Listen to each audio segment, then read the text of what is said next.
Hello, hello, hello, hello.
Hello, check.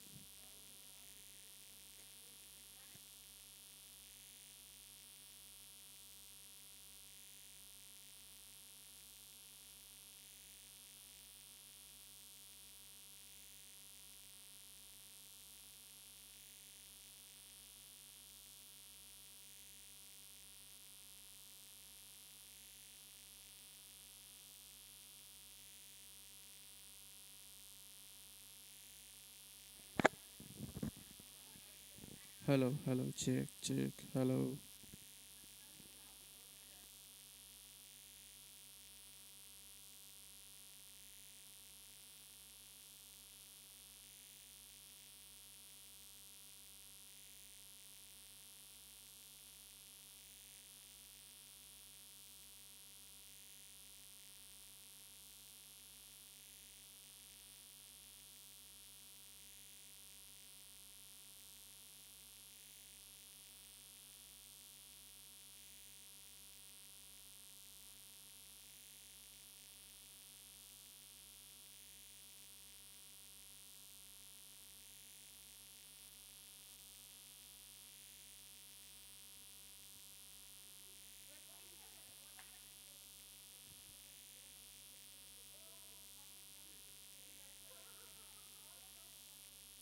Hello, hello, check, hello.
So, whoever is here from the pre lunch technical session, can you please give me your name so that I can at least prepone your sessions?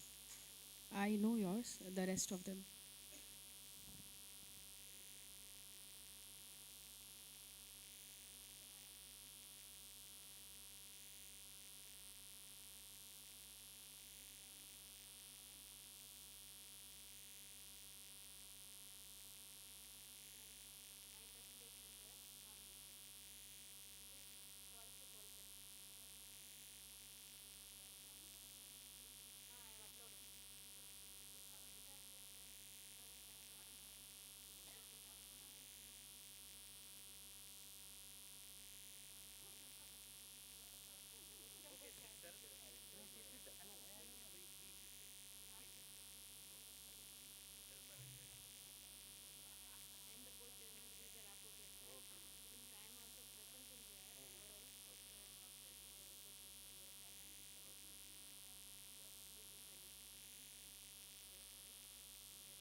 Hello, check, check.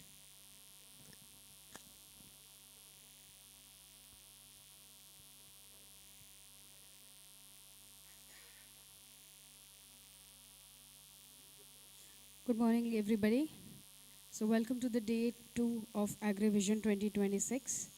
Uh, we will now start with the plenary and the technical session of pre-lunch duration. And for the sessions, we have Dr. P. Naveen Kumar from ICAR IIHR Bengaluru as the chair, and Dr. R. Uma Maheshwari from ICAR IIHR Bengaluru as the co-chair. And so what we are doing here is, since a lot of speakers I have not been arrived yet, so we would be mixing up the technical session that we had like post tea break and the sessions that we had pre Vaishnav sir is already here. Okay, sir, namaskar. So sir is already here.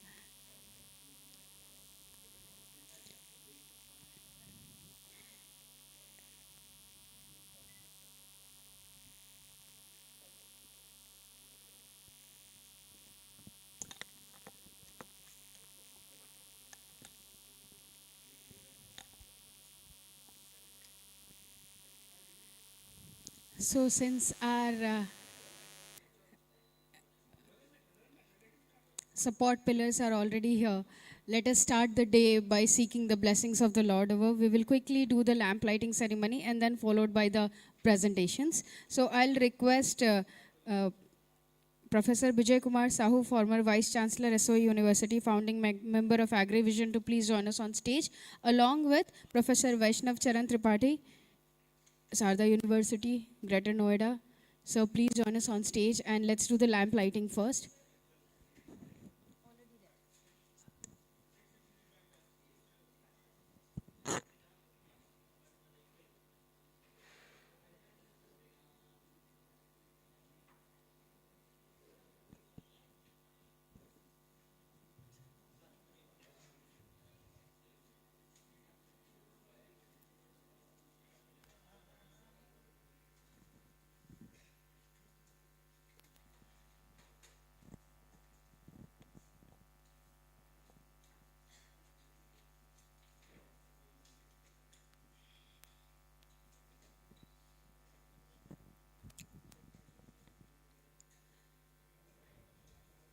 As a moment of gratitude and respect, I'll request everybody to please stand up for the moment and let's do this together. Be apart from wherever you are sitting.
So this marks the beginning of the day 1.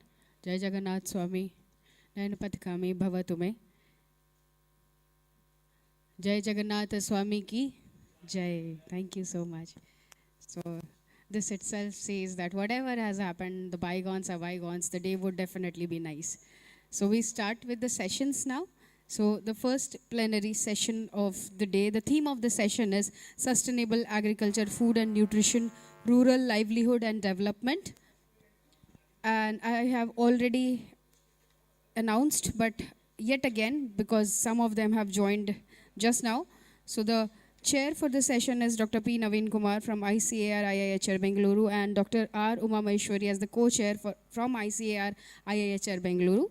The first plenary session of the day would be taken by Professor Vaishnav Charan Tripathi. He would be talking on adaptive responses to high carbon dioxide by oil seed crops, plants, Brassica juncea and Brassica campestris, grown, I hope I have pronounced it right, grown in the free air carbon dioxide enrichment environment. So, sir, can we please have you up on stage?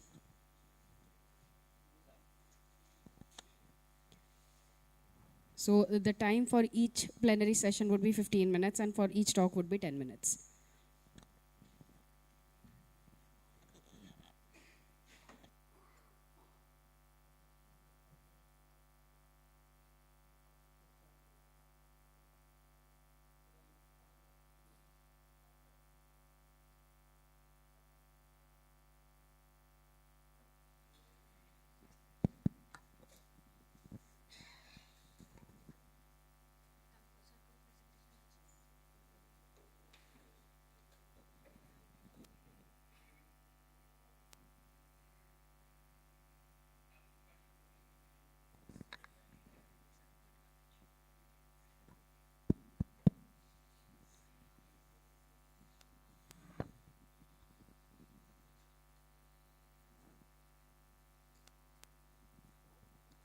Should we start now?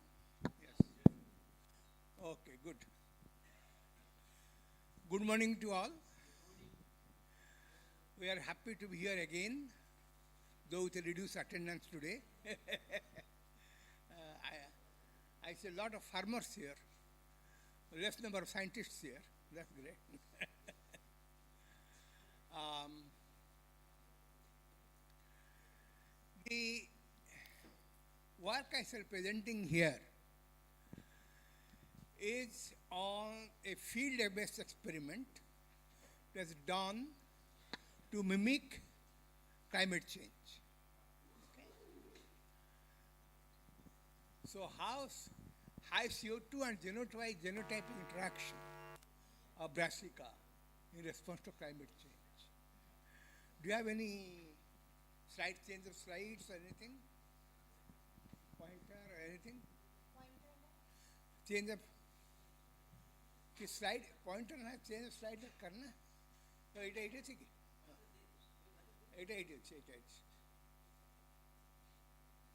forgot it. Okay, thank you. Okay, when you talk about triggers of biodiversity, okay, let's think about that. What triggers biodiversity? Greenhouse gas, greenhouse earth, we'll talk about that in a minute. Oxygen metabolism, photosynthesis, that has triggered biodiversity. Competition, selection of forces, and evolution. Increase and decrease of niche, permissive ecology, all of these have promoted biodiversity if they are available optimally. What has negatively regulated biodiversity is extinction events. Okay. Extinction events negatively regulates biodiversity. Okay. Let's say relative to geological past, how high is biodiversity today? Before you go, this is biodiversity that is taking place from 400 millions of years. Okay. You can see biodiversity increase, decrease, big loss here. This is mostly due to extinction events, mostly due to geological regions, okay? Geological events. And then biodiversity increased, and again you can see again a big drop in species extinction event. That is happened one in Jurassic period here recently, okay? And other 100 millions of years ago, and now. So if you can see, the biodiversity today is the highest compared to geological past. So we should know when we are talking about biodiversity decreasing, we should know what we are talking about. Okay? Biodiversity decreasing not of its own, but by single species, that is Homo sapiens, we the human beings. That we have decreased the biodiversity by destroying the species. Okay. The extinction events today, today's extinction events, we cover. If we talk about climate change, okay, we're talking about it. This is what climate is. Okay, this is the atmospheric gases. Right from the origin of Earth, 4.5 billions of years ago, you can see carbon dioxide is very high, green. Carbon dioxide is green. Carbon dioxide is very high before. And now we have minimum carbon dioxide here. Okay. Okay. And if you see methane, methane was very high and it is minimum. Methane is red. And oxygen is blue. You can see hardly there is oxygen in the anaerobic world. And only 2.5 billions of years ago, oxygen came up in the atmosphere and oxygen is highest today. So when you talk about change in increase in CO2, we are talking about this increase in CO2 here. Slight here, okay? We are talking this increase in CO2, okay? Actually, carbon dioxide has changed from 270 ppm to 420 ppm today, okay? Around 150 parts per million have changed in the last 70 years. Last 50 years actually, okay? So, we'll talk about that. So you can see why oxygen came up. Oxygen came up because of photosynthetic bacteria, cyanobacteria, so-called blue green algae. They evolved and changed the composition of the earth, oxygen atmosphere, oxygen prevailed, so anaerobic world became aerobic world. Okay. And once cyanobacteria came, oxygen increased, then many other species arrived, evolved, many aerobic species evolved, and you can see therefore they synthesized splitted water, ocean water, essentially, life originated in the ocean. They splitted ocean water to oxygen, and oxygen concentration is highest today, okay?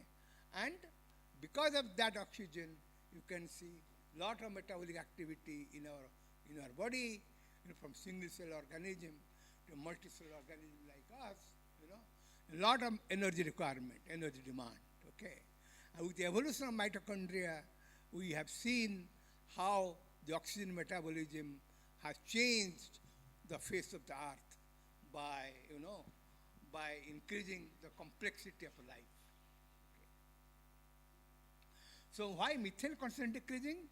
Here in red, because the anaerobic life disappeared. Methane was produced mostly by anaerobic life, anaerobes, methanogens. They are now disappeared almost, very small number of methanogens that are prevalent.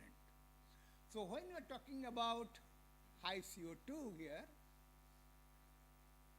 we are talking about this increase, and this we are talking about what impact on this. So this is another explanation.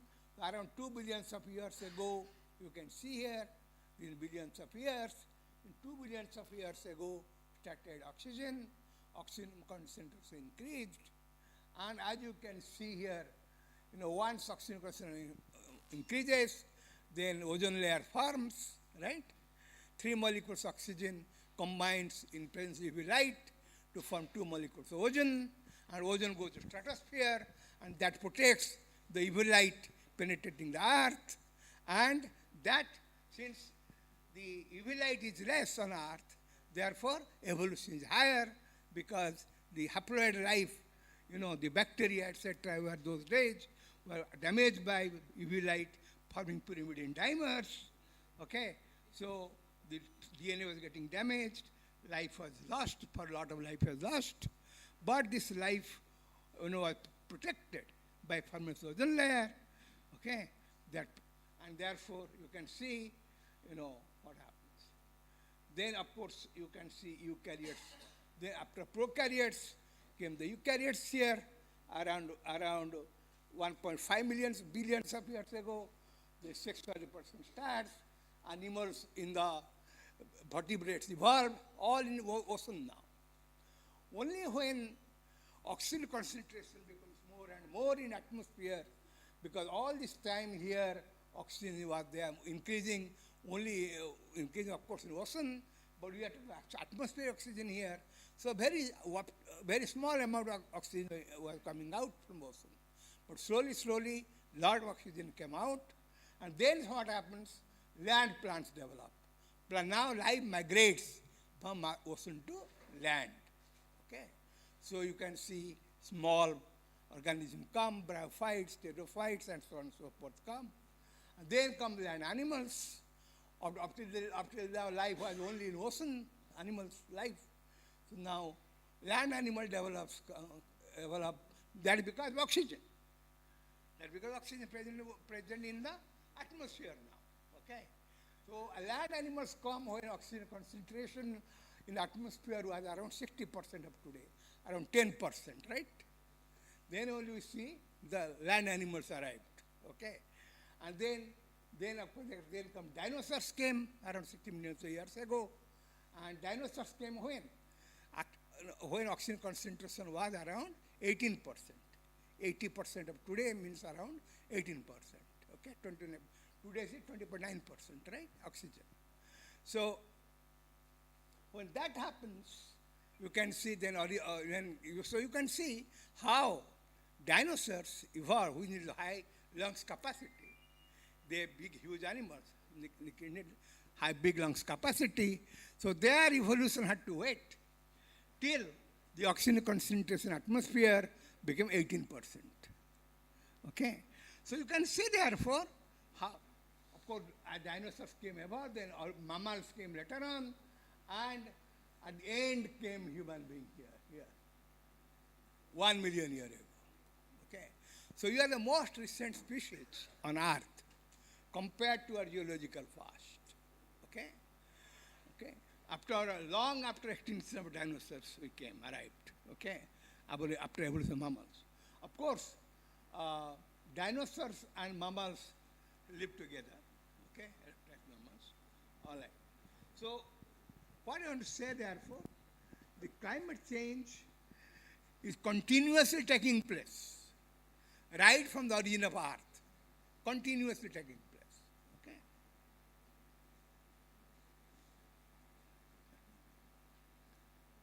Okay. I'm not talking about us.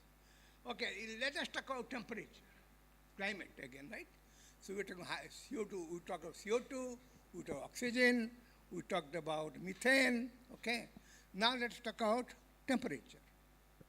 If you see, when we say temperature warming, we should know what we are talking about, okay? When temperature increasing, we should know what we are talking about. If you see from Silurian era, where pteridophytes, very early red bryophytes and early pteridophytes started, like Arainia and all, Silurian. So Silurian age to today's age, quaternary age, a lot of changes of temperature that have taken place. What happened? You see this red line? You see this red line? And you see a dotted line here? This is a dotted line. Is the dotted line? Sir, excuse me, sir. Yes? Sir, kindly speed up this one, sir. We are running late by okay. 40 minutes, sir. I can stop my lecture now? No, sir. If No, you're sir. late, you can start, no problem. No. We can speed up. Whenever you say, I stop, no problem. No. Okay. So, this is ice house. This is also again ice house. Okay? Low temperature and low temperature. Okay? So, today's temperature compared to geological past is cold. Okay? It's a cold temperature. Okay? So, inside the cold temperature, the warming phase that is taking place, but I will not go details of that right now. So, to compare geological past, our temperature is lower. Okay? Okay, high CO2 is increasing. According to IPCC, there is CO2 concentration increasing, atmosphere. And we wanted to see what is the impact of this high CO2 is going to be on agriculture. So therefore, Therefore, this is a phase facility. What is this? The free air carbon dioxide enrichment facility. You see that brassica plants are growing, and mustard plants are growing here, and in this mustard here you see the ring here, eight rings, 1, 2, 3, 4, 5, 8 rings, and CO2 is pumped through the rings here, and CO2 comes out from this ring to inside to the middle of the place. So plants growing inside this ring are getting high CO2. And plants growing outside this ring are getting less CO2. So the CO2 is coming and going to atmosphere. Okay? And this area is increasing at high CO2. This is called free air carbon dioxide enrichment. Okay? And we wanted to see under field conditions, without open top chambers, we give fire to how high CO2 increases, regulates, plant productivity. So we had 2 to 3 rings like this in place. We have showed just one here, and if you see, this is Pusa gold, okay, Brassica campestris, okay, and Pusa. So you can see the change in plant type. This is a Pusa gold, this is Pusa elevated. Okay. So you can see here clear increase in leaf area in the plants, clear increase in biomass of the plants. Okay. Okay. Similarly, Pusa joykisan is the Brassica johnsia here. This is Brassica campestris. This is Brassica johnsia, and you can see here very clearly the increase in leaf area, okay, and small increase in, of course, plant height. Okay. So this is the starch content increase. You can see here, 937 in high CO2. This is chlorophyll content. We do not see much change in chlorophyll protein content of the plants. Fluorescence remains same. Okay, no VFM, and they are all, other photosynthetic parameters to understand photosynthetic electron transport rate and all that to understand, and non-photochemical quenching and all that. We saw there are no change here. But let's talk about CO2 assimilation. So mostly there is no change in photosynthetic electron transport. Okay, where light intensity involved. Light intensity almost remained almost similar. Okay, or both ambient and elevated. So they are adapted to high. But when you see this photosynthetic carbon assimilation, you can see here Pusa gold ambient, Pusa gold PGA is ambient, PGE is elevated, high CO2. You can see distinct increase. These are the different colors of bar. This is all different increase because they are done for 3 consecutive years. Okay, so PG first year, second year, and third year. They can first year, second year, and third year, 3 consecutive years. Okay, so you can see here, always you can see high rate of photosynthesis in elevated CO2, both for Pusa gold and Pusa joykisan. One is Brassica campestris, one is Brassica johnsia. And stomata conductance decreases, all known that high CO2 decreases, and therefore you can see transpiration rate decreasing and water use efficiency is increasing. Okay? All right. Similarly, this alert state here, this light intensity and versus photosynthetic rate. Light intensity has increased. You can see the ambient elevated is in black, and ambient dotted line. So you can always see that in response to high CO2, light intensity, of course, photosynthetic increasing, but it's always higher in the elevated CO2. And we tried to measure quantum yield of photosynthesis. Quantum of yield photosynthesis also increased in ambient elevated CO2. Okay. This is our ACI curve, which this is what we need. Keep light intensity same, okay? Change the CO2 concentration. Okay.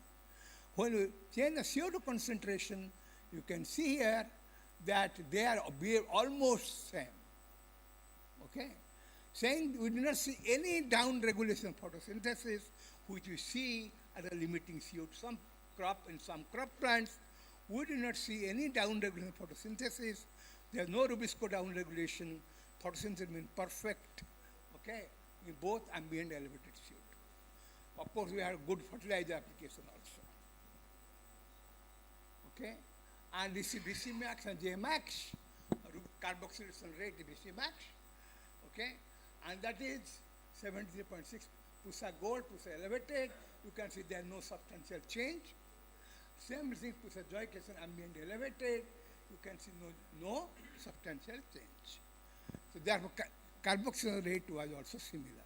So what determined the evolution, the increased photosynthesis? Mostly due to suppression of photorespiration. Because O2 and CO2 compete for same active site.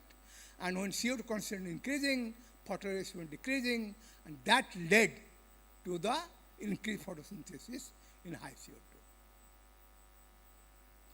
Okay, I will, one thing I must tell you, the respiration rate increased in high CO2.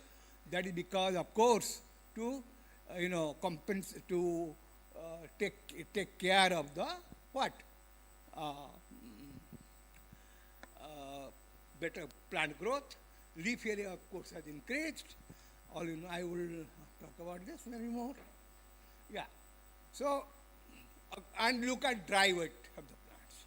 So, plant dry weight increase, biomass increase, both in elevated CO2. So, high CO2, and with this proteomics approach, you do the proteomics of the leaves here. Okay, and there are, of course, we say many nitrogen assimilation photosynthesis is found out, but you can say protein data revealed. These are upregulated CO2, photosynthesis, fructose-aldolase, it is synthase, and all nitrogen assimilation, good and synthase are also upregulated, and all many chloroplastic proteins are upregulated, and many antioxidant responses are upregulated, and some proteins are downregulated, like some respiration and all that, some respiration enzymes, chloroplastic enzyme, redox homeostasis, they are downregulated. These are the, Rubisco was not downregulated, that's only proved by Western blot. And this is, then we will do genomics, macroarray gene, global gene expression. I have not only summarized a few concerned with the experiment. We have protein result, the global gene expression, Pusa gold, quality of elevated CO2 upregulated. Some are genes are upregulated or downregulated, but in brassica increase photosynthesis increase leaf starch content along with operating. So our conclusion results. In conclusion, our study demonstrates that well fertilized soil, okay, photosynthetic rays, biomass, seed yield shall increase in high CO2 environment for the oil seed crop brassica. Brassica is, of course, a allotetraploid, but it may not be only due to that region that brassica is able to tolerate high CO2. So this is one of the examples. Although there are many examples, many plants say that down-regulated high CO2 environment, but here we can see that if you give appropriate fertilizers, mostly green manures we applied in the field, okay, if we will see that, photosynthetic rate remains steady and productivity increased without any impact on plant growth and development. Seed yield also increased. Okay? So the senescence is also delayed, senescence, leaf senescence, by a few days, by a week or so. That also gave carbon sink, sink to the grain filling.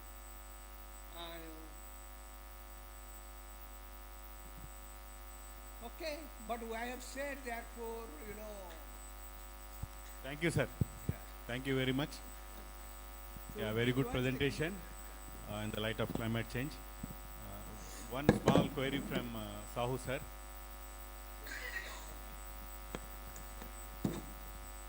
Sir, thank you for a nice presentation. Just my one small query. Sir, have you calculated the oil content and oil yield under both situations? we measured oil content Sir, total, seed yield increase. Remember, acha.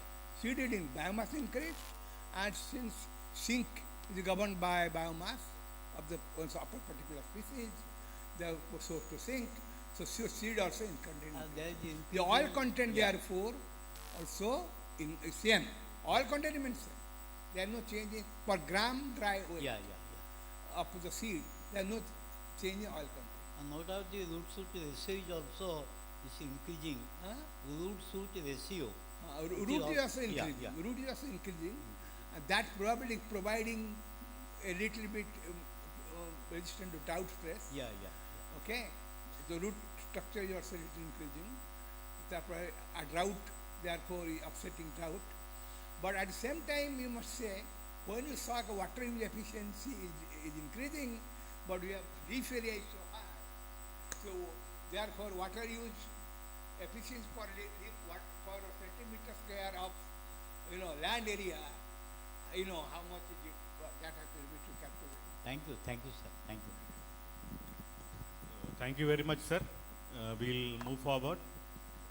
Next speaker is he available online? Please, Mr. Shane Smithy. Mr. Shane Smith, can we please connect to him online? He's the global business head of CubeTech Scientific from USA. Yes, thank you. How are you? Mr. Shane, Yes. yeah, you have 15 minutes of time. Okay. Try to finish it within this time.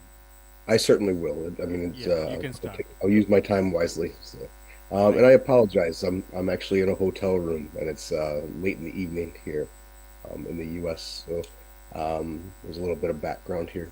But I will share my screen, and we'll get started on the presentation.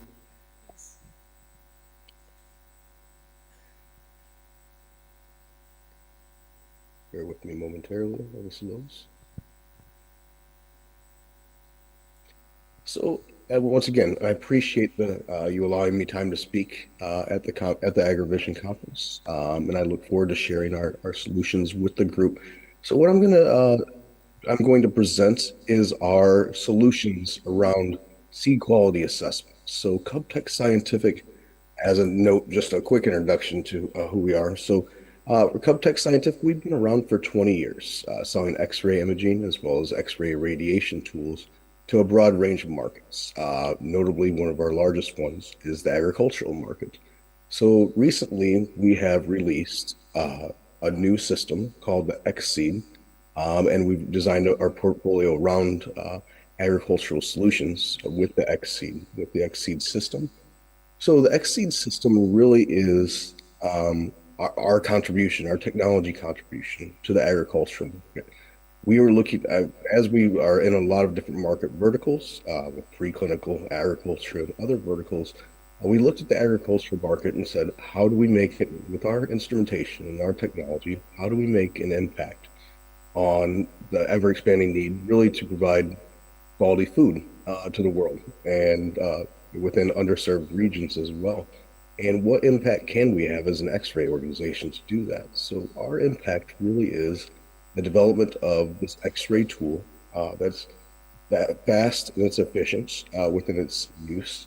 It's non-destructive, like a lot of the other the testing of seeds is out there right now is very destructive. It's slow and it's not as indicative our new technique, X-ray. So what we're aiming to do is to speed up the development of hybrids and seeds, looking at food crop seeds and foodstuff seeds, where we can speed up the development of those and the yield of those seeds in a in a very quick format. So our X-ray technology really takes, it's a point and click technology where it takes about 30 seconds to do a reading where I'll show you some of the images that come out of that. And it's really, I mean, it's, as I mentioned before, it's non-destructive. So you're effectively putting seeds into a cabinet, looking at, and you can look at those internal and external defects within that image that comes from those seeds, and looking at things such as internal defects, insect infestations, voids, fissures, things that are going to affect the seed germination or the viability of that seed.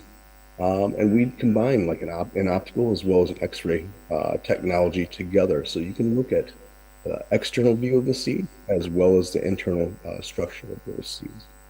That's we I mean we do that in a very simple format, but what I mean it's very easy to use.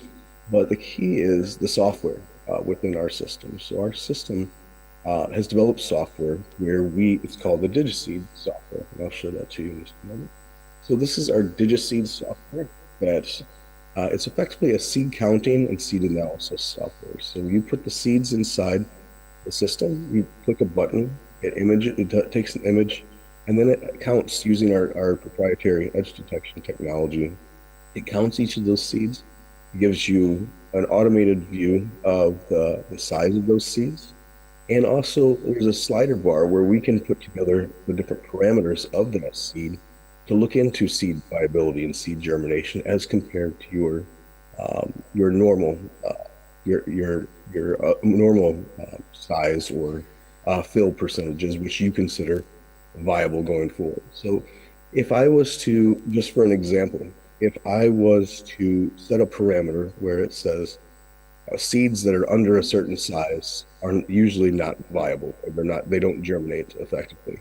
So we would set a size. We could also set, if we know that a certain type of seed, if it's under 70% filled, that it's not going to germinate effectively. We can start combining those parameters together. And our software will automatically, using those parameters, will automatically determine which seeds will likely germinate and which seeds won't. And that's a big deal because when you look into the standard testing as far as the wet paper towel method or planting to see if certain seed types will germinate effectively, I mean, we're waiting days, sometimes weeks, for some of those tests to be completed. And if we can port that over into an X-ray technology that is done in 30 seconds, that changes the way you work. That changes the speed of development. It changes the data, the work that seed technologists put into developing seeds. They can move on to other analysis factors or other crops and do that more effectively instead of waiting for the longer term test and the destructive tests to take place. So this is just kind of a schematic of how our system is viewed. I apologize, I'm skipping around a little bit, but I did want to show a slight video that I had back here. So just an overview of our X-ray technology and the optical. For some reason, my video isn't there. So this is an optical as well as the X-ray view of seeds. So you can see this is the X-ray portion of it, and you can see the internal components of the seed. You can see the fill of the seed. You can see the embryo, the endosperm of these different seeds, and it works with all types of seeds, anything from 0.2 millimeters to whatever we can fit into a cabinet. So it's very inclusive of almost all species of seeds. And then we can also look at the external view of these seeds as well and slide it back and forth. If we want to take a look at if we saw a hole in one of our seeds or some kind of infestation, we can see the outside of the seed from an external view in our optical camera. And then looking at that same seed and using our slider bar, we can look at the X-ray view of that particular seed as well. So it's a very nice tool as far as it's our blender technology that we call it our blender technology that we put into this system. So going back to some of the software components here and some of the things that we can do. So if you look at some of these seeds, they're in this this format here. We're looking at in certain instances a deteriorated sunflower seed or different deficiencies within particular seeds here with a corn kernel with a damaged endosperm tissue. So those are the types of things that we can identify on an early stage research so that we can make assessments going forward in as far as how to move forward with a particular seed type or seed species. And all of our information is fully exportable as well from the system. And it also comes in several different formats. Our XSeed system comes from a benchtop format where you can just set it on top of a benchtop, or we have a very large rolling system that can be moved, that's on casters that can be moved in and out of the laboratory. So we do have options available based upon a particular group's throughput or needs, or if it needs to be done they at a grow site, or we can have our portable mobile solutions as well put together. So that's it. Any questions, concerns, thoughts? I'm happy to address that. I didn't want to make a huge presentation, but I did want to share some of our contributions to the agricultural community, and then answer any questions that may come up. Thank you, Mr. Shane.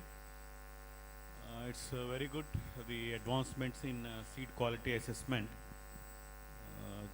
Yeah, I think there must be some queries regarding optimization, suitability to different crops, but then we will take it up later. Thank you for the very good presentation. We'll move on to the next speaker. Okay, thank you. Thank you. Dr. Prasanna, Head Division of Vegetable Crops, ICR IHR Bangalore. He'll be speaking on perspectives on the use of wild species in tomato breeding.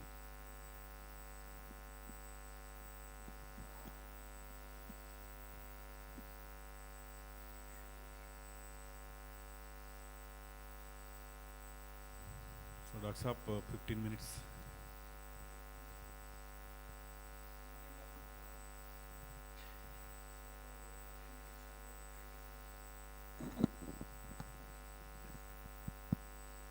Good morning all. For 15 minutes I'm going to take you through our experience of working with tomato wild species at Indian Institute of Horticulture Research. Tomato has 16 wild relatives. 3 of them are red fruited ones.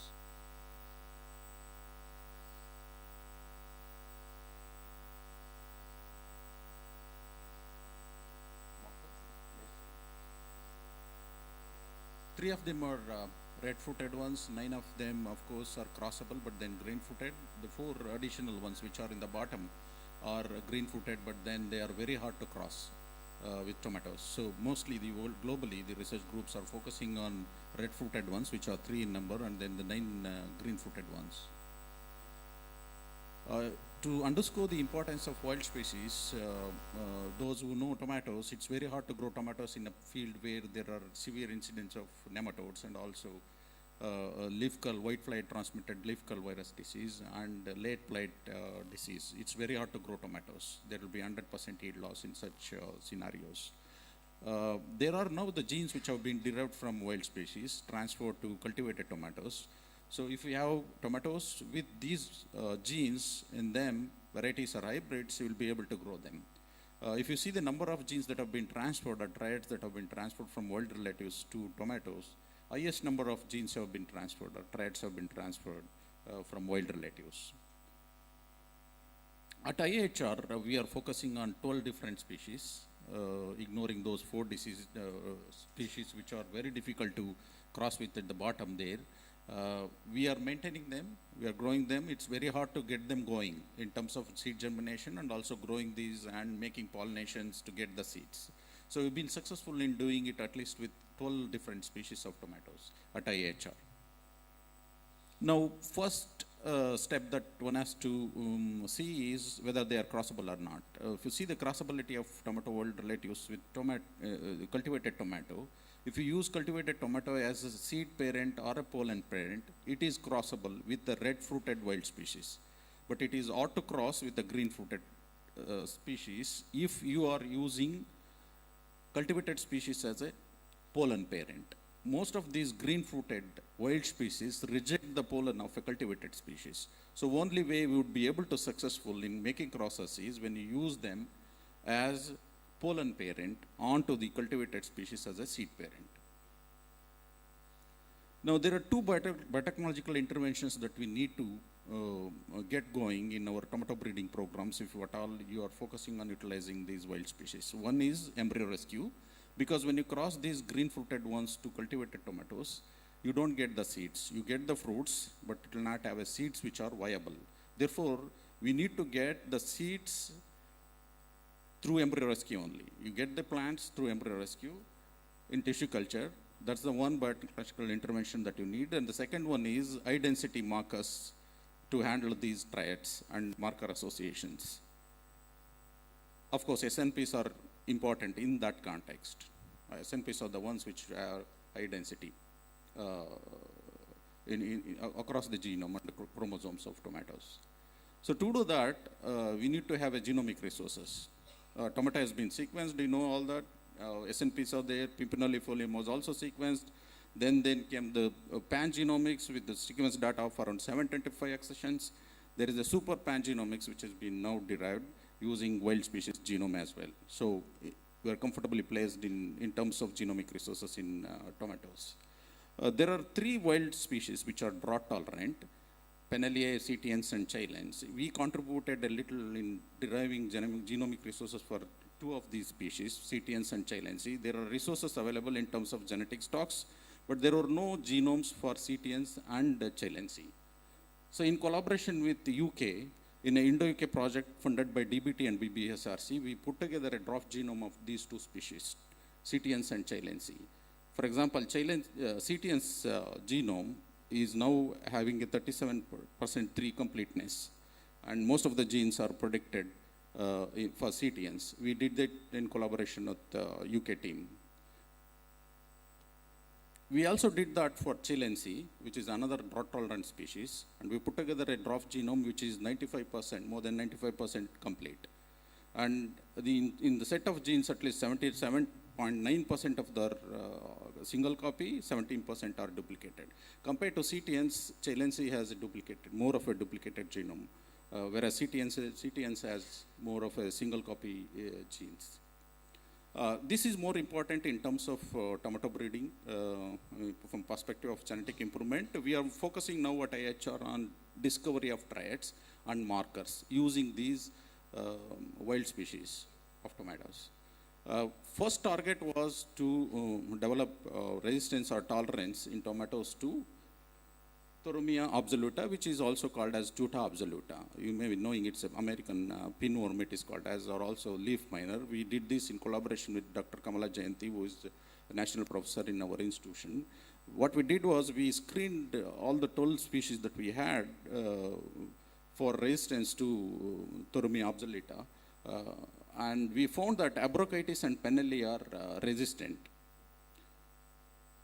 both in detached leaf assay and also in plant assays. We could find that a significant difference in terms of mining that these insects do on tomato plants. We also did a choice and no choice assay in terms of preference of this moth, Toromia absoluta moth on tomatoes. You can see in the graph, in a no choice assay, there is a significant number of mines on cultivated tomato, which is a bar diagram shown in red color. Whereas in wild species, the number of mines were significantly lesser, both in Abrochitis and Penelliae. So these are the pictures of those mines that you can see in cultivated tomato. This is how the tomato looks when Tuta absoluta infestation is really high. And whereas in wild species, which is the Solanum abrochitis, there is no much defoliation. Similarly, for Penelliae as well, if you see alongside the cultivated species, there's a lot of mines on these leaf, defoliation is there, whereas in Penelliae, you don't see those defoliation or mines and wild relatives. What we did was we collected the volatiles of those wild species and the cultivated species to compare how these female moths behave towards the volatiles collected from cultivated and wild species. There was a significant difference in terms of time spent and also on number of entries in a olfactometer arms.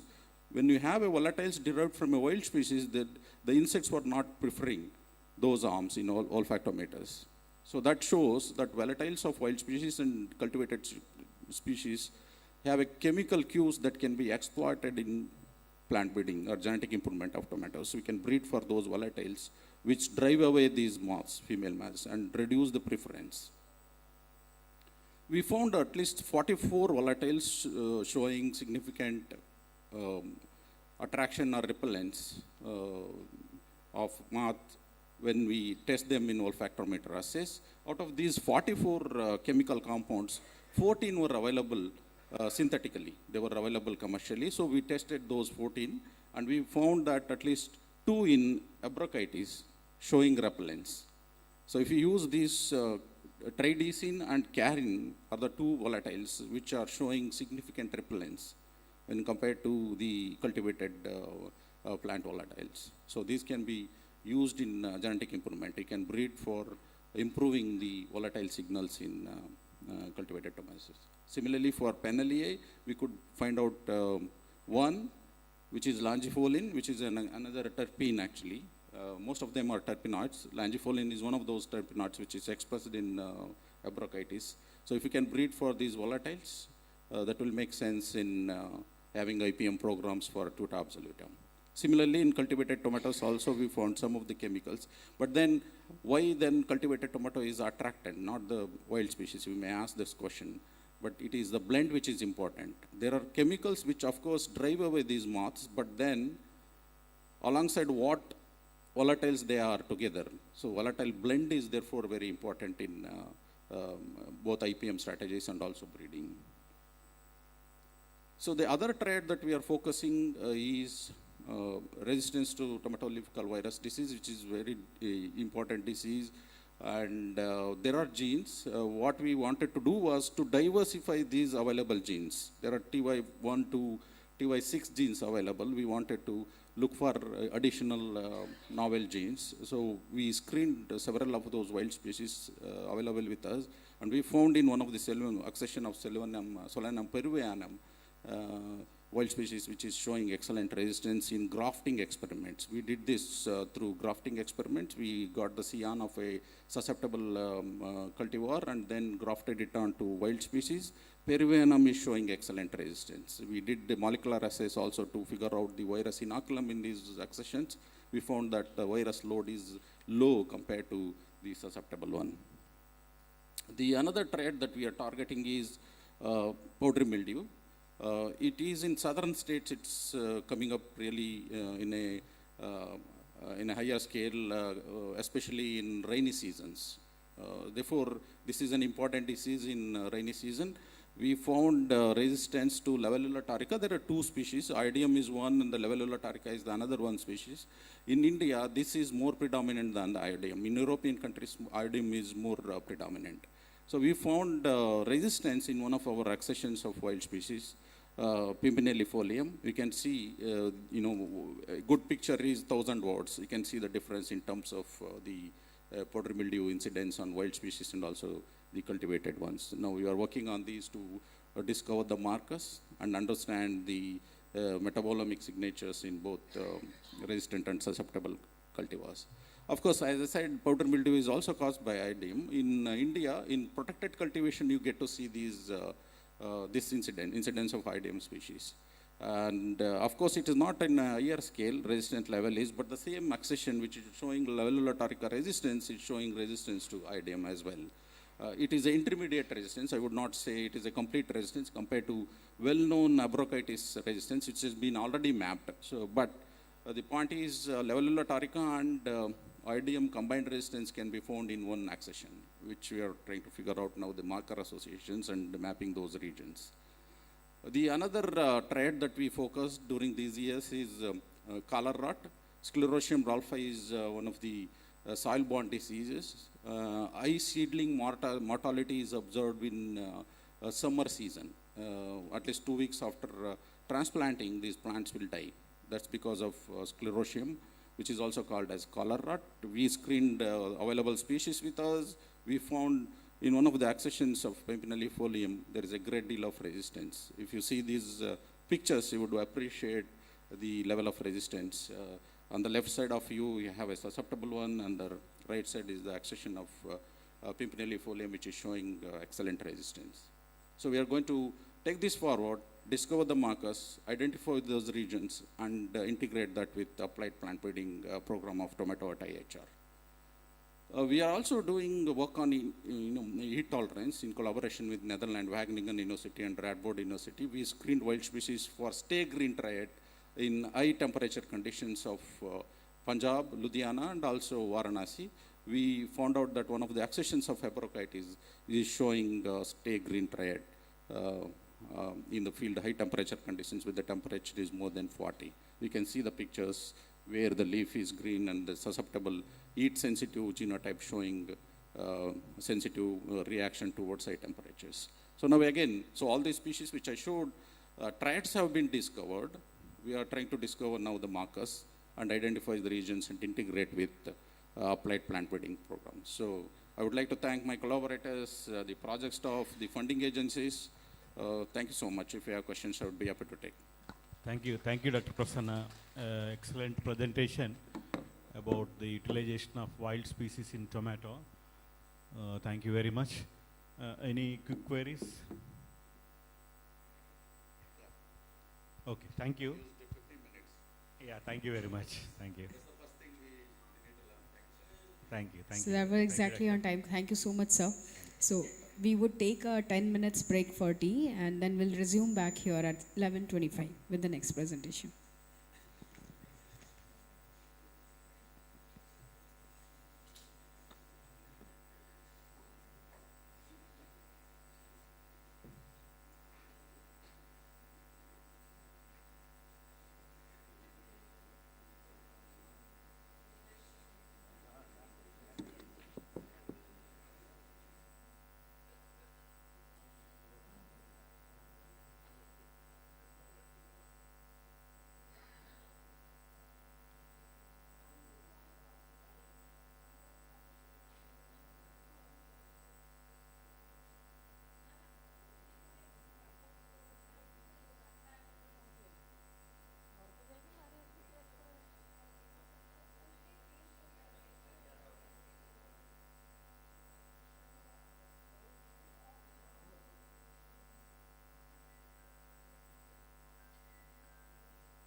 So we'll resume back the session, uh, and our chair and co-chair will join us in a while. We already have our first presenter here, so we'll be requesting Dr. Padmavati Manchi Kanti to please join us on stage from IIT Kharagpur. She'll be talking on Beyond the GI Act, interlinkages with the PVPFR Act 2001 for the GI tagged rice in India. So from now, all the sessions will be getting 10 minutes exact.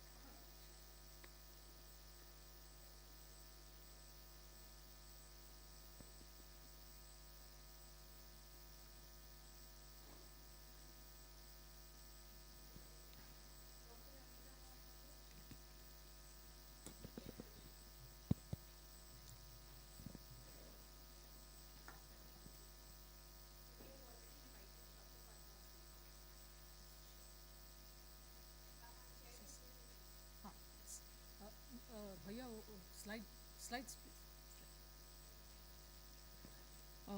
Very good morning to all of you. Thank you panel for listing me for a talk here.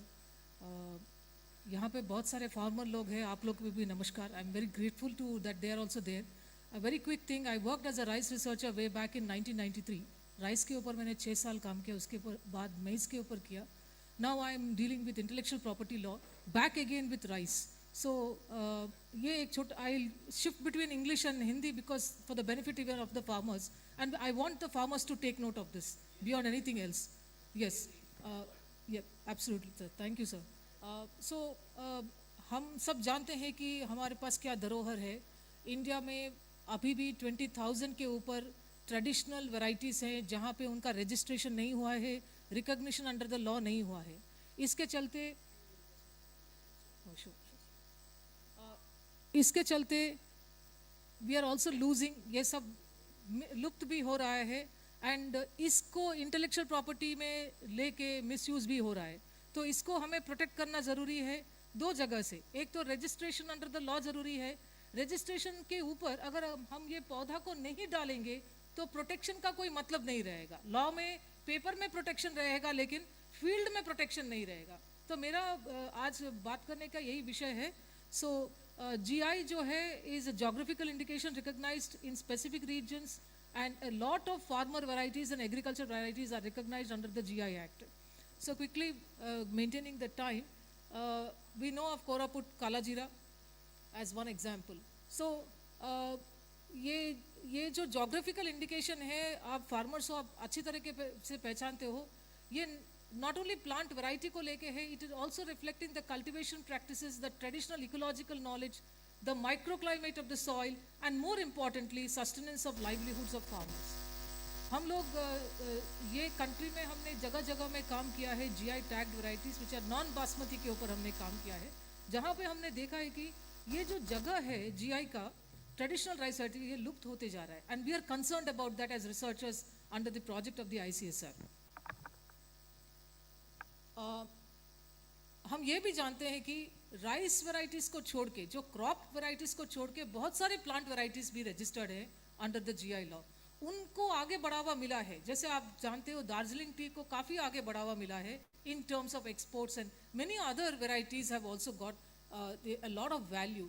Today, when we see export value of rice varieties, especially the traditional aromatic rice varieties, we don't see that kind of a development which we are seeing with respect to ये सभी जो है T, coffee, all of these. And ये इसमें हमने जो देखा है GI राइस varieties बहुत सारे रजिस्टर हो गए हैं, लेकिन इसके कंजर्वेशन के लिए क्या हो रहा है ये क्वेश्चन मार्क है. So without taking much time, मैं सीधा वो जो सेंट्रल आर्ग्यूमेंट है मेरा, मैं उसके पास आ रही हूँ. बहुत सारे क्रॉप स्पीशीज अभी रजिस्टर्ड है. So now these are the specific GI rice varieties जो है प्रोटेक्टेड है. ईस्ट में है, नॉर्थ में है, साउथ में है, वेस्ट में भी, So every part of the country there are some of the other GI tagged varieties, and these are the different details of the registrations.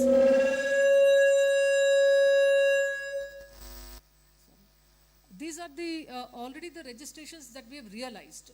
Now अभी इतने सारे होते जा रहे हैं अभी, marcha rice, all of these. Koraput Kala Jeera also is a UNESCO heritage site, the only GI tagged rice. Now interestingly, some of these are also protected under another legislation. हमारे country में एक legislation है Plant Variety Protection and Farmer Rights Act. यहाँ पे farmer से उनको जानना चाहिए कि हमारे कंट्री में दुनिया भर में ये एक ही लॉ है which is unique in the world, जहाँ पे फार्मर का नाम भी लेजिस्लेशन में दिया गया है और एक पूरा चैप्टर जो है लेजिस्लेशन ओनली फार्मर वैरायटी के ऊपर है. कल मैं इक्रिसैट में बात कर रही थी जहाँ पे लोग कह रहे थे कि नहीं नहीं ब्रीडर का वैरायटी का एनफोर्समेंट होना चाहिए. Then the question that I post to them is, आप तो initial varieties farmer varieties use कर रहे, आपने बेनिफिट शेयरिंग किया? क्योंकि लॉ के अंतर्गत GI एक्ट में और even plant variety protection act में बेनिफिट शेयरिंग का एक है जहाँ पे farmer should receive benefit if the farmer variety is used in the breeder variety. तो ये एक ज़रूरी है क्योंकि लॉ कहता है और उसे करना चाहिए. सो now these are also registered under the plant variety protection, मतलब some GI are registered under that. Now I am taking the linkage from there कि लॉ में प्रोटेक्शन का कोई मतलब नहीं है if you are not able to conserve. So conservation is the other side of the coin. I deal with intellectual property legislations and I research in the area. ये एक intellectual property legislation है जहाँ पे the preamble of the legislation harps on the conservation. See protection जैसे आप protect करिए, registered document दे दिया, लेकिन इसका कोई मतलब नहीं बनेगा unless we really conserve the species. So my linkage of GI and plant variety protection is actually about that. GI law के अंतर्गत ओनली रजिस्ट्रेशन होता है. आप जाके आप काला जीरा देंगे, वो रजिस्ट्रेशन कर देंगे, वो गुड को रजिस्टर करेंगे, लेकिन GI एक्ट कंजर्व नहीं करेगा. फार्मर अगर जाएगा और बोलेगा मेरे पास पैसे नहीं है, मुझे जीन फंड दो, वो मैकेनिज्म GI एक्ट में नहीं है.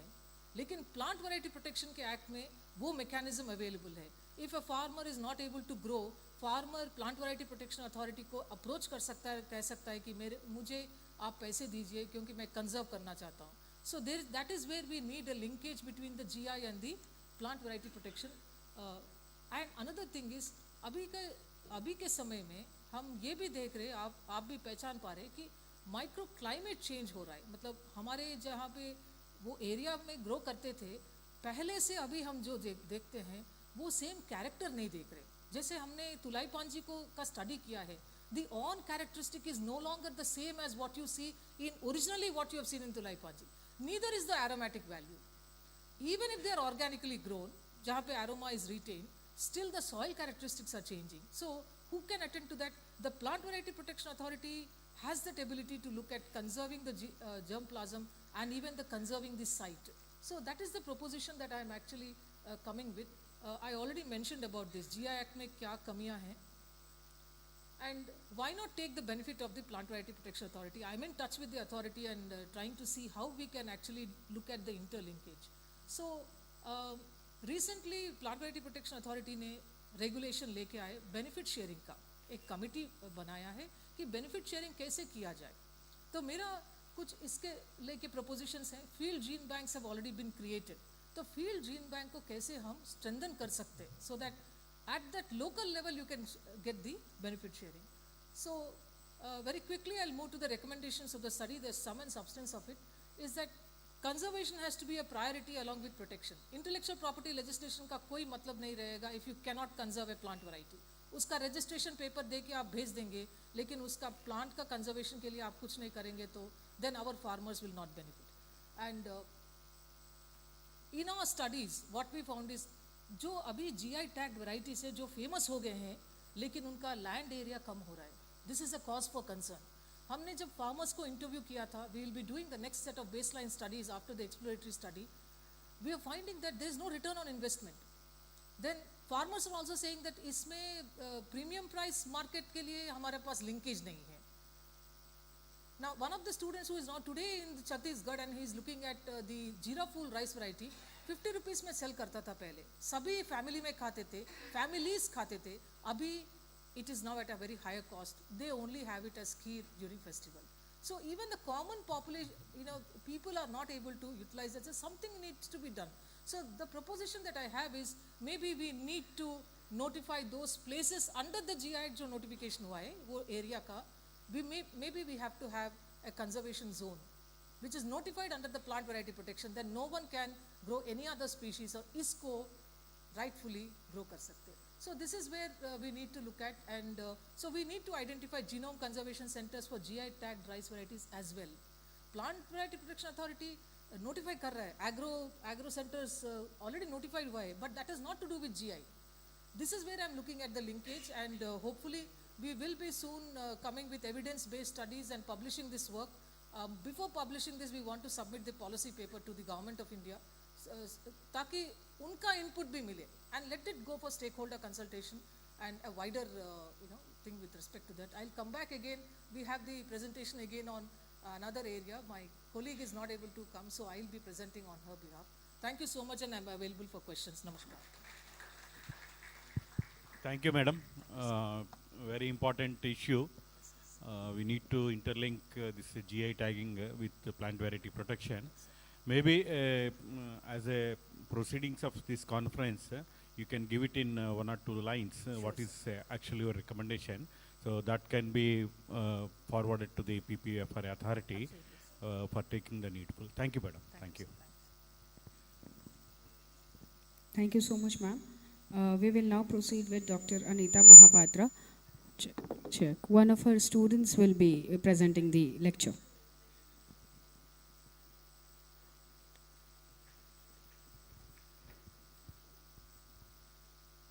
You can introduce yourself and then.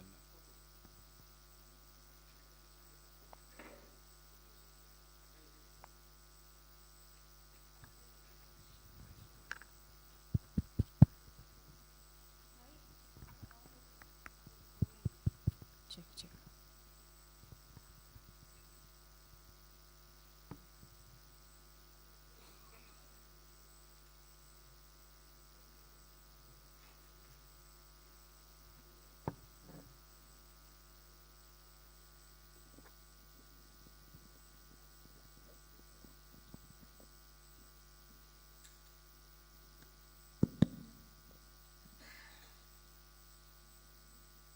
A very pleasant good morning to one and all present here.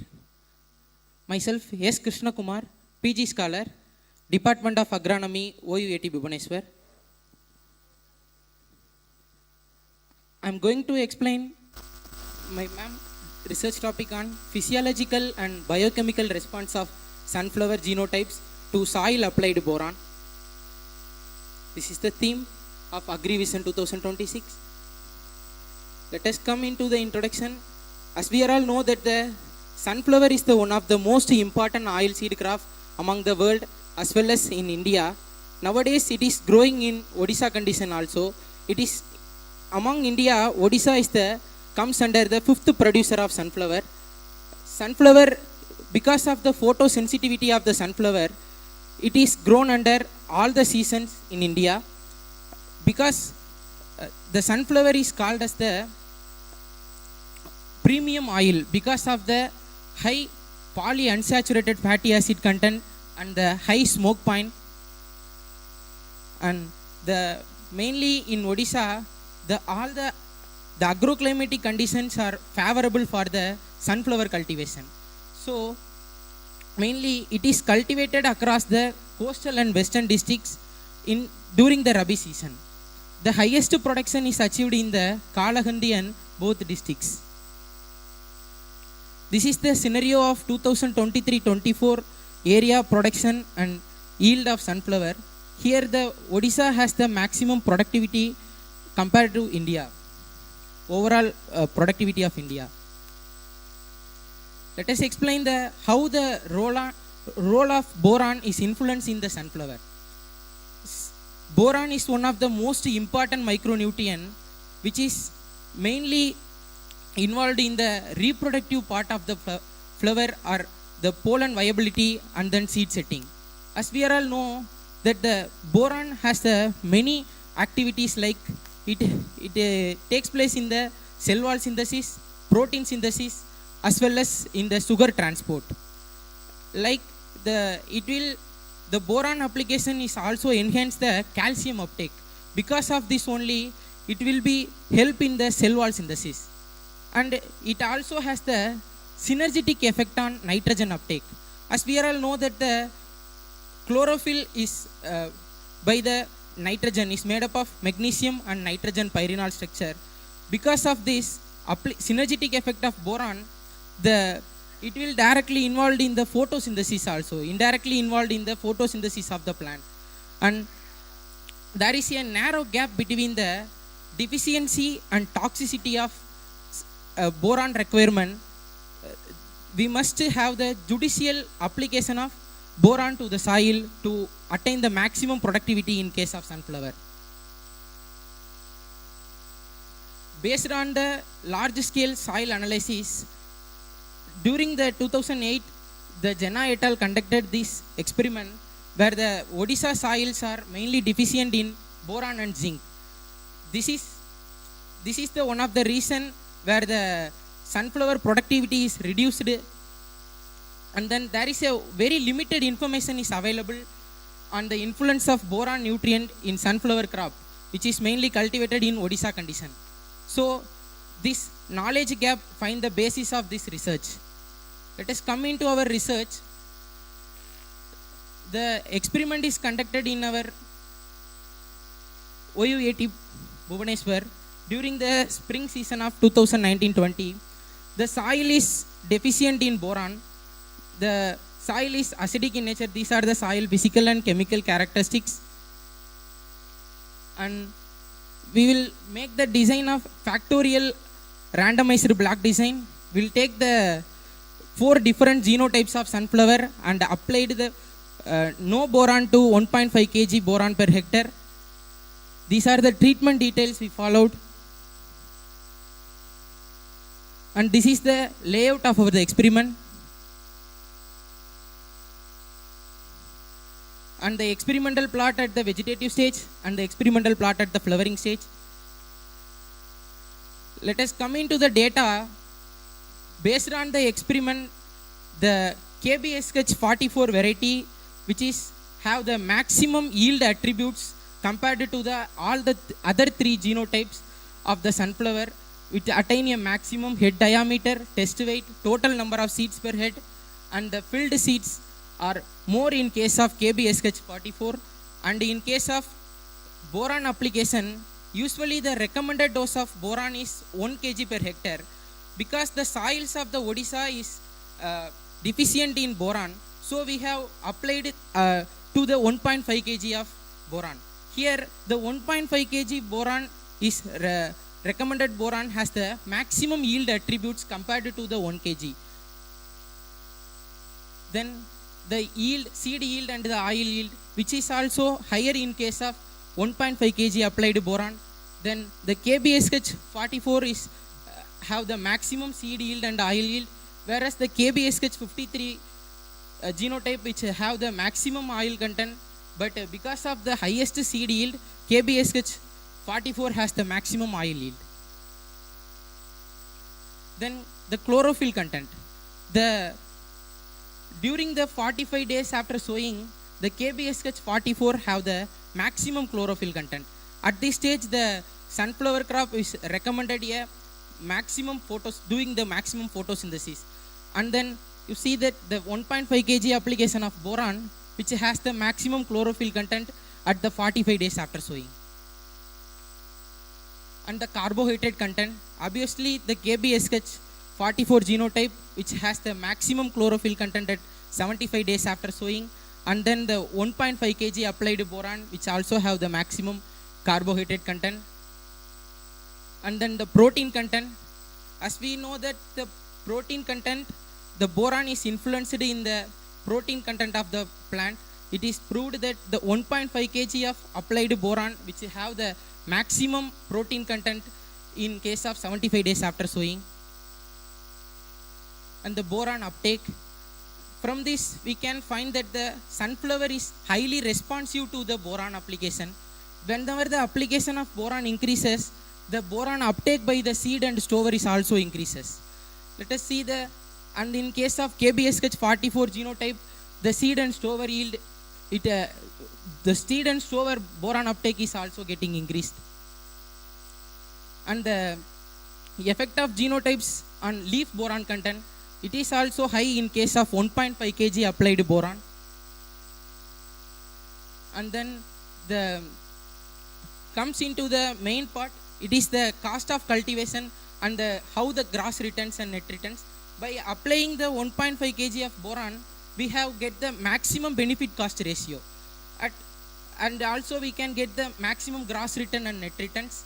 And in case of KBSH 44 genotype, which has the maximum gross return and net returns compared to the all the other three genotypes. Let us come into the conclusion. Even though the recommended dose of boron is 1 kg per hectare, because the soils of the Odisha is deficient in boron, we must apply it is suggested to apply 1.5 kg of boron to attain the maximum yield in case of Odisha soil conditions. And among the different genotypes, the KBSH 44 has the higher growth, yield and analysis. Higher growth and yield compared to all the other three genotypes. Thank you. Thank you for the wonderful opportunity. Thank you, Dr. Krishna Kumar. Mr. Krishna Kumar, thank you very much. Any queries? Yeah. Dr. Raghu, yeah, please.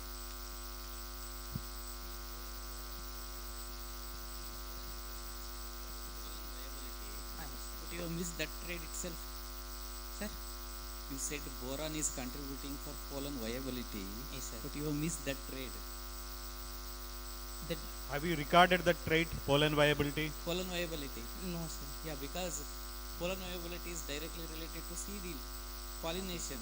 Because how could you tell that which trait is responsible for increasing the yield after applying the elevated level of boron? Okay, please note this. Yeah, Dr. Raghu, Dr. Kaundinya.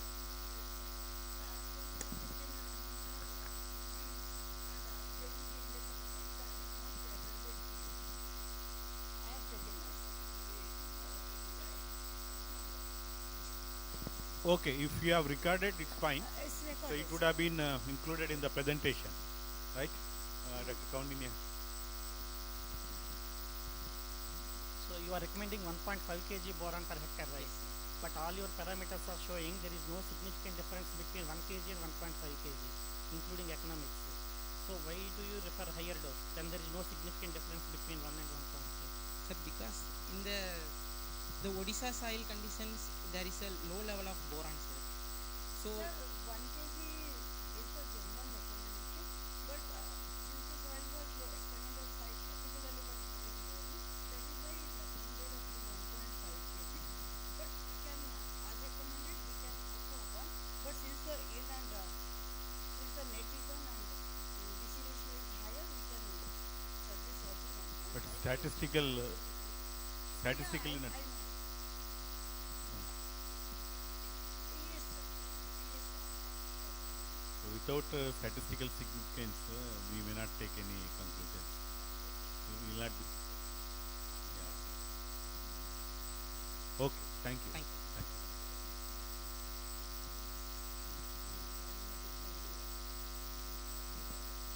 you. Yeah. Yeah, there are in fact many queries, the same queries and you have all the parameters recorded were highest in 1.5. So there is no statistical significance. And if you have taken 2 kgs, so how it would be? It would have been much better if you don't count the significance.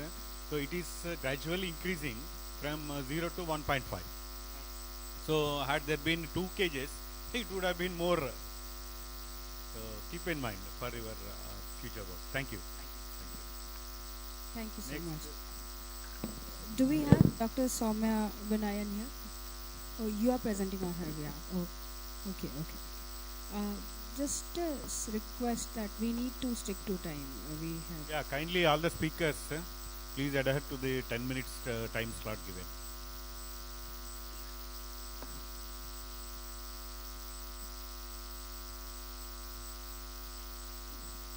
Once again, good morning, all of you. My colleague is not able to come, Dr. Soumya, so I'll be presenting on her behalf. I'm also part of the project. So, a quick introduction. we are 5 institutions working together. IIT Kharagpur एक है, IIT Tirupati एक है, Dr. Vishnu is from there, I am from IIT Kharagpur. The School of Business Amrita campus, Professor Vishwanathan is there, and that is also a project partner. Dr. Soumya is from the Center for Social Development, Hyderabad. She is another partner in this entire thing. And we are also very ably supported by the ex-GIRD director, Dr. Lalita, who has given us very valuable insights into this project. So these are all different people working on the same thing of exploring the context of GI tag rice varieties, जो मैंने पहले बात किया उसके बारे में. This is a 5-year project from the Indian Council of Social Science Research, New Delhi. We have just completed the exploratory study and we are now going to embark into baseline study. तो baseline study में हम farmers के blocks में जाके farmer से बात करेंगे on the cultivation practices, उनका younger generation take up करना चाहता है कि नहीं, कितना yield आ रहा है और इसके लिए क्या income कर सकते हैं और क्या linkage होना चाहिए. And obviously partner institutions जहाँ पे हैं, agriculture institutions है, KVKs है, SAUs है, ARSs हैं, उनका क्या सहयोग रहा है इसको लेकर. So that's just the background of it. Now we have conducted field studies in various parts of the country wherever these GI tag rice varieties are, and we have deliberately taken non-basmati क्योंकि बासमती के ऊपर काफ़ी काम हुआ है और बासमती को आगे काफ़ी बढ़ाया है, but these are where we really need to get a lot of inputs into, so that's the focus actually. Yes, अभी हमने पहले सोचा कि पहले देखते हैं कि इसके ऑलरेडी लिंकेजेस हैं, मार्केट स्टडी किया है, सोशियो इकोनॉमिक स्टडी किया है, तो हम क्यों करें, हम रिपीट नहीं करेंगे. लेकिन जब हमने लिटरेचर सर्वे किया था, the entire literature is on the scientific side. It is all about the cultivation practices, content, phenolics, tannins, anthocyanins. वो सब profiling studies भी काफ़ी हुए हैं, and also the nutritional content. Stress, abiotic, biotic stress को काफ़ी studies हुए हैं. But on market linkages, economics of it, very, very few studies are there, and that's the gap that we have identified. This is just a representative of the studies where जहाँ पे economics किया है, लेकिन there is no comprehensive study done with respect to farmer livelihoods on a longitudinal basis. So our longitudinal study is an attempt towards that. It's a very uphill task for us. आपके reference के लिए हमने कितना literature को survey किया है, this is just evidence of that. So now this is the study map of the different rice GIs, and हम किससे बात कर रहे हैं, पहले farmer से बात कर रहे हैं, कृषि विज्ञान केंद्र से बात करें, एग्रीकल्चर रिसर्च स्टेशन से बात करें, कई यूनिवर्सिटीज़ जो हैं उनसे भी हम लोग बात करें, जैसे AAU है, SAUs है, स्टेट एग्रीकल्चर यूनिवर्सिटीज़ आते हैं, उनसे भी हम लोग बात करते हैं. So this is and then जब हम मार्केट को स्टडी करने जाएंगे, then it's important to study the traders को स्टडी करना, FPOs को स्टडी करना, ये और एक इम्पॉर्टेंट कॉम्पोनेंट है. तो this is where, and then हम गवर्नमेंट डिपार्टमेंट्स को भी कंसल्ट कर रहे हैं कि अभी वो क्या कर रहे हैं, वो भी तो कई प्रमोट कर रहे हैं. तो इन सब को लेके हमारा पहले exploratory study will tell us कि किस हद तक काम हुआ है इकोनॉमिक्स के ऊपर और क्या करना चाहिए. सो दैट इज द एक्टिविटी. अभी तक हमने कई स्टेट्स में किया है, और ये अभी जो स्लाइड्स में दिखा रहे हैं वो थोड़ा बहुत हमारा काम दर्शाता है. तो यूपी में जो हमने काम किया है काला नमक के ऊपर, और काला नमक का तो अभी थोड़ा एक्सपोर्ट के लिए भी बहुत कुछ हो रहा है, ब्रांडिंग हो रहा है, लेकिन उसका जो डिटेल्स है इन टर्म्स ऑफ क्या इनिशिएटिव्स दे रहे हैं, अभी उसके ट्रेसेबिलिटी स्टडीज़ के लिए अभी हो रहे हैं. जैसे मैं कह सकती हूँ आपको, मैं आई विजिटेड तांडूर इन आंध्र प्रदेश. तांडूर में एक रेड ग्राम है, वो दाल का वैरायटी है, 22% उसमें प्रोटीन कंटेंट है. एंड वो content of protein is not just because of the cultivation practice, it is actually grown in fuller's earth. तो हमें ना we got a very interesting thing कि ये फुलर्स अर्थ जो है ना, ये ज़मीन जो है, मतलब जो सॉइल जिसको कहते हैं हम लोग, वो एक्सपोर्ट हो रहा है, सॉइल एक्सपोर्ट हो रहा है, क्योंकि वो सॉइल ज़्यादा फर्टाइल है. तो India is now exporting the soil. Now अब देखिए, एक जगह हम करें कंजर्वेशन स्पीशीज़ को करना है, अभी हमको सॉइल का भी बचाना पड़ेगा. सो this is a very important revelation that came out of the visit to Tandur. An important thing in Tandur is actually blockchain को use कर रहे हैं वो लोग traceability studies के लिए. रही बात है कि अभी काफ़ी लोग काफ़ी टेक्नोलॉजीज़ के बारे में बात कर रहे हैं, लेकिन टेक्नोलॉजी क्या चीप है ये हमारे लिए ज़रूरी है. सो वो एक ऑब्वियसली एक्सटेंडेड स्टडी चाहिए. सो टू दी फार्मर नीड्स हमने काफ़ी कुछ समझा, लिंकेजेस कैसे चाहिए फार्मर्स को. जगह में हमने देखा कि फार्मर्स जहाँ पे रजिस्ट्रेशन का जो डॉक्यूमेंट है वहाँ पे दिखा रहा है कि ये सब डिस्ट्रिक्ट्स में है, लेकिन हमारे फार्मर को कायदा कानून में वही जगह में रखना गलत है. फार्मर माइग्रेट करता है, बट लॉ इसको नहीं देखा. Law is not considered that. So therefore we also need to look at उसके लिए हम क्या करें. जैसे हम लोग भी जगह जगह जा रहे हैं, farmer will also move. Then what happens to the beyond the GI notified area. So these are just the products. वो मैं I am not going to focus much on that. So Adam Chini is again a very important GI tagged variety. और इसका जैसे गोविंद भोग का है, आदम चीनी का, now the price has actually grown of that particular rice variety. Now export value is okay, लेकिन domestic purpose के लिए क्या price हमें control में रखना है. Otherwise again we face the issue of it may not be much utilized in it. So MSP का क्या होना चाहिए विथ रिस्पेक्ट टू दैट, ये एक और एक विषय हमें आगे आया है इसको लेके. एंड FPOs अभी बने हैं, लेकिन लिंकेजेस अंडरस्टैंड करने के लिए अभी हमें बहुत समय चाहिए, क्योंकि there is also a counter view जहाँ पे हमने Sufal Bangla we looked at several marketing initiatives in UP, in many other states also, even in Kerala and all of those also, जहाँ पे एक इंटरेस्टिंग बात आ रहा है कि वो लोग कह रहे हैं कि अभी जो ट्रेडर है लोग समझते हैं उसको क्या GI टैग का क्या ज़रूरत है. मुझे अगर चाहिए और अच्छा क्वालिटी चाहिए, मैं पहचान सकता हूँ. आप टैग और पैकेजिंग करके और कॉस्टली बना रहे हैं. So this is the other contrary view that we are actually coming with respect to Kerala. Pokkali is very well known. Jeerakashala, Gandakashala, these are also again you see the Wayanad district and all of that, they are quite done well, but वहाँ पे भी farmers का number कम हो रहा है. ये this is a cause for concern.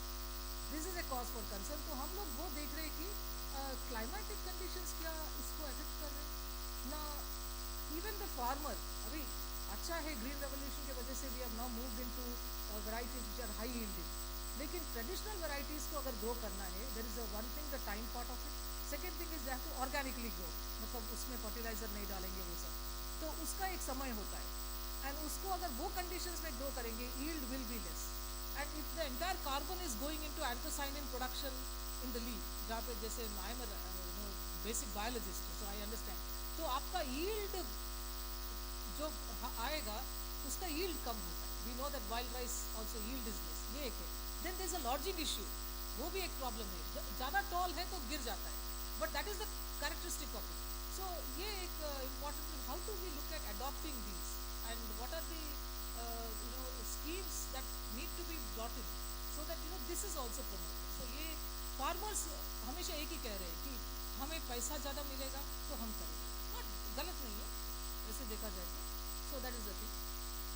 So governmental support is coming as a very important thing. जहाँ पे हमने सब जगह में यही एक यूनिफॉर्म आ रहा है कि हमें गवर्नमेंट का साथ चाहिए टू प्रमोट इट, क्योंकि हम कल्टिवेट करेंगे लेकिन प्रमोशन आप करो. हम वो भी करेंगे, ये नहीं होगा. Another thing is that just to make the presentation a little short, कोई एक जगह में जैसे धान एक जगह होता है, जैसे सोनामुखी में धान होता है, वर्धमान में मिलिंग यूनिट है, ट्रांसपोर्ट के लिए खर्चा होता है. सो और एक विषय जो आया है कि एट सोर्स मिलिंग यूनिट होने से बेटर होगा. एंड वहाँ पे वी कैन यूज टेक्नोलॉजी. जैसे रोबोटिक मिलिंग यूनिट्स हैं वर्धमान में. We are yet to visit the Vardhaman site for that milling unit. So this is one peculiarity. So cost obviously वो बढ़ रहा है, बट असम का इंटरेस्टिंग एग्जाम्पल था. असम में milling is also happening at source, इसीलिए प्राइस वो लोग एकदम they are able to maintain it and farmer is directly getting the middle man का ये नहीं है, ट्रेडर का इश्यू नहीं आ रहा है. So this is one thing that we notice. And yes, so improved price realization is what we need to look at. And many of these rice varieties are sold sold as processed product. जैसे कटरनी मरचा है, चिवड़ा है उसका, that's which is more relevant in that case. So what you see also on these slides are actually farmer ने जो कहा है हमने वैसे ही डाला. In fact I didn't put it in Assamese, Bengali, and in Oriya, but we wanted to capture the actual voice of the farmer. ना इसको transliterate करके वो ठीक नहीं रहेगा करके. So some of these are there, and then most importantly देखिए मैंने कहा आपको ना GI का registration मिलता है, जैसे आपका काला जीरा का एक registration document है, वो अच्छा है. लेकिन registration document के बाद जो है उसमें कितने भी farmers है उनका भी registration होगा. मतलब इतने 60 फार्मर्स का नाम आएगा, वो 60 फार्मर्स ही काला जीरा को कर सकते हैं. 60 इज अ नंबर. तो ये ऑथराइज्ड यूजर कहते हैं लॉ के अंतर्गत. तो इसका रजिस्ट्रेशन कंप्लीट नहीं हुआ है. सो कौन एक्चुअल फार्मर है उसका जीआई का, कौन नहीं है, इज अ क्वेश्चन. एंड अगर वो ऑथराइज्ड यूजर होंगे, they have rights under the law, they can ask for composition, ये सब कुछ है. So we can again look at that linkage. So उसमें काफ़ी तक लोगों को मालूम भी नहीं कि जीआई हुआ है. So that means there is a disconnect. एक रिकॉग्निशन लॉ में मिला है लेकिन फार्मर को नहीं मालूम. That means obviously there is a disconnect and farmer को बेनिफिट नहीं आया है. We can straight away read from there. So that is what it is. I just take much time. Maharashtra में हमने एक अच्छा सा ये स्टडी भी किया था, अम्बे मोहर एंड अजारा गंसल का. Here what we have looked at is supermarket में कितना ये लोग बेच रहे हैं. When it comes to the supermarket, what is the cost vis-a-vis what is the cost at the source? You know, like धान है, धान का कितना, processed का, rice का कितना. So we found a very very wide variation. There is no price control mechanism, and if the return on investment the farmer cannot get, then there is no meaning in. And already they are telling us ये बहुत difficulty से हम लोग grow कर रहे हैं, हमारे 6 generations से कर रहे हैं, इसलिए हमारा भी एक दायित्व बन रहा है, इसलिए कर रहे हैं. लेकिन हंस के हम लोग नहीं कर रहे. So this is one thing. So and women का role भी हमने देखा है कई में. So I'll just close the presentation. So what are the common challenges? हाँ, ये I've already mentioned to you what are the common challenges. Farmer awareness is still low. Linkages are vastly missing. Trading community is taking the asymmetry of information and making big benefit. So at the national level we are promoting GI, but I think we should first promote agriculture. At the national level agriculture GI should be the topmost in the priority. Crops को अपने अच्छे से promote कर दिया, but हमको crop promote करना, because ultimately it will also preserve crop biodiversity, which is ये मूल है ना, seed democracy के लिए most important. Thank you. Yeah. Thank you, madam. Thank you. Yeah, we'll take quick queries. Please, sir.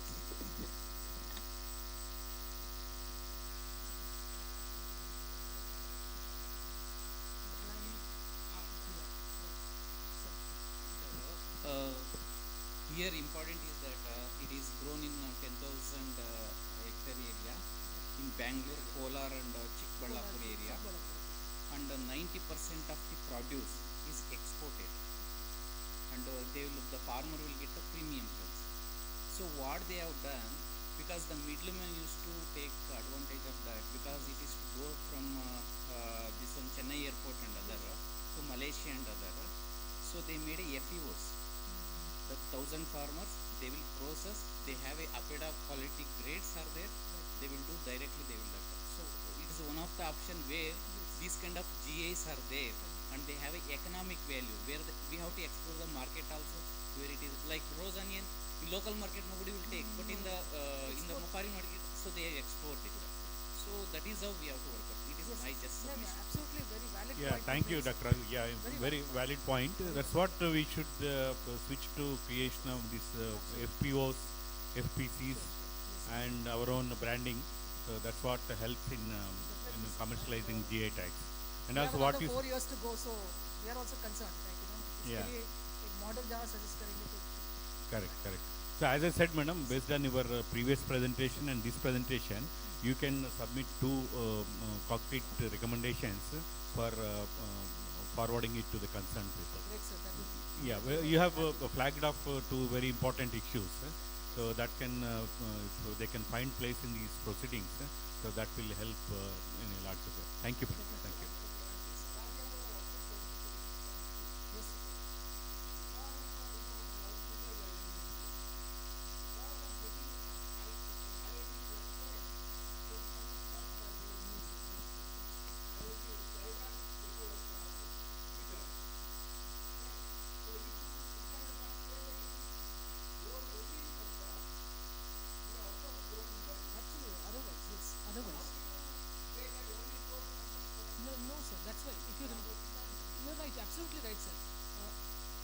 said that the map that is given in the part A registration of GI वो गलत है, क्योंकि actually अगर मूल history में जाएंगे तो those are not the only notified areas.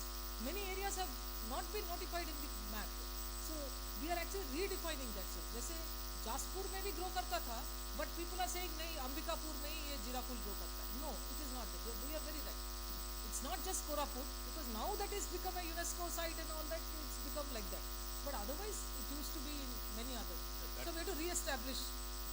Those things, I think, sir, we can take it up, increasing Yes, the I think area. that's a valid suggestion. But how to make commercialization of these Sir, GI that tagged? we need promotion at the state level. and Yeah, at national sensitizing different farmer stakeholders. को commercial farmer banana, I am against that. Because farmer को अपना काम करने दो.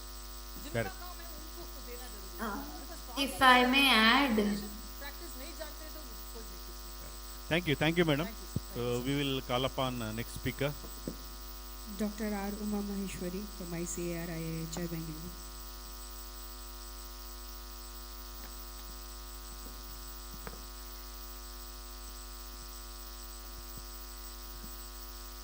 Good morning all. I welcome you all to my presentation on evaluating holistic modules for sustainable nematode management in okra.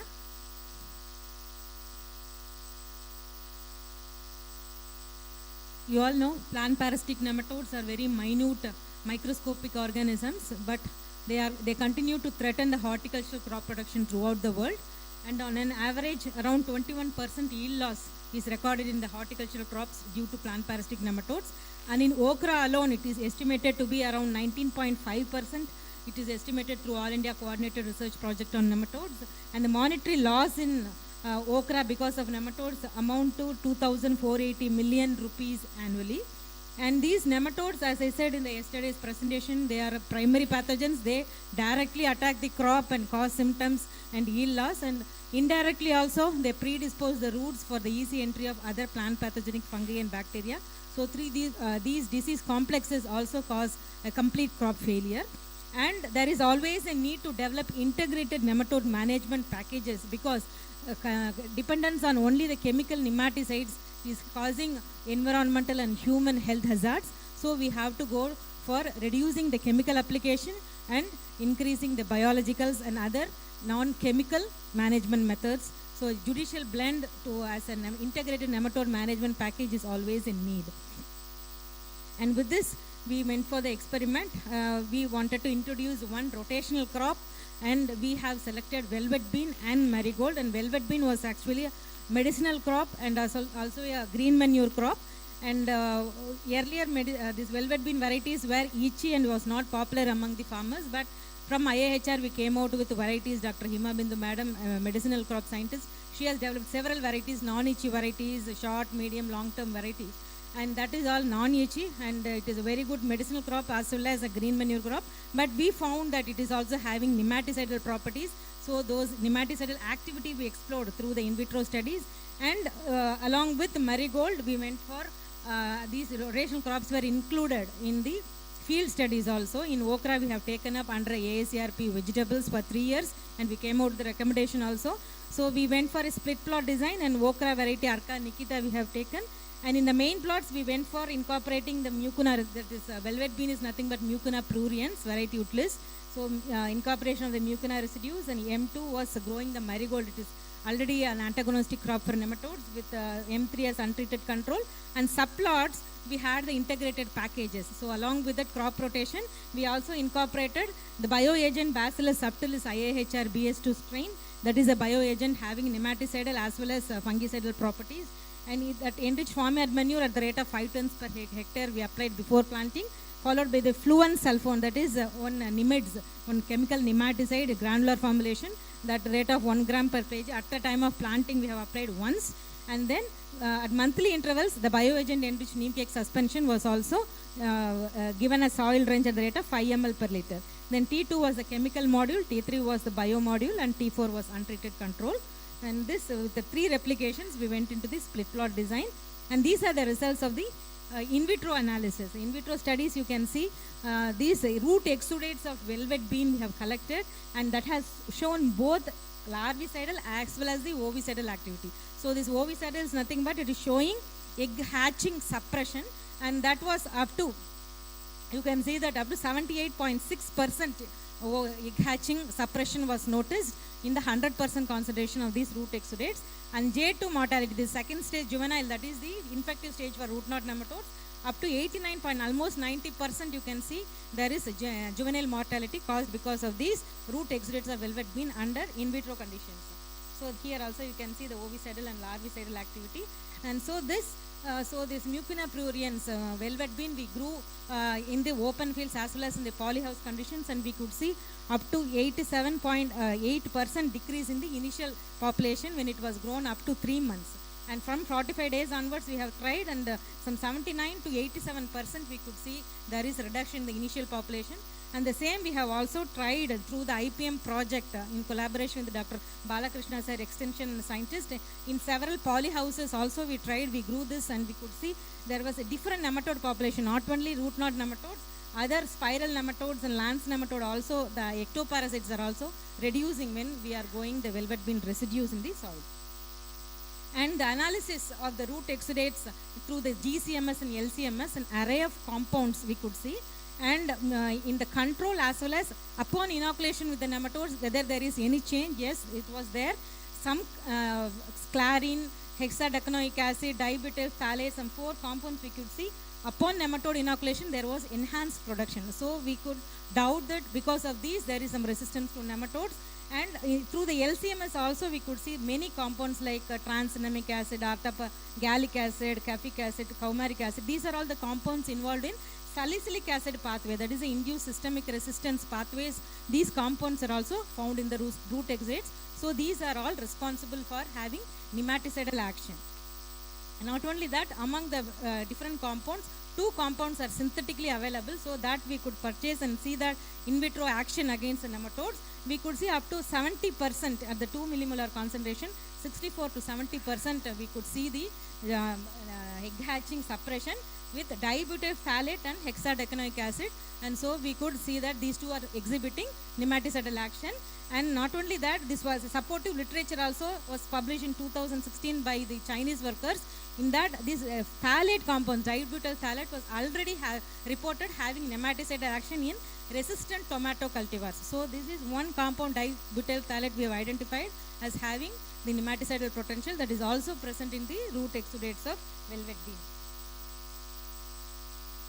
And so coming to the field trials, we grew and the main plots, we grew this velvet bean, then marigold, and then we incorporated the residues of the velvet bean and followed by okra.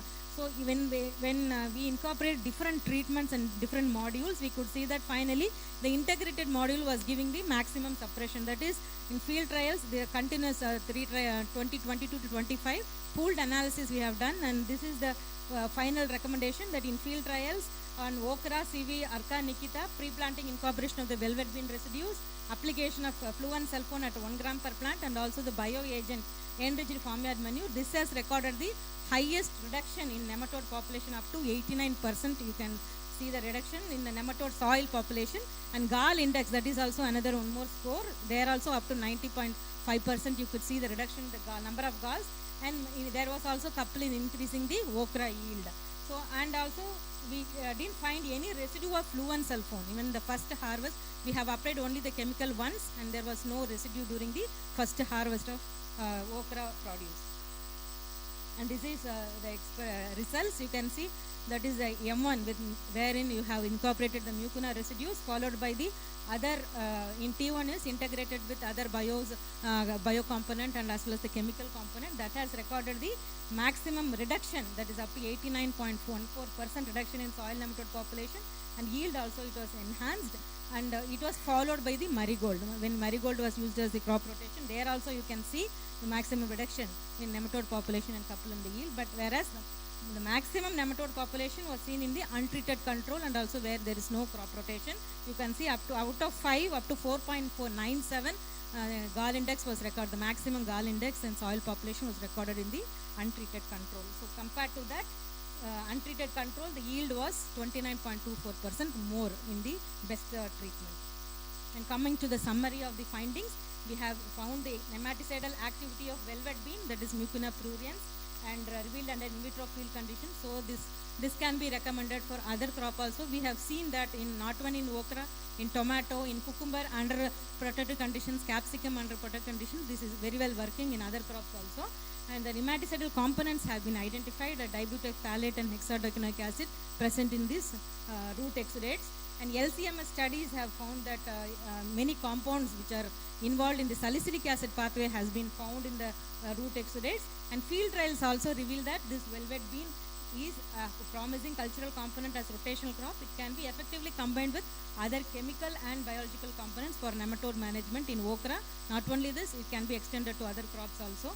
And future focus on development of novel formulation from these nematotoxic compounds is from these antagonistic crops is on the way. Still we are finding some difficulties.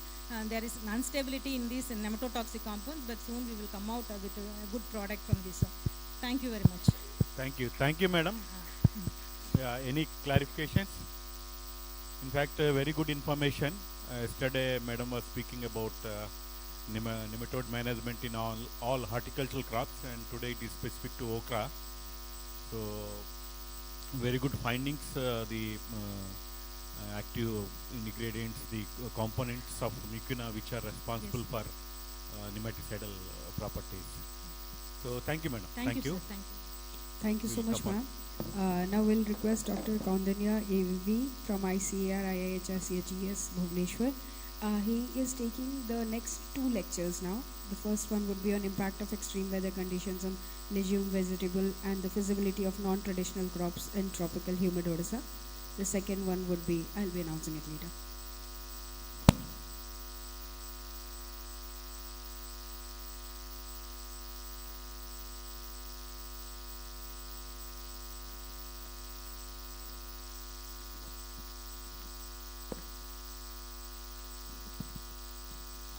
Very good afternoon to all. And now I will be speaking on impact of extreme weather conditions on legume vegetables and the feasibility of non-traditional crops in the tropical humid Odisha. That means the east coast region. So we all know that legumes are rich in protein and they are rich source of protein for our large vegetarian society, and they are rich in minerals also like iron, zinc, calcium and magnesium. They contain low fat and low glycemic index. That's why they are ideal for nutritional security, and agronomically they are short duration crops. So they fetch quick returns for the farmers and they can fit in any cropping system. And we all know that they have symbiotic association with the rhizobium bacteria, which helps in the fixation of the atmospheric nitrogen. So what do we mean by the extreme weather conditions? So the extreme weather conditions in the tropical east coast region are highly characterized by the high temperatures. So if we see the graph here, the weekly average maximum temperatures from April to October over the period of 3 years, 2022 to 2025, are mostly above the 35 degrees centigrade, and they are even crossing the 40 degrees centigrade. You see the minimum temperatures, even the minimum temperatures are also more than 25 degrees centigrade. So this is again another important thing. For most of the legume vegetables, for proper pollination, fruit and seed development, night temperatures are very much important. If night temperatures are more than 25 degrees centigrade, it will lead to the failure of the fruit set. And we all know that we have long days here. So from April to October period, we have sunrise at 5:30 a.m. and sunset at 6:30 p.m. That means we have almost 13 hours day length here. So these legume vegetables are highly sensitive to photo period, and this 13 hours day length is having significant effect on the flowering of the legume vegetables. And we all know that this Odisha is highly known for the cyclones and heat waves and sea level rise, and in the coastal districts flooding is also another problem. So now we will see how these extreme weather conditions are affecting the legume production in this particular area. So I forgot to mention the data is obtained from the ACRP on agrometeorology from OEAT. I forgot to cite this source. So as I said earlier, the pollination and fruit set of many legume vegetables are dependent on the temperature, photo period and the soil moisture stress. And pea is a strictly cool season crop. And French bean is again thermosensitive crop. At about temperatures of 35 degrees centigrade, there is a flower abscission and ovule abortion. And it requires low night temperatures of around 20 degrees centigrade for proper pollination and fruit set. So again, when it comes to the dolichos bean, it is photothermosensitive. Flowering in dolichos bean is governed by the photo period, and fruit and seed development is governed by the temperature. So cowpea is a photosensitive crop, and wing bean is again photo and thermosensitive crop. And last speaker has talked about the velvet bean. Velvet bean is also photosensitive crop. We have grown velvet bean here, and there is no flowering and fruit set during Kharif season. So these limitations confining the legume cultivation in this particular region to the Rabi season only. So these are the few images that I am showing here. You can see the scorching of leaves in the February itself last year. So when the seedlings when there are only few leaves in the February itself, there is scorching temperatures. It indicates the high temperatures that are prevailing in this region. So we studied the effect of high temperatures on French bean with 10 French bean lines, and they were grown in 3 different growing conditions. One is open condition, another one is the 75% shade net condition, and another one is the controlled temperature. Under controlled temperature conditions, we maintained the day temperature of 30 degrees centigrade and night temperature of 20 degrees centigrade, and the experiment was done from March to June. So at 30 days after sowing, that means in the month of April, we recorded the plant height, and the shade net grown plants have the maximum plant height of 87 centimeters, followed by the control temperature. But in the open field, the plants were very small, and they were only 12 centimeters height. And if you see the number of compound leaves per plant, the controlled conditions have the more number of compound leaves per plant, followed by the shade net grown plants, and followed by the open field plants. So here you can see the difference clearly. The left side is the open field grown plant, very short plant, and the tall and lanky plant you can see under shade net condition, and the bright green plant you can see under controlled conditions. So there is a difference among the leaf blade also. The leaves are very big under controlled conditions, and they were small under open and shade net conditions. Under controlled conditions, the leaf blade length reached up to 11 centimeter, and whereas under open field and shade net conditions, they have 6 to 6.5 centimeter leaf blade length. So percentage of scorched leaves was also studied. So in the open field conditions, almost 46% of the leaves exhibited the scorching symptoms, followed by the shade net. Under shade net, 23% of the leaves exhibited the scorching symptoms. So flowering under controlled conditions, the average number of days taken for first flowering is 42 days. Under shade net conditions, only the lines 4 and 9 flowered. The remaining lines did not flower. Under open field conditions, none of the genotypes flowered. And when it comes to the seeds per pod, under controlled conditions, we have obtained an average of 2.7 seeds per pod. But there was no fruit and seed development when in the plants grown under shade net and open field conditions. Here you can see the flowering and the dry pods under controlled conditions. So another important legume is the wing bean. Again, it is a photo and thermosensitive crop. The flowering and tuber development in the wing bean is also affected by the temperature and photo period. And the optimum temperature requirement for flowering and fruiting is 25 to 20 degrees centigrade. And there was no flowering and fruiting from the months of April to June, where the prevailing temperatures were 39.6, 37.9, and 37.2 degrees centigrade, and the day length was 13 hours, more than 13 hours. So under high temperatures and prolonged photo period, there was no flowering and fruiting in the wing bean. So we studied the tuber development also, and in the autumn-winter condition, the tuber weight was more, but in the spring-summer, the tuber weight was very less, and you can see the small pencil-like roots during summer season. And during summer season, the wing bean took more number of days for germination, and chlorophyll content is also less during summer season.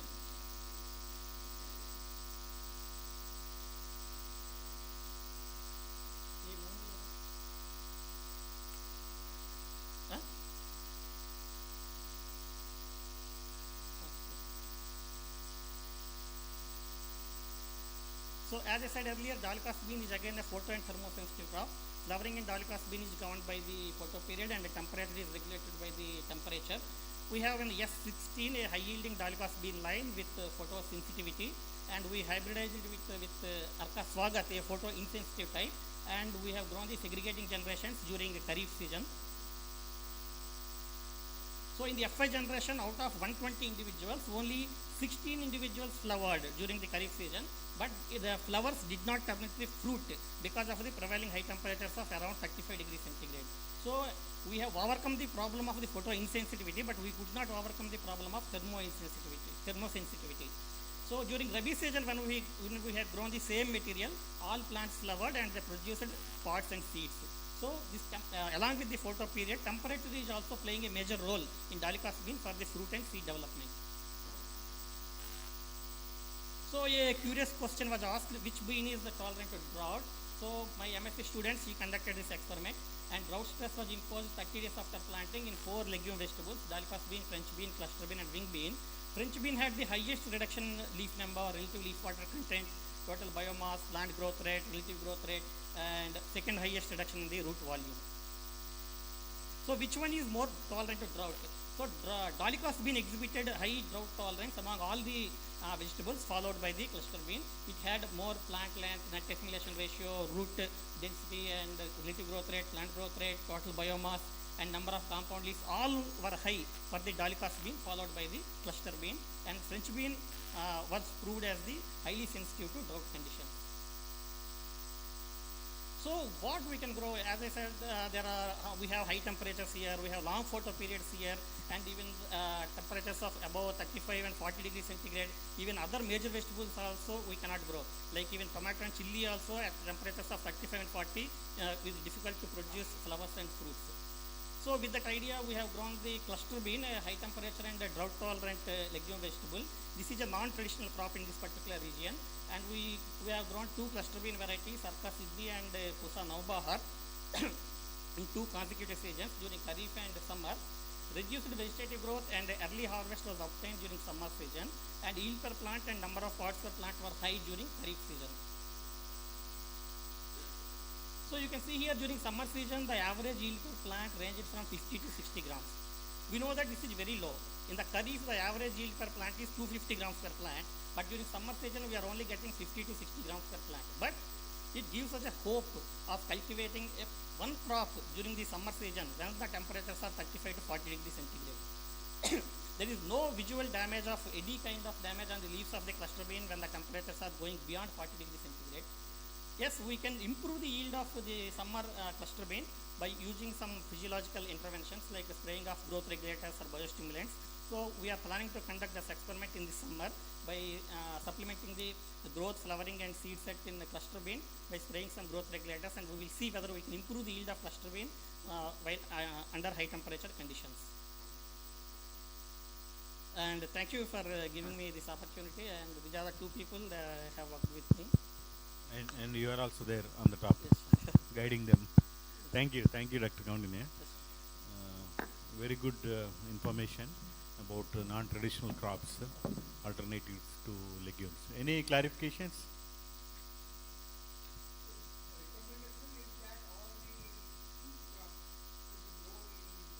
Yes, okay. In our Bhubaneswar condition, or coastal condition. Summer season, sir, it is giving less yield, but you can grow because it is a low input requirement crop. You don't need to give more input to it, so we can grow instead of keeping the land fallow. You can try this. Thank you, Doctor. We'll call upon the next speaker. So Dr. Kaundinya will be presenting the paper of Dr. Vivek Hegde. It is on identification and validation of cucumber germplasm lines for downy mildew resistance. Again, Doctor, it's 10 minutes. Yes, sure. So this is a work of Dr. Vivek Hegde, my senior colleague, and due to some reasons he is unable to present here, so I will be presenting on his behalf. So the work is identification and validation of cucumber germplasm lines for downy mildew tolerance. And cucumber is an important salad vegetable, and every one of us daily eat cucumber. It is originated in India, but the downy mildew caused by the pathogen Pseudoperonospora cubensis is an important foliar disease in cucumber, and under favorable conditions like low temperature coupled with high humidity, the yield loss may go up to 100%. So how can we manage this disease? There is always an immediate management going with the fungicides. We can spray the fungicides, and there are a lot of chemical fungicides are coming into the market, and Carjet, a mix of Cyomilon and Mancozeb, I think. So these are the new fungicides are coming, and they are effectively working against the downy mildew disease. But they have several drawbacks. It gives the temporary relief, and there is a concern of environmental safety always whenever we are dealing with the chemicals, and there are fungicide residues on the fruits. It increases the cost of cultivation, and over a period of time the pathogen may become resistant to a particular fungicide. So what is a permanent solution? The permanent solution is always going with the host plant resistance. So if we can develop a variety, or if we can identify a line that is having natural resistance to any particular disease, that will be useful for the farmers, as it gives the permanent solution and reduces the cost of cultivation, and it is environmentally friendly approach also. But unfortunately in India there is no any line identified so far which is 100% or even 90% resistant to the cucumber downy mildew disease. So with an objective to identify, at least we can identify a good tolerant line or at least a moderately resistant line. Around 532 accessions were evaluated for the downy mildew disease under natural epiphytotic conditions at ICRIHR Bangalore for 3 years. And we have identified few good lines, and they were again tested with the artificial screening. For artificial screening, we prepared a solution of a spore solution of 10,000 ml per 10,000 spores per ml solution, and the solution was sprayed on the plants, and the disease incidence and the other disease parameters were recorded. So here you can see the screening of the cucumber plants under natural epiphytotic conditions. So in the year 2022, the IC 572024 and IC 527431 and IC 527400, these three accessions showed good tolerance to the downy mildew, and they're also having the optimum yield more than 2 kg per plant. So having resistance alone is not enough. As my teachers taught me, breeder cannot sacrifice yield for any other reason. Yield should always be there. It is invariably a fixed objective for any breeder. So we have to see the yield also along with the resistance. So that's why even though there are some good tolerant lines are there, we excluded them because of their low yield content. So top are the 3 tolerant lines, and the bottom are the susceptible lines. Again in the year 2023 also the same 3 lines showed good tolerance to the downy mildew disease and high yield also. The same was repeated in the 24 also. So these are the lines. So we correlated the disease parameters with the yield. So all the disease parameters were negatively correlated with the yield parameters, like number of fruits per plant, fruit yield per plant. So it supports the fact that disease reduces the yield, and you can see disease is having a negative effect on all the characters. So all the bars are downwards. So the disease having negative effect on the fruits per plant, yield per plant, and fruit weight. So these 6 lines were selected, and they were tested against the artificial inoculation. And IC 572024, which had field tolerance to the downy mildew disease, is also having good amount of tolerance against the downy mildew disease even under artificial screening conditions also. So we studied some biochemical parameters related to the disease also. So before inoculation and after inoculation. So after inoculation with the pathogen, protein content was reduced, phenol content was reduced, and antioxidant activity was reduced. But actually this is some kind of confusing kind of thing. So whenever we study the stress conditions, the antioxidant enzyme activities will increase, their activity will increase. But we have seen no significant difference in the antioxidant enzyme activities, peroxidase and catalase before and after inoculation. So this we have to clarify, or we have to redo the study, or we have to find out the reason why there is no increased activity of the antioxidant enzymes upon inoculation with the pathogen.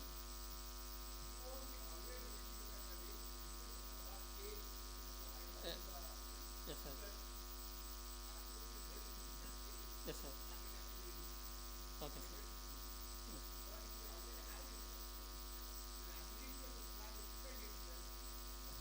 Oh, okay, sir. Yes, sir. Thank you, sir. Thank you for clarifying.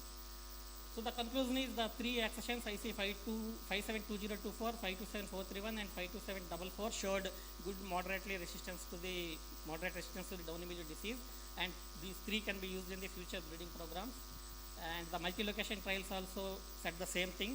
In other locations also these 3 lines exhibited good amount of tolerance against the downy mildew disease. And thank you for giving this opportunity. Thank you, Dr. Kaundinya. Presenting on behalf of Dr. Vivek Hegde, very good information and very good lines which are having resistance to downy mildew. in cucumber. Thank you. I think already clarification suggestions were given. It's not that always the catalyst will come this one. So we'll straight away go to the next speaker. Thank you so much, sir. Do we have Dr. Divyendu Chatterjee here? Yes. Okay. He's from ICAR CRRI Cuttack.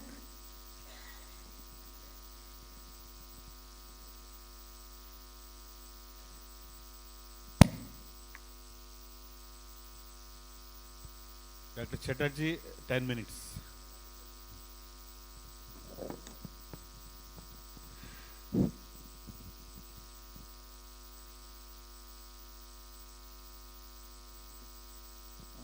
Good afternoon to everyone. My topic of this presentation is minimizing reactive nitrogen loss in lowland rice using natural nitrification and urease inhibitors. This is Ronak Alam's MSc work. I guided him. So the issue is that nitrogen management is still a challenge because we know this because of the volatilization, then emission of nitrous oxide and leaching of nitrate ion. And we know that the ammonia is basically involved in increasing this PM10, and also the nitrous oxide is a potent greenhouse gas, and the leaching of nitrate, we all know that it's causing groundwater pollution. So to counter this, since last maybe 30-40 years, people are trying with several synthetic and chemical compounds, but there are several other issues with those compounds, like they have higher cost and there is a chance of pollution. Like for example, DCD, which is having some issues with like their residue is found in milk, and also some report are there negative implication on the quality of these type of compounds. So with this backdrop, we thought that we can use some natural inhibitors that will be safe and environment friendly and that can be biodegradable, which can replace that the synthetic one. So with that in mind, we thought that there will be some compound which can mimic the action, and it can also either individually or in combination can change this situation. So we come to the basic mechanism, that is the urea hydrolysis, where urea is converting to ammonium, and then from ammonium we know that through nitrification it is converting to nitrate. So in case of urease inhibitor, so the urea hydrolysis step is generally hindered, and whereas in nitrification the first step, that is ammonium to nitrite, that nitration is generally hindered. So this is the process. Suppose if we stop the second one, then you can imagine a situation where urea keep on hydrolyzing and it will give lot of ammonium, but that ammonium will not convert to the nitrate because of the nitrification inhibitor. So there will be accumulation of the ammonium. Plant cannot take all the ammonium at a time. So there is a chance of more ammonia volatilization. So if you use nitrification inhibitor alone, then that can increase the chance of ammonia volatilization. So with this, we found three compounds like linseed oil, humic acid and garlic powder, which can be used as a, like linseed oil as a potential nitrification inhibitor, and humic acid and garlic powder as a urease inhibitor. Now in the research gap we have seen there is very limited field scale validation on and very less data on the reactive nitrogen loss, and also the economic feasibility of these compounds are not much done, and also mode of action and all these things are not done. So our objective was to standardize the mixing ratio of the natural nitrification and urease inhibitors, and also to evaluate the effectiveness and impact of these inhibitors on the reactive nitrogen loss and others. So basically our experiment is divided in three categories. Like the first one is the preliminary field experiment, because we found in literature we want to see whether really those things are work with that dose. So that was our target in the preliminary field experiment. Later on, what dose we got, then we modify some of them and come to our dose in the laboratory experiment, and then the base dose in the laboratory experiment we take it to the final field experiment. So there is a full scale of work.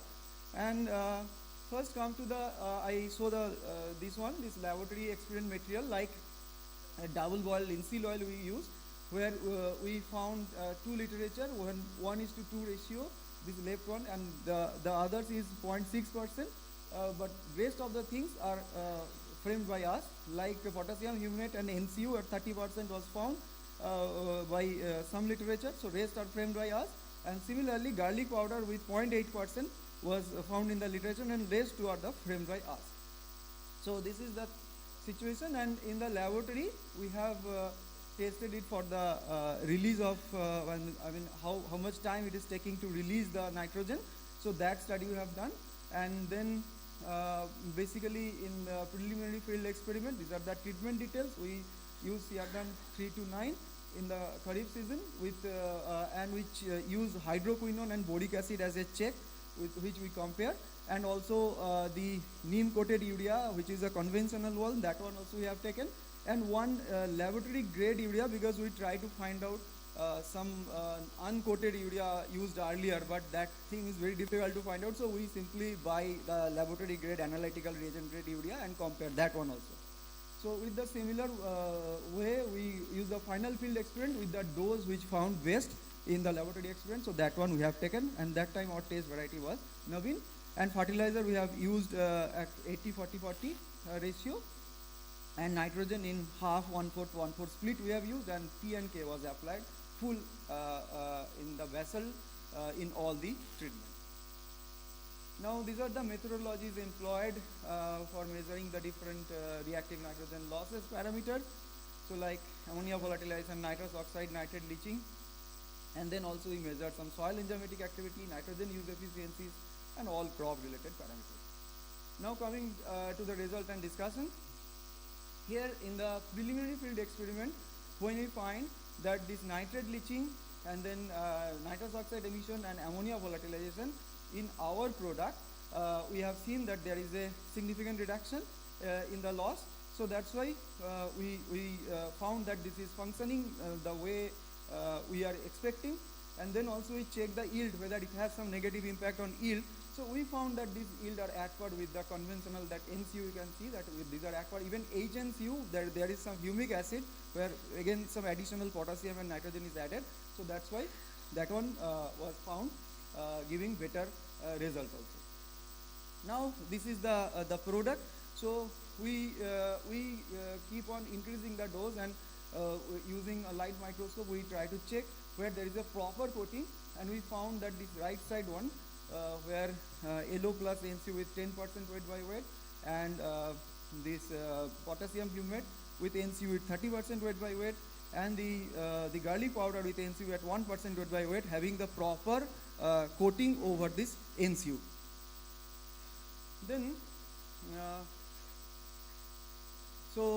based on that, we have decided that these three will take. And another one, that left one you can see, that was also reported by one research paper, but when we are doing in that way, the physical condition of that product, you can see on the left side, it is very extremely poor and difficult to handle, so we decided to skip it and we go with these three.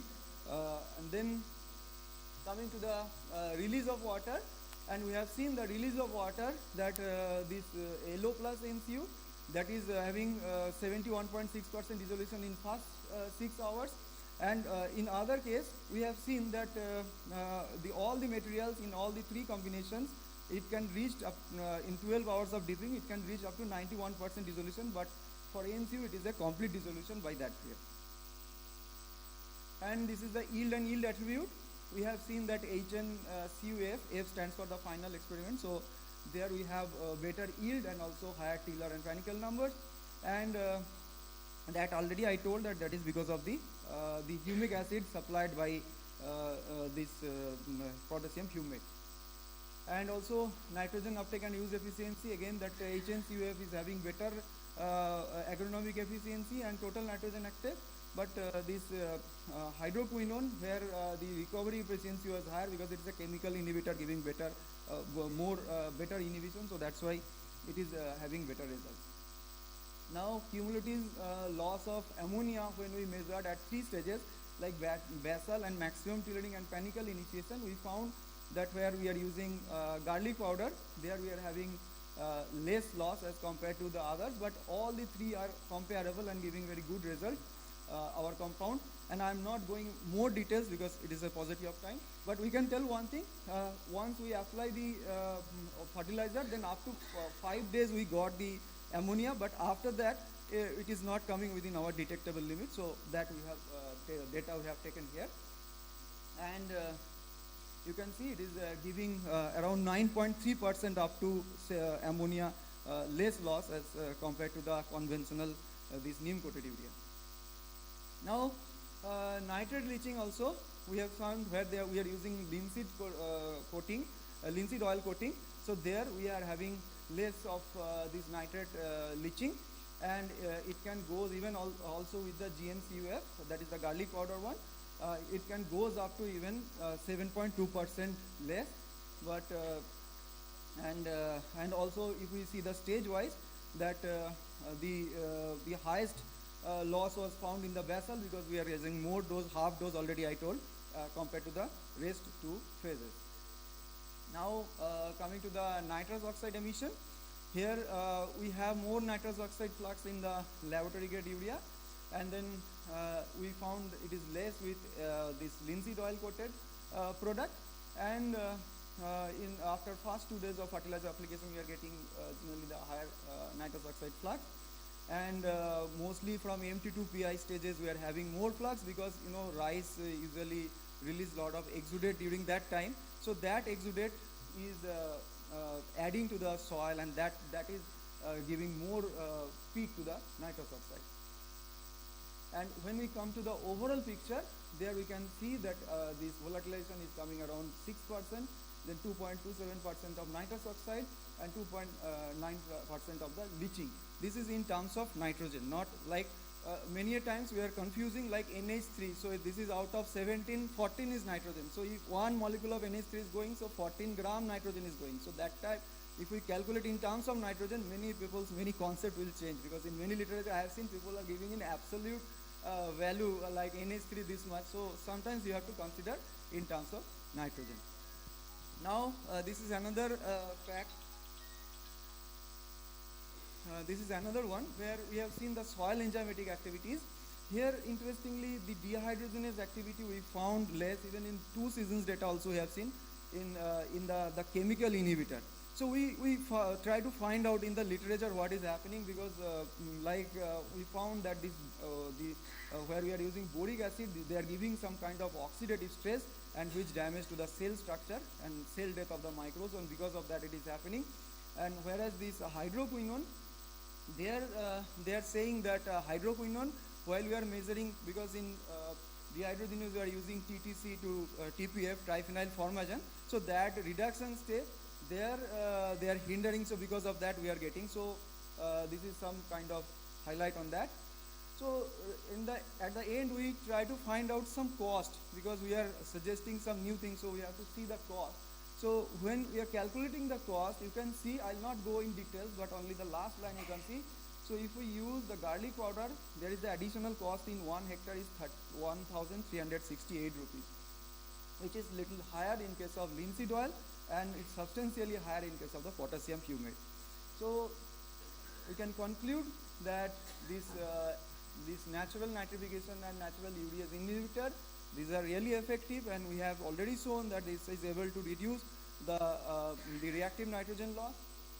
And also among these products, garlic powder is the most effective one, and it is the most cost effective product. And also linseed also we can consider, and these are all, since this is a sustainable agriculture, so it can also help in the sustainable development goal 13. So that's all. Thank you, Dr. Chatterjee. Very good information, especially in the last year. I think there is shortage of urea, and farmers are not getting urea in some of the states. So to increase the nitrogen use efficiency, these things will be very much useful. Any clarifications from the house? Thank you, doctor. Yeah. Thank you so much, sir. Yeah. Can we now have Dr. Shantanu Rakshat from ICR IIHRC HES Bhubaneswar? He is lecturing on livelihoods, vulnerability of farmers and flood-affected agro-ecosystem in Ganjam, Odisha.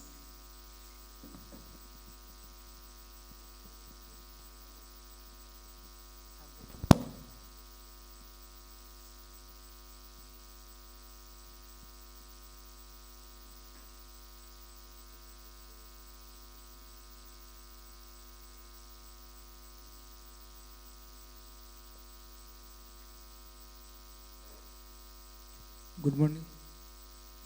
Under this study, we have studied livelihoods vulnerability of farmers in flood-affected agricultural system in Ganjam, Odisha. We have studied the livelihood vulnerability, socioeconomic impact, coping behavior, their adaptation strategies, and ultimately the barriers they are facing for effective adaptation.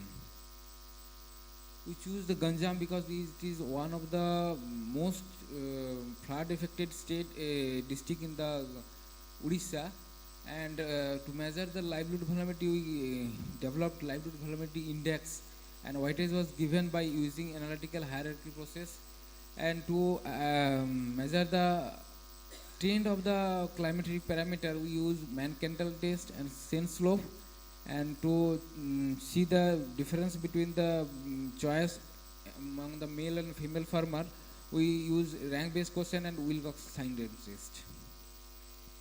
This livelihood vulnerability index was developed. It was a consist of the 7 dimensions, and each dimension there are lots of parameters. And when we see the status in terms of different parameters, in Ganjam was mostly performing poor in terms of social, financial, as well as institutional support. When we incorporated this score with the weightage, we found that the maximum vulnerability was contributed by the natural disaster and financial capital and the physical capital. These three are the most contributor in their vulnerability. And when we go to the indicators level contribution, these are the 12 parameters which are contributing maximum in the vulnerability of the farmers.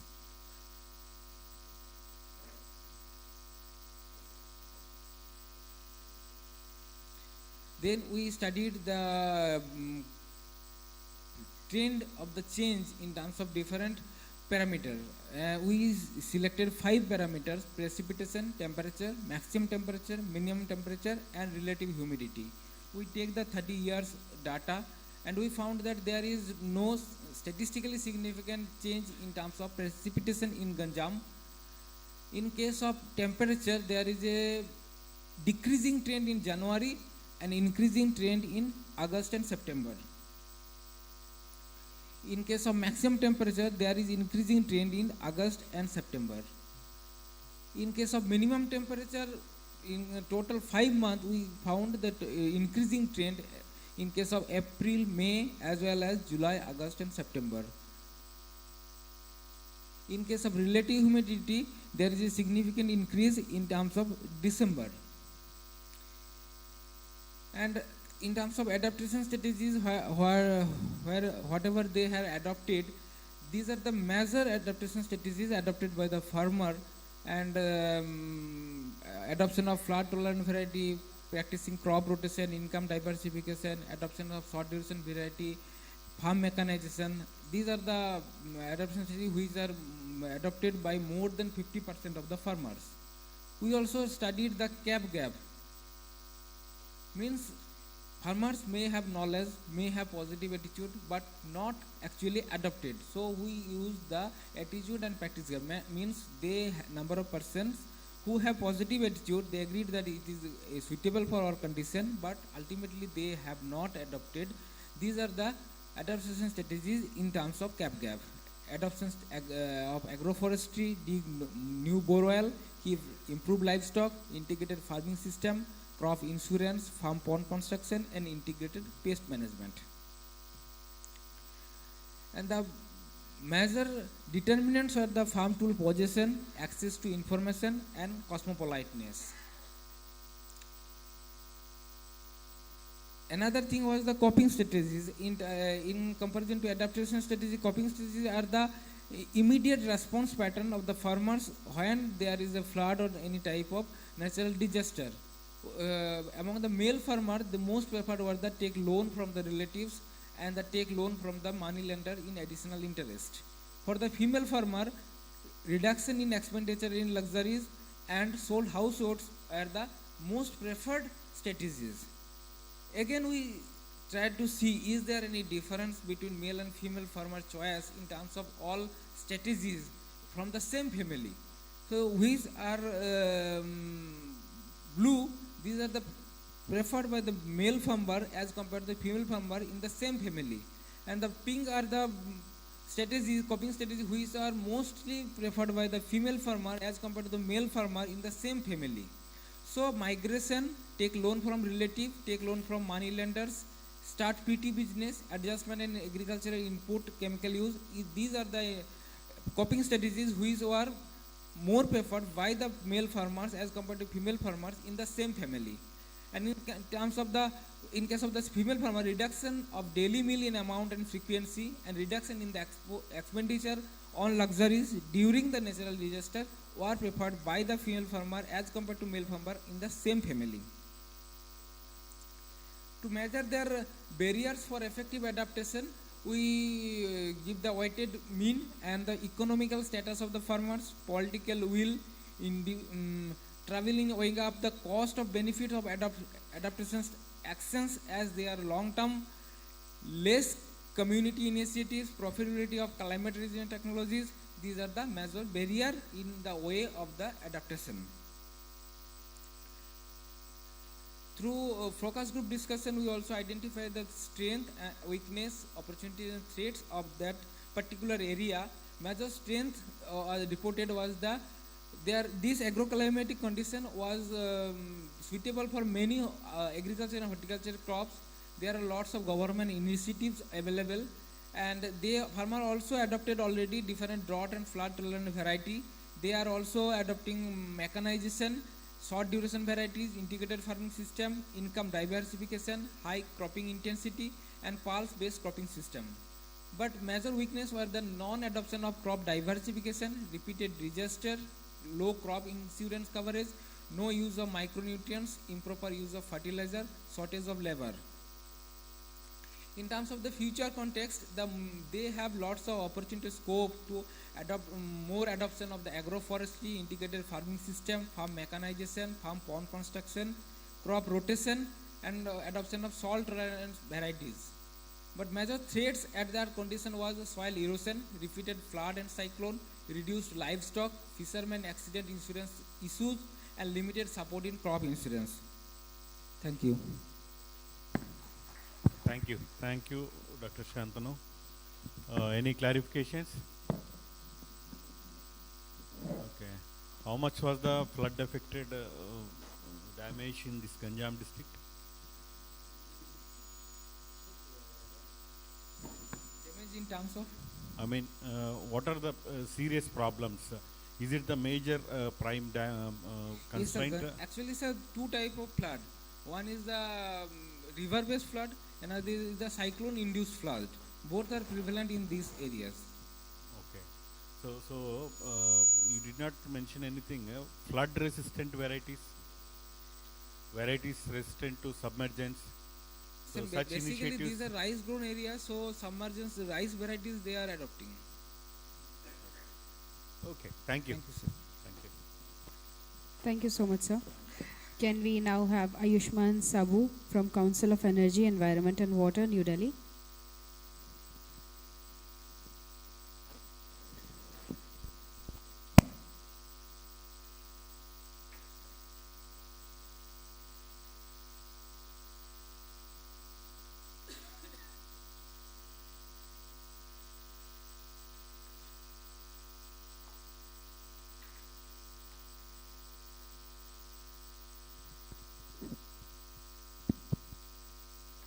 Dr. Sahu, yeah, time given is 10 minutes. Good afternoon, everyone. My name is Ayushman Sabu. I'm a research analyst at the Council on Energy, Environment and Water.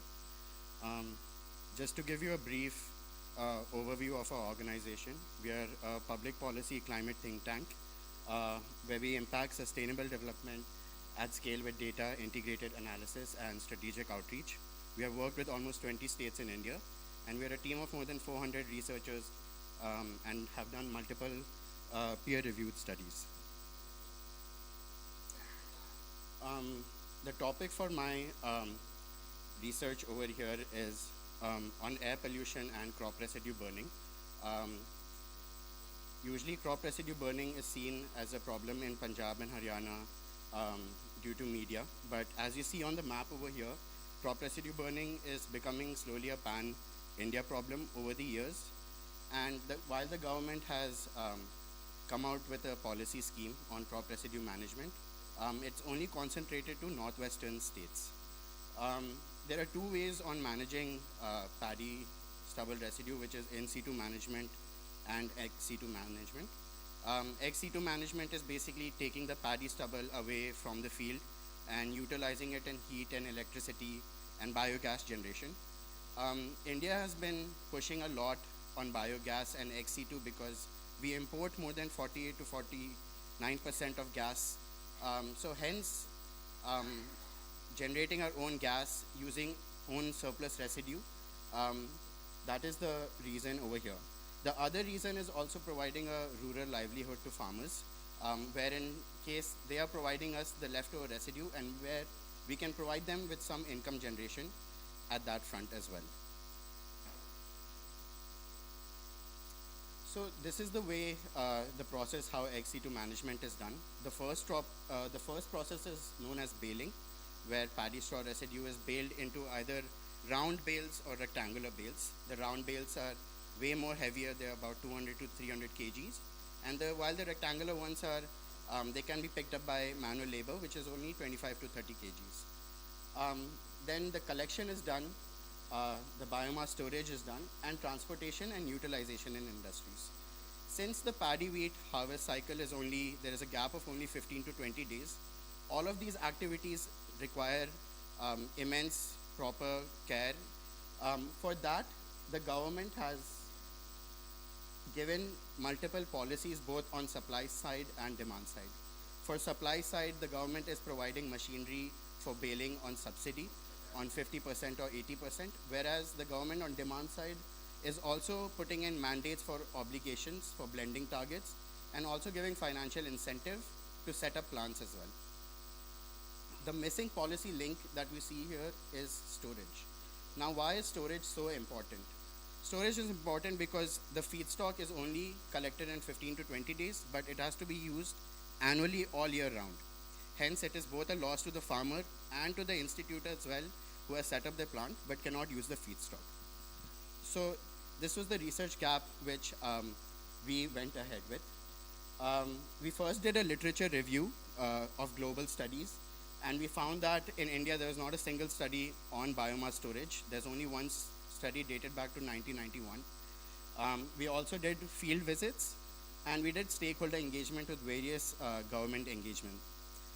This study looked at 8 ex situ sites, which range from biomass-based power plants, CBG producers, industrial boilers, and we looked at how they store their biomass and what better can be done to provide everyone a standard operating procedure.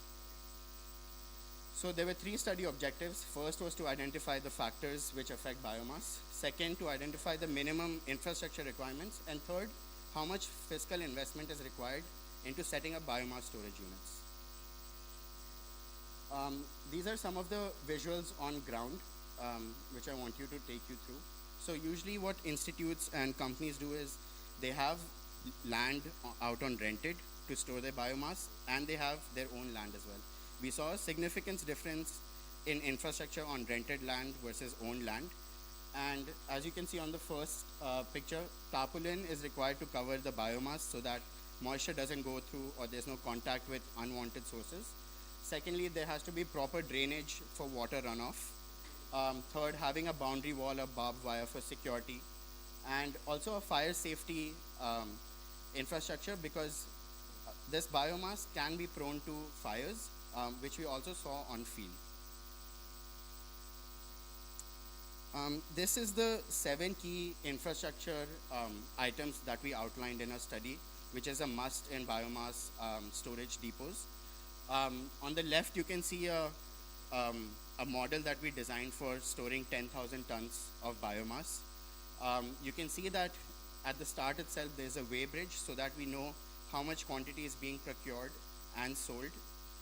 The current problem on field is we don't have a tracking mechanism of how much biomass is being used.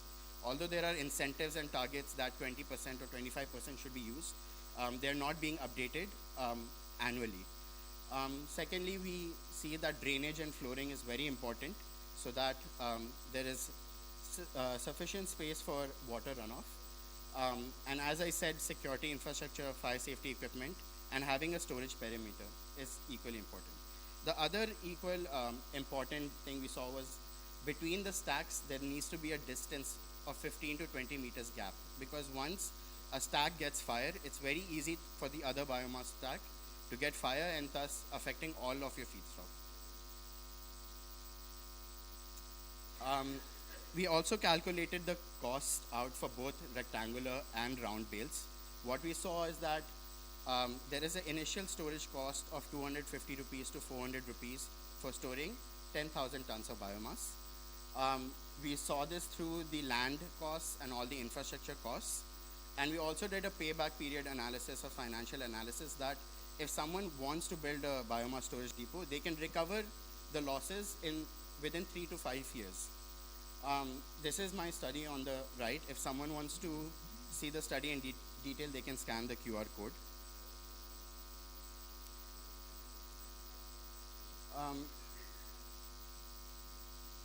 So taking you again back through the biomass supply chain, there are various problems at each step which requires constant attention. In residue collection itself, there are time and resource constraints. While farmers are eager to clear the field off, they want the residue off the field within 1 or 2 days, while industries require it to be about 3 to 5 days. The moisture content here being important. Hence, there is that mismatch between farmer communication and industry communication. Again, as we saw that there are a lack of storage guidelines. If it is not kept properly, it is disposed and that biomass cannot be used again. This also leads to methane emissions if it is kept prolonged out for a long period of time. The other thing is there are high transportation costs, and paddy straw and wheat straw is becoming unreliable as a feedstock because companies want a better raw material or feedstock for their technology. But over here, we are trying to get farmers on board as well so that there is a rural income for them. I'll just quickly take you through my conclusions of the study and recommendations.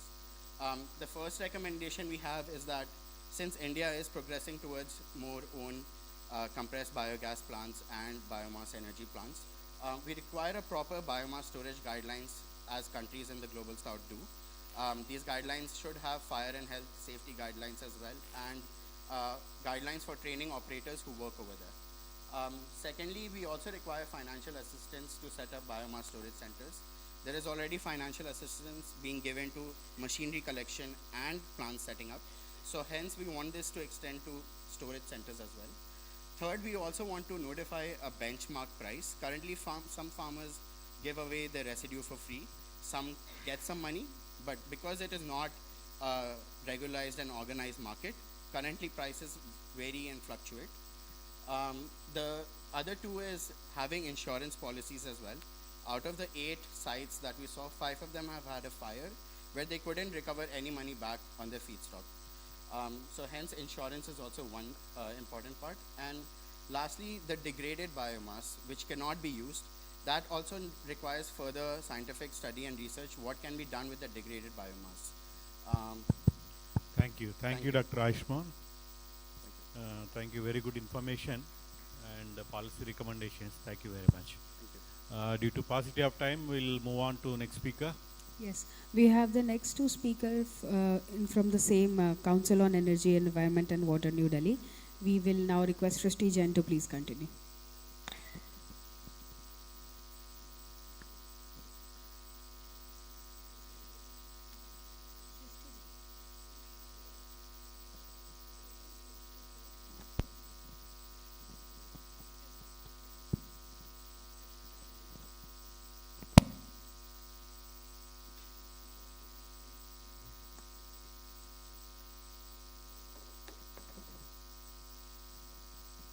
Good afternoon to everybody present here. I'm Srishti, a research analyst with the Council on Energy, Environment and Water. Today, I will be speaking about making custom hiring centers that rent machines for crop residue management financially viable to solve crop residue burning.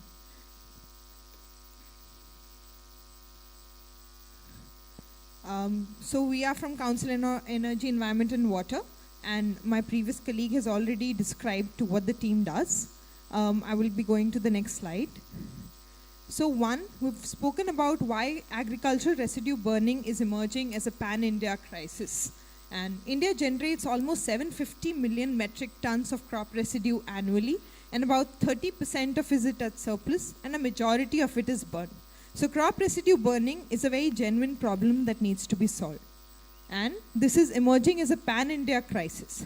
Now, the union government had launched the crop residue management scheme in 2018, providing crop residue management machines to individual farmers and to custom hiring centers who rent machines to other farmers. Now, what are custom hiring centers? The community-led enterprises renting machines to farmers, and they procure machines at 80% subsidy under the crop residue management scheme. Cooperative societies, panchayat, self-help groups, farmer-producer companies can set up these centers. Why are CHCs important? They reduce the ownership costs for individual farmers, and they promote rural entrepreneurship in the village ecosystem. Now, Punjab, due to the high number of farm fires, has received the maximum number of funds, the maximum number of machines, and the maximum number of CHCs have been set up in the state. So, but why Punjab? Why study Punjab? So, according to a survey by Council on Energy, Environment and Water, we saw that CHCs own about 45% of all crop residue management machines in Punjab. However, only 15% of farmers who use these machines rent from them. So what is exactly the gap? How can we make these CHCs more financially viable and improve the uptake? So we surveyed 65 custom hiring centers in Punjab to study their business model, understand their challenges, and develop a blueprint as to how these models can be strengthened. We did these studies across 3 districts, that is Sangrur, Patiala, and Ludhiana in Punjab. Also, based on a letter of engagement with the Department of Agriculture in Punjab, our questionnaire was peer-reviewed both by the Department of Agriculture and the Punjab Development Commission, and we also received data support from the state government. So these are some of the field pictures. Now, going to the major findings, custom hiring centers in Punjab usually provide 3 models. Either they provide the crop residue management machines such as super seeders and happy seeders that can be used to manage the residue without a tractor, which the farmer has to access on their own, or they provide a whole end-to-end CRM solution along with a super seeder, a tractor, fuel, driver, and some CHCs also provide baling services to farmers. Now, in situ crop residue management machine CHC providers promote rural entrepreneurship, and they can create jobs for up to 20 people per CHC, including tractor drivers, while the ex-situ ecosystem can create jobs for up to 50 people, including for storage. Now, why rent machines from farmers, from custom hiring centers? As per our analysis, we see that for small and marginal farmers with less than 5 acres of land, renting is more economically viable, and they can rent machines at 2,000 rupees per acre as compared to 25,000 if they were to buy these machines. In fact, according to our analysis, when CHCs provide machines along with a tractor and driver at 2,000 rupees per acre, as seen in Punjab, it is more economically viable for all farmers with less than 45 acres to rent these machines, as this is the break-even point. Now, based on what are the kind of services, how are CHCs, what is basically the result of these custom hiring centers? Government CHCs in general, such as cooperatives and panchayat, provide more machines. All of them rent out machines. However, private custom hiring centers, as set up by farmer groups, a lot of time do not rent out their machines. They use them among their own groups. So, however, private custom hiring centers in general provide a more end-to-end crop residue management solution along with a tractor and driver. Now, government CHCs also cover a larger area with the median values ranging up to 300 acres per season. in the Kharif harvest season, while private CHCs provide services to almost 75 acres of land.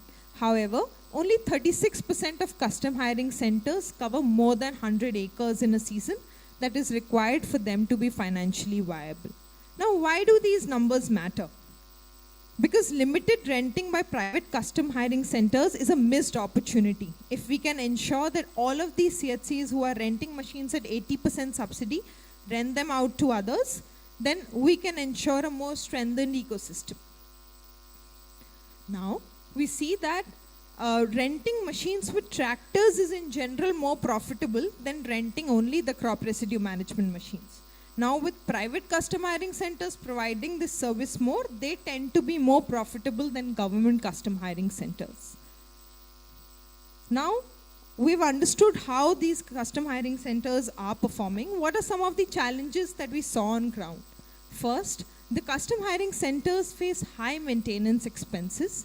75% of the renting custom hiring centers mention machine damages as they rent out machines to other farmers.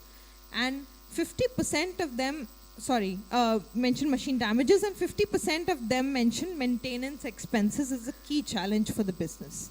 Now, when they're renting machines at about 200 rupees per hour, just the machine, they end up spending almost 50% of their rental income on maintenance, which is a huge chunk for a custom hiring center. Also, we also saw that machine decommissioning is absent.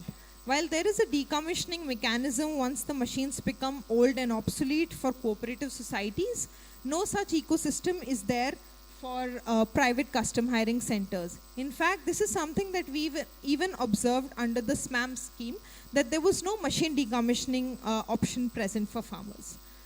So given that 50% of all CHCs reported owning unutilized machines, and decommissioning applying only to government CHCs, while 90% of machines are with private custom hiring centers. 13% of private custom hiring centers had sold or planned to sell their machines in scrap. Thus, we need to build a model for decommissioning of machines for these custom hiring centers. Now, what are some recommendations of us? One, we need to ensure service excellence and accountability of the custom hiring centers. This can be done by mandating a minimum seasonal target of 100 acres per season and tracking the machinery uptake. Secondly, given in 2025, the union government also introduced tractors in the crop residue management scheme, we need to link tractor subsidies to custom hiring center performance by assessing the service delivery of these centers. Second, how can we ensure the operational efficiency and financial viability of these centers? One, we need to restructure the crop residue management scheme to grant operational subsidies per acre to custom hiring centers. This will help them solve for the high maintenance costs that they right now have to incur. Second, we need to implement an end-of-life machine management plan by introducing either EPR frameworks, extended producer responsibility frameworks, and even developing recycling networks for machine decommissioning. Now, the council plans on developing a rental model based on these best practices and piloting them in a state or a district to ensure optimal uptake, transparency, and profitability. Thank you. And the council is open to any collaborations. So in case anybody is interested in any of our projects, please reach out to us. Thank you. Thank you, Dr. Srishti Jain. Thank you very much for very valuable information. As I said before, we don't have much time, so maybe you can discuss anyone having any clarifications during lunch time. So let us go to next speaker, Dr. Kushi Sharma. She'll be speaking about tracing the rise of crop residue burning in Madhya Pradesh, trends, drivers, and policy gaps.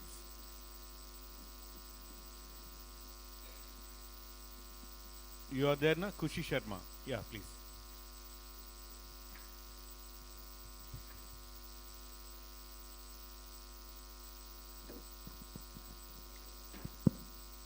Hi, so good afternoon everyone.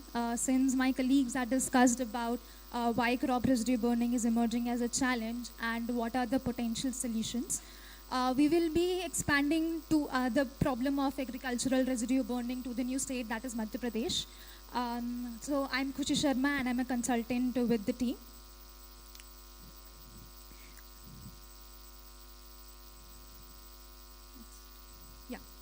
so I will skip to the main content.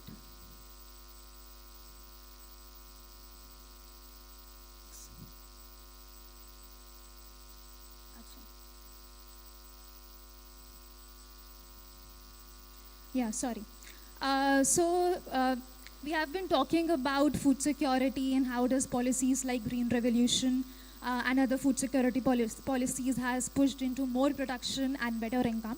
There have been some unintended consequences of these policies after 1960s. The farmers opted for multi-cropping systems, monoculture of rice and wheat production systems, which also led to increase in mechanization during harvesting and leading to shorter sowing windows, and which does not leave much options for the farmers but to burn the residue.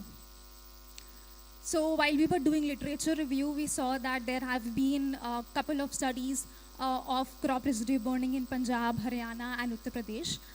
But they have missed the emerging state which is Madhya Pradesh. In Madhya Pradesh, there are studies which capture the spatio-temporal trend analysis of farm fires back from 2002 to 2016. But what is actually causing crop residue burning in the state has been missed. What are the drivers, and why does farmers are not adopting to no-burn residue management methods in the state? So the study aims to answer three key questions, which are: how did the crop residue trend change over time in Madhya Pradesh? What are the key barriers and drivers from the farmers' end? What are the policy initiatives needed to improve access, affordability for crop residue management methods for farmers? For the same, the research methods adopted are: first, we did a spatio-temporal trend analysis of fires using NASA VIRS satellite with resolution of 375 meters back from year 2012 to 2025. These are the years for which the data is available, and it was led on land use land cover layer, the raster layer of Madhya Pradesh to rule out the other kind of fires like forest fires and only to capture the cropland fires. Currently the study is in progress. We are aiming for a state level representative survey. We have done around individual surveys with 35 farmers right now to understand the issue and also to help us design the study further. These were semi-structured interviews using snowball approach to understand access, availability and affordability barriers. We have also conducted stakeholder consultations with state and district level agricultural departments and MP Urja Vikas Nigam Limited and other biomass aggregators to help us understand that how our policy is being implemented and what could be done for farmers to make them adopt these methods.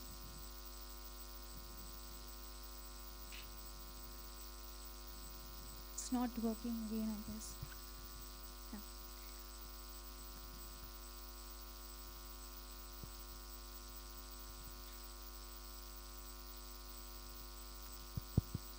Someone please help her. Yeah. She's not able to move the slides.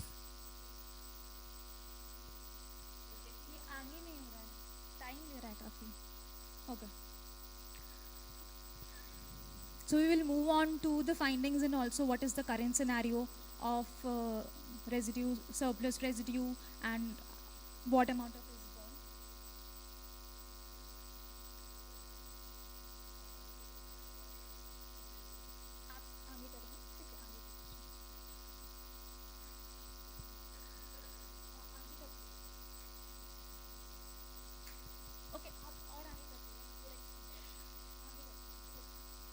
Okay.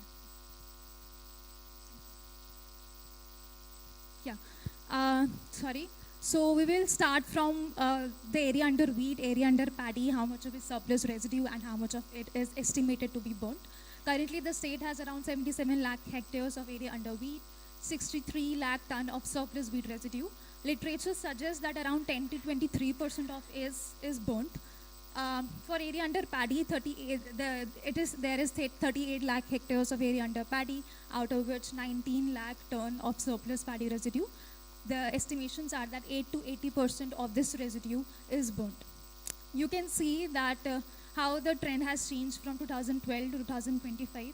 For Rabi fires, which are assumed to be predominantly wheat residue burning incidents, that the trend has increased by 119%. For Kharif fires, it has increased by 60%.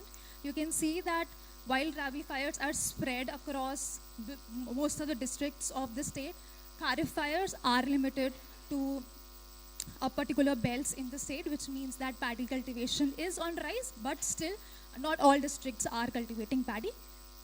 We will understand historically that how does area under different crops has changed in the state, how is it affecting the fire incidents in the state.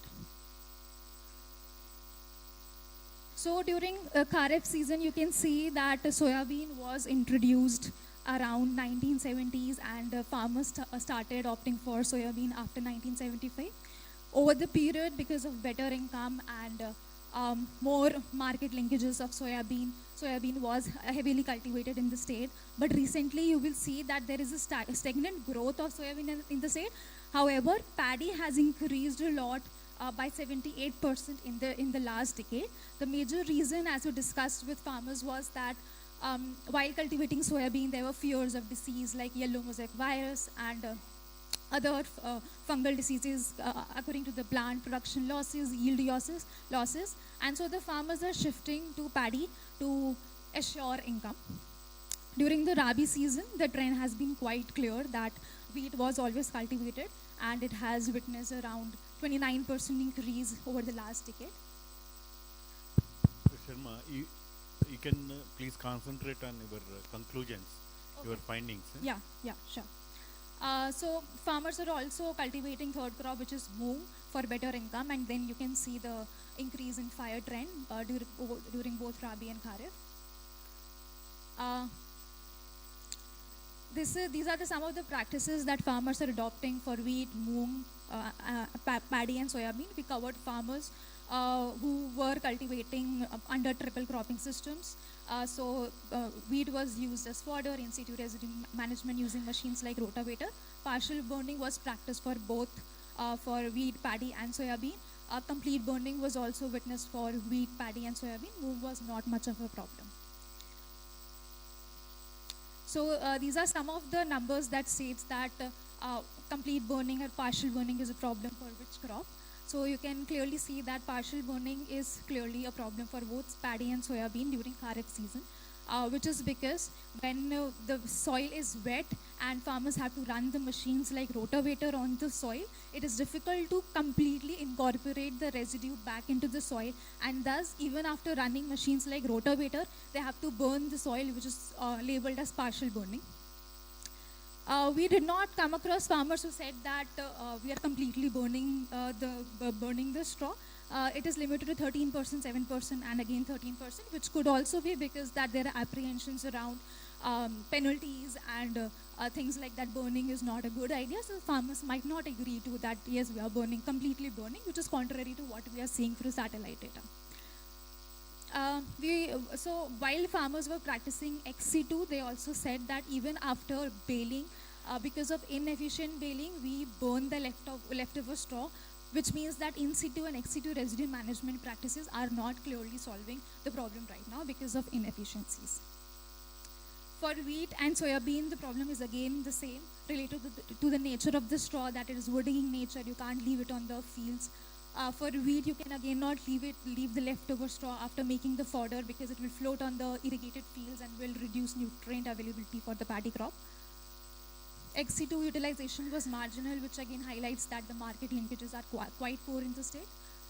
So what the state has been doing about it? In 2023, the central government scheme, CRM scheme, was extended to Madhya Pradesh. 50% subsidy is given to individual farmers on CRM machines and 80% subsidy to CHCs. Which Srishti has quite discussed a lot in her prior presentation.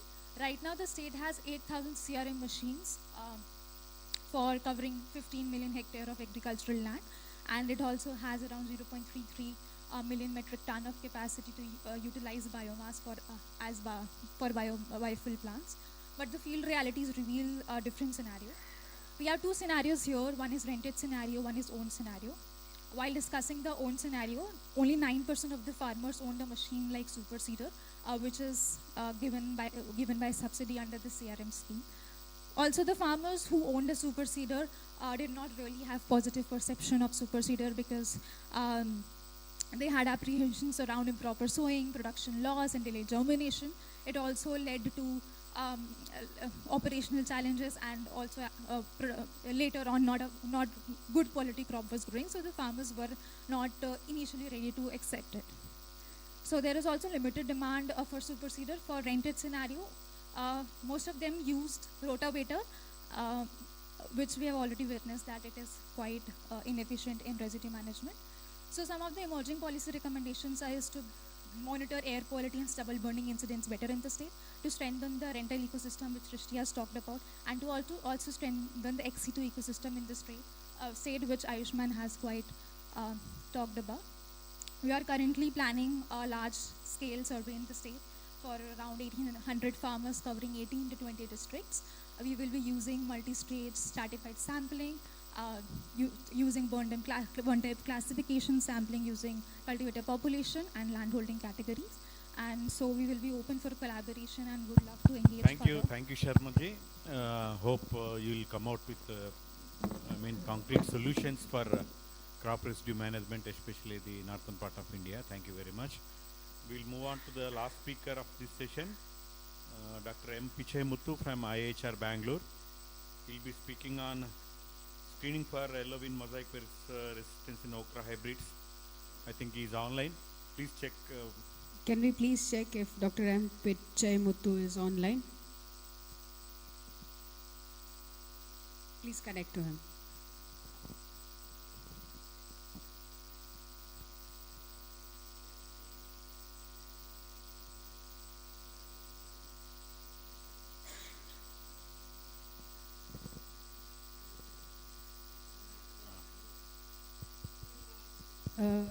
Sir, Pichai Muthu sir, you can unmute. Please unmute yourself and then proceed with presentation.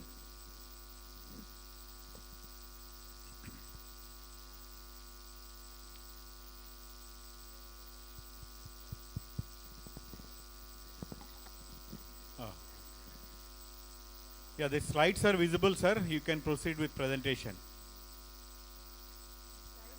But audio is not there. You please unmute.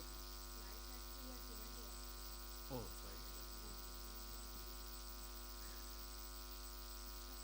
are you there, sir? Pichai Muthu, sir.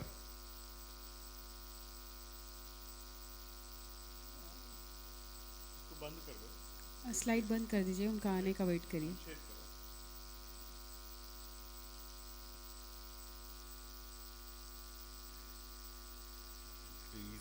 Hello, sir, I'm Varlakshmi here. Yes, madam. He is not able to unmute from his side. Let the organizers unmute it. आप unmute कर दीजिए, Dr. Pichai Muthu का. I told him. He's doing.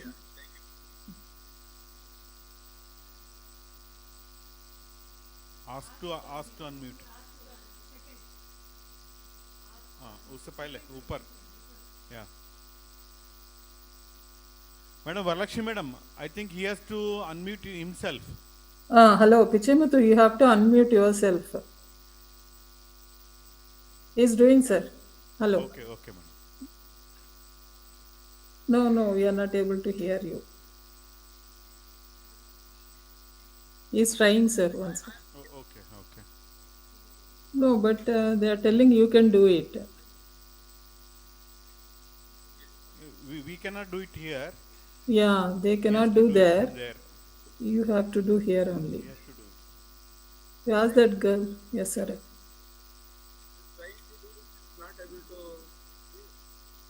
Is that?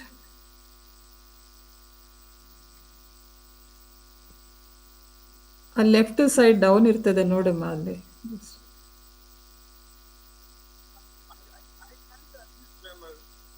You can, Pichai Muthu. Please try.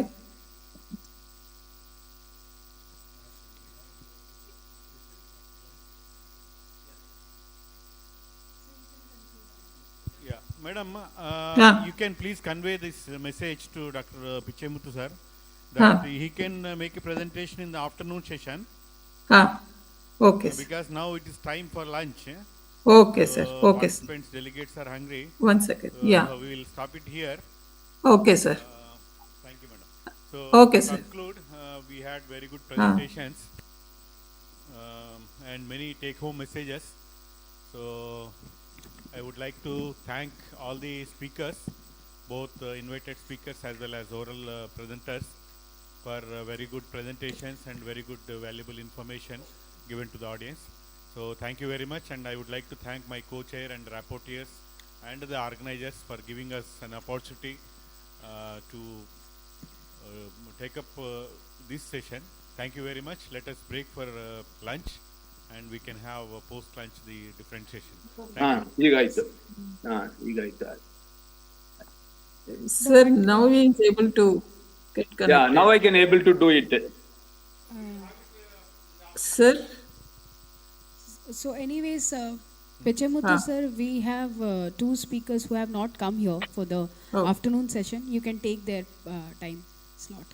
Okay. Now I can able to unmute, ma'am. I can present afternoon. Yeah, Okay, sure.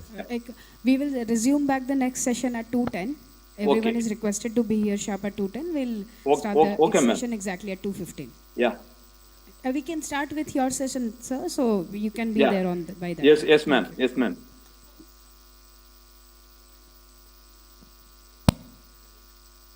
இதுல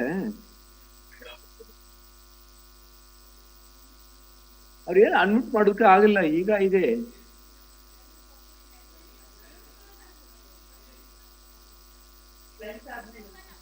lunch ಆದ್ಮೇಲೆ immediate 2:10 ಅಂದೆ ನಾನು ಊಟ ಮಾಡ್ಕೊಳ್ತೀನಿ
Hello.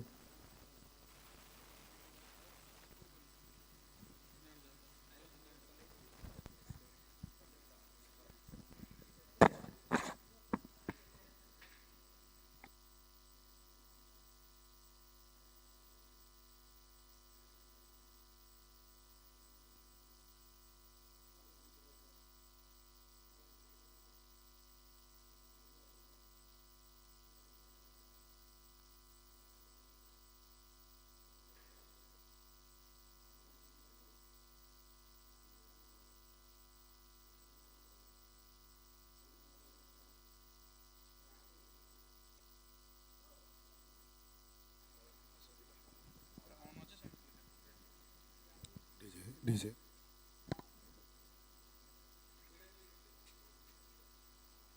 Hello, hello, check, check, check. Hello, hello.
சொல்றீங்களா? Thank you.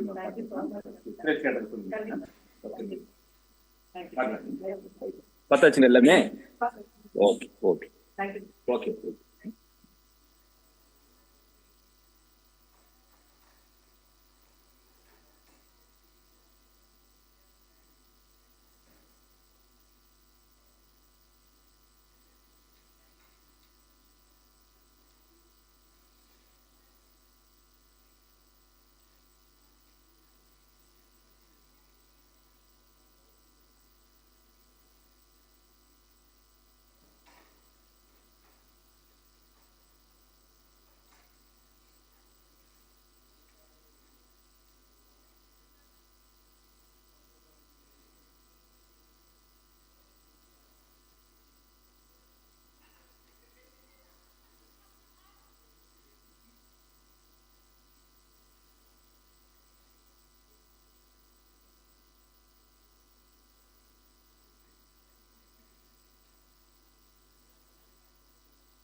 ఇది రాజమండ్రి నుంచి.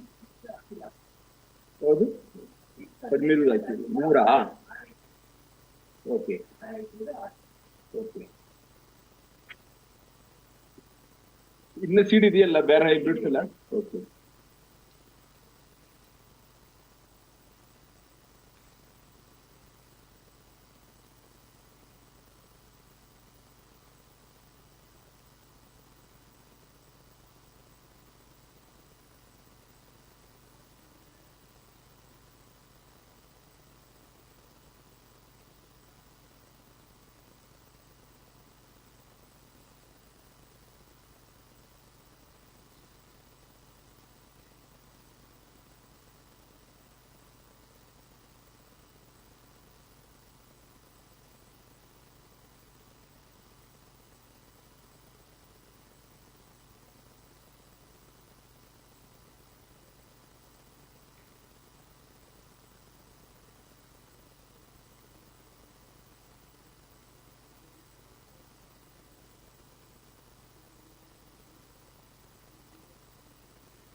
Check. Hello. ठीक है, volume दे दियो. So I guess we are 10 minutes early for our post-lunch session. We'll start now. This session would be co-chaired by Dr. Poonam Naresh from ICR IIHR Bengaluru, and our chair will be joining us in a while. I'll just get an info whether Dr. J.K. Sundra is here or not. Otherwise, it would be chaired by Dr. R. Uma Maheshwari. And the first session, as of now, would be from Professor V.P. Sahi from SHUATS Prayagraj. So please enjoy.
Check.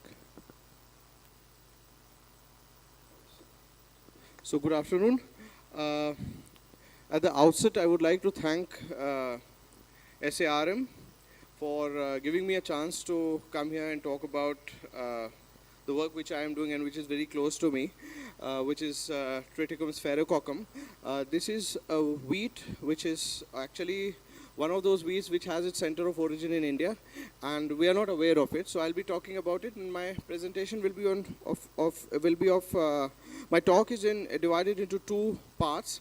The first part is basically a philosophical question whether we can revisit the concept of center of origins given by Vavilov, and the second part is why Triticum sphaerococcum is important. So when we talk about agriculture, we cannot forget that India is a country, is an agriculture-based country, and the traditional knowledge system, the indigenous technical know-how, ITK, is very rich when it comes to agriculture, and there are evidences over the past decade or 2 decades. A lot of work has been done, and a lot of translations have come up from different languages, not just Sanskrit, but also from Odia, from Marathi, from local Rajasthani languages, about from texts which date back to 15th and the 16th centuries, for example, and some even dating back to the Gupta period. So there's a lot of there's a compendium of work which is there about agricultural heritage in India, and the science behind it also is there.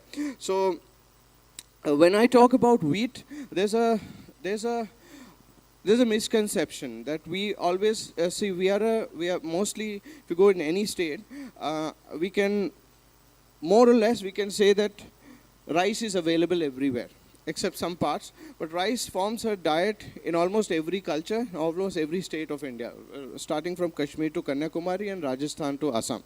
So you'll be surprised, I went to Kashmir just 2 years back, and I have witnessed the rice fields over there, which are really very nice, and they have some a good taste and aroma. So wheat is not the case is not so in case of wheat actually, and that is where the misconception comes, that wheat is something which has been introduced into India at a much later time. But I am here to prove this wrong, and I will be using I'm not going to prove it out of my own whims and fancies, but I'm using empirical evidences, and evidences from 3 different aspects. One is, of course, from the ethnobotanical aspect. We have texts.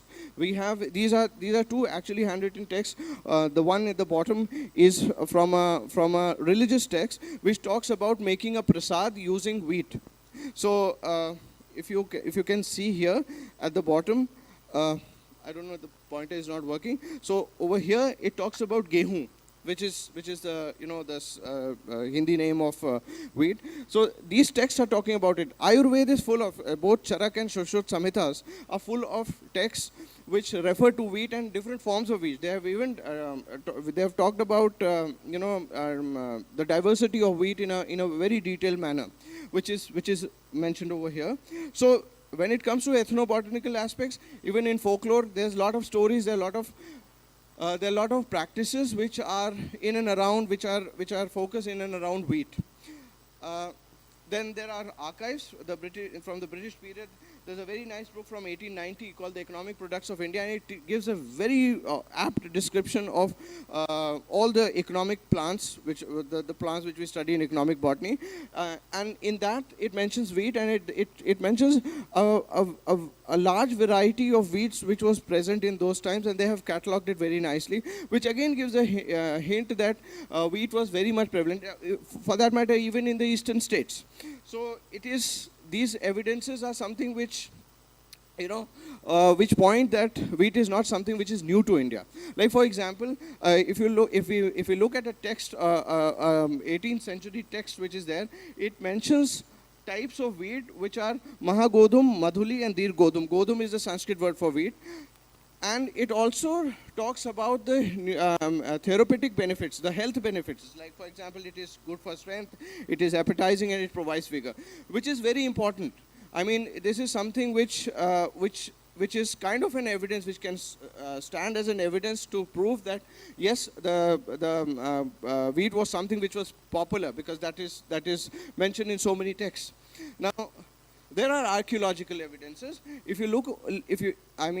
It's slightly expanded. So these are archaeological remains from Ojiana, Rajasthan, where they found carbonized grains of wheat and two types of wheat. One was bread wheat, of course. There are references to durum wheat also, but then there's a specific wheat which is round in shape, and that is sphaerococcum. And that is what the topic of my discussion is today. So now, based on all these evidences which are there, the ethnobotanical evidences and the evidences of cultivation practices and the evidences in the form of archives, why not bring, because Vavilov was one person who has mentioned in his work that the diversity of wheat is very rich in India. And I'm surprised because Vavilov said that in 1926, because that is the first time that we are celebrating 100 years of Vavilov's India collection. And Vavilov has mentioned, but it has been 100 years and we are still not able to, do some kind of an empirical study on the origin of wheat in India. So this was the philosophical part of my discussion. Now, the wheat which is there, which is found in India, which is supposed to be a wheat which is indigenous to India, is Triticum sphaerococcum. Percival in 1921, it awarded it earlier it was considered as a subspecies, but it was Percival in 1921 who said that no, this is a typical. It's completely a new species. So if you can see here, the awns of the normal bread wheat are long. They have bigger awns. The spike is bigger and the grains are elongated, whereas in the case of Triticum sphaerococcum, it is stunted and the seeds are round. And the seeds look like, if you have seen a coriander seed, it looks something like a more bulge form of coriander, and that is why in certain regions of Uttar Pradesh, this wheat has a local name which is called dhania hua, because it looks like dhania. So this is a description. This was done by my student who is also going to present a poster later. You can see the difference in the shape of the three wheats, that is estivum, which is the bread wheat, the durum wheat, and the sphaerococcum. Sphaerococcum is more rounder, shorter, and bold. Now, I mean, this is all what I talked was more of ethnobotany, more of, cultural practices. Now, coming to the science of it, we all know Agilops as the wild ancestor of wheat. So here it's a slightly complex diagram, but I'll just make it short for you that what we have here with the three genomes A, B, and D genome, the T genome of course comes from Agilops. There are three possibilities which have been discussed by scientists in the recent times, especially using genomic tools, which says that the origin of Triticum sphaerococcum could be because of a mutation in the sphaerococcum. The second could be a hybridization between the wild one and the parvicoccum. This is another wheat which is found in the western part of Asia, like Persia and Iraq. And the third possibility is a hybridization between Agilops toshi and round grain turgidum. So these are the three possibilities which need to be actually studied. But genetic evidences are very clear on the basis of sequencing that sphaerococcum is one, it forms a different cluster altogether. Here I just want to give you, there's a deletion in a kinase protein which gives that roundish shape to it, and that is mentioned over here. You can see there's one which is there's a one SNP of A and the other one is of G, which makes it different in terms of shape. So this is a very important study which was published in Plant Cell in 2020, and this actually paved way for the study of sphaerococcum as a different species and the whole concept of sphaerococcum coming from having its roots and origins in India. Now, why would be interested? I mean, so what if it is from India? So fayda kya hoga? We actually need it for. As a breeder, I'm a breeder, so I am not interested in the history of it just for the sake of it. I would be interested in the history of it if it throws some light on future breeding programs, and exactly that is what this is a very recent paper from Nature publication in 2025, where you can see when it comes to yield loss. the yield loss in sphaerococcum is much less than the bread wheat, which is very important because we are facing climate change, and one of the things which is affecting agriculture is heat stress. So this paper clearly shows that sphaerococcum, sorry, this paper clearly shows that sphaerococcum has the capacity to to resist or to tolerate, not resist, but to tolerate heat, and that is a very advantageous thing for us, because then as a breeder we can use it for a genetic material for future breeding for heat tolerant wheat varieties. Like for example, we already have that in bread wheat like DBW 187 and others from the HD series. Then the other advantage this has over others, as you can see here, is a nutritional advantage. Now, when it comes to carbohydrates and proteins, of course, this is not that comparable with the bread wheat. It is obviously more. But when it comes to calories, it has less calories. It has less calories, but more of minerals, especially iron and zinc. We are all talking about yesterday in the different speeches by our guests. We were talking about biofortification. This is a material, it's a natural material where it naturally has more of zinc and iron when compared to bread wheat or durum wheat. So it makes it a good breeding material for biofortified lines. So both in terms of resilience to abiotic stress and in terms of nutritional security, this could be a very good advantageous, it has an advantage over others for breeding purposes. Now I would like to conclude. This is something which comes from indigenous knowledge system. So of course there are a lot of things. Odisha is a very good example because you have such a rich diversity of rice, for example. But all that is of no use unless we bring it into the mainfold science and we start using it. I would not say exploiting, but utilizing, because we have to be careful about the words exploiting and utilizing. I always use that utilization is a better word than exploitation. So we need to utilize this material which comes from different parts, like it is still grown in regions of Gujarat, in Madhya Pradesh and some parts of southern Uttar Pradesh. So we can use it, and what we need to do further is not just talk about it, but bring it into the main research fold and start doing experiments to look for screening for nutritional properties, for biotic stress, for abiotic stress, and then promote it for further breeding programs. And with this, I would like to acknowledge my team from my university who have worked for it, and I would also like to acknowledge NBPGR, the director, Dr. Gyanin Pratap Singh, and Dr. Jyoti Kumari for their help. And lastly, because the project which I am working on in sphaerococcum is partially funded by the Uttar Pradesh Council of Agriculture Research, so I would like to thank Dr. Sanjay Kumar Singh, and last but not the least, I would like to thank the organizers for giving me a chance to speak. Thank you so much.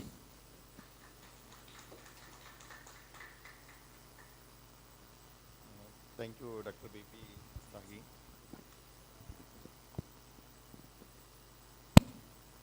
Thank you throwing me insights about sphaerococcum actually. Are there any varieties available so far? Not yet. No. I It am has not even touched.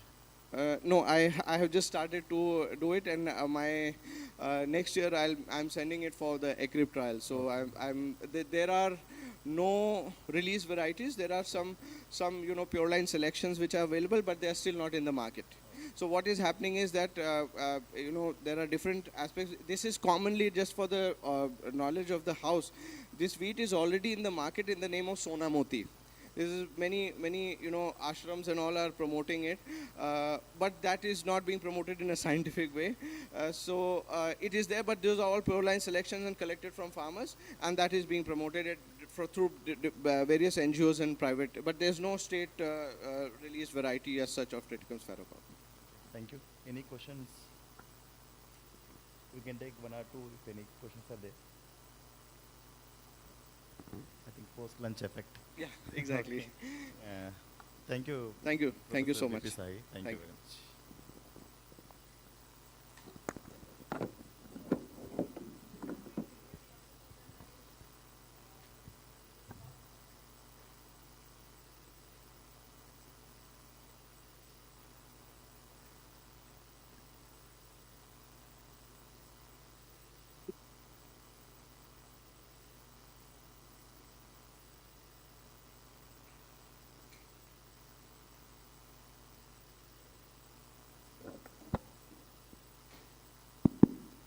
good afternoon. Post lunch effect might be there. Wheat से लेके अभी हम chilli पे आएंगे because in India it's become our part of our entire lifestyle, chili. So nothing moves ahead without chili in Indian cuisine and also in our daily life. If you see chili, it's a highly commercial crop. There is wide applications from food industry to phyto-feed industry. Even poultry they are using for colorant. And also pharmaceutical industry, whatever we use, bombs, painkillers, all are chili based, capsaicin based. And most interesting thing is that chili colors are being more than 60% being used in the lipstick and shampoo industry. So what you are putting on lips, what you are eating, what you are putting as a balm, all chilies. So that is the beauty of chili. It's sweet and also hot. So we are exporting a lot of chilies and it's highly cultivated. India is the largest producer, largest consumer and largest exporter. And we are almost 12,000 crores rupees we are earning every year from chili export. But recent trend, even if you see even parliament also the question being raised, because it's a highly export crop. So something happens to the chili crop production, the questions will raise even in the parliament. That much effect is there. So you can see the declining trends. Though we are exporting high, but the quantity wise it's very declining. Over the years we could not export much of the chilies to the foreign countries. That is mainly due to the pesticide and the chemical residues present in this, because it's being dumped with the pesticides and fungicides due to lot of major stresses. Every year there will be one problem. 2020 from there was leaf curl virus, then the anthracnose these problem, and then the recent one is the Southeast Asian thrips, which is a black thrips, which is a natural pollinator, which became a huge threat to the chili production now. So I'll be touching my topic mainly on the 3 diseases: how to breed and develop the resistant varieties for the begomovirus resistance, anthracnose fruit rot, and the major threat Southeast Asian thrips. So chili leaf curl virus is a big, huge term. Begomovirus group. Chili leaf curl virus is one of the virus, but in case of Eastern India, it's tomato leaf curl virus, New Delhi, Joydapur virus. But in southern parts of India, it's chili leaf curl virus. So for the chili leaf curl virus, we started working. We identified 3 resistant sources in the capsicum anna, which are being exploited as in the development of F1 hybrids. And newly, again, we identified some more sources in the capsicum fruit sense and capsicum chinese. So now we have 7 resistant sources in hand, and 3 resistant sources already being used. And we have developed very good F1 hybrids, CGMS-based F1 hybrids, which are tolerant to the chili leaf curl virus. Mainly Arka Tejashvi, Arka Yashashvi, Sanvi, Tanvi, and Gagan. These are the 5 ruling hybrids, and all these parental lines have been already licensed to different companies. So one way or another way, now the whatever hybrids we are getting is from these resistant sources. Recently, again, we developed 2 more hybrids, Arka Nihir and Arka Dhriti. These are having resistant to phytophthora root rot and chili leaf curl virus. We combined both, and these 2 are in pipeline, already in a multi-location trial testing, and these are also performing very good across India.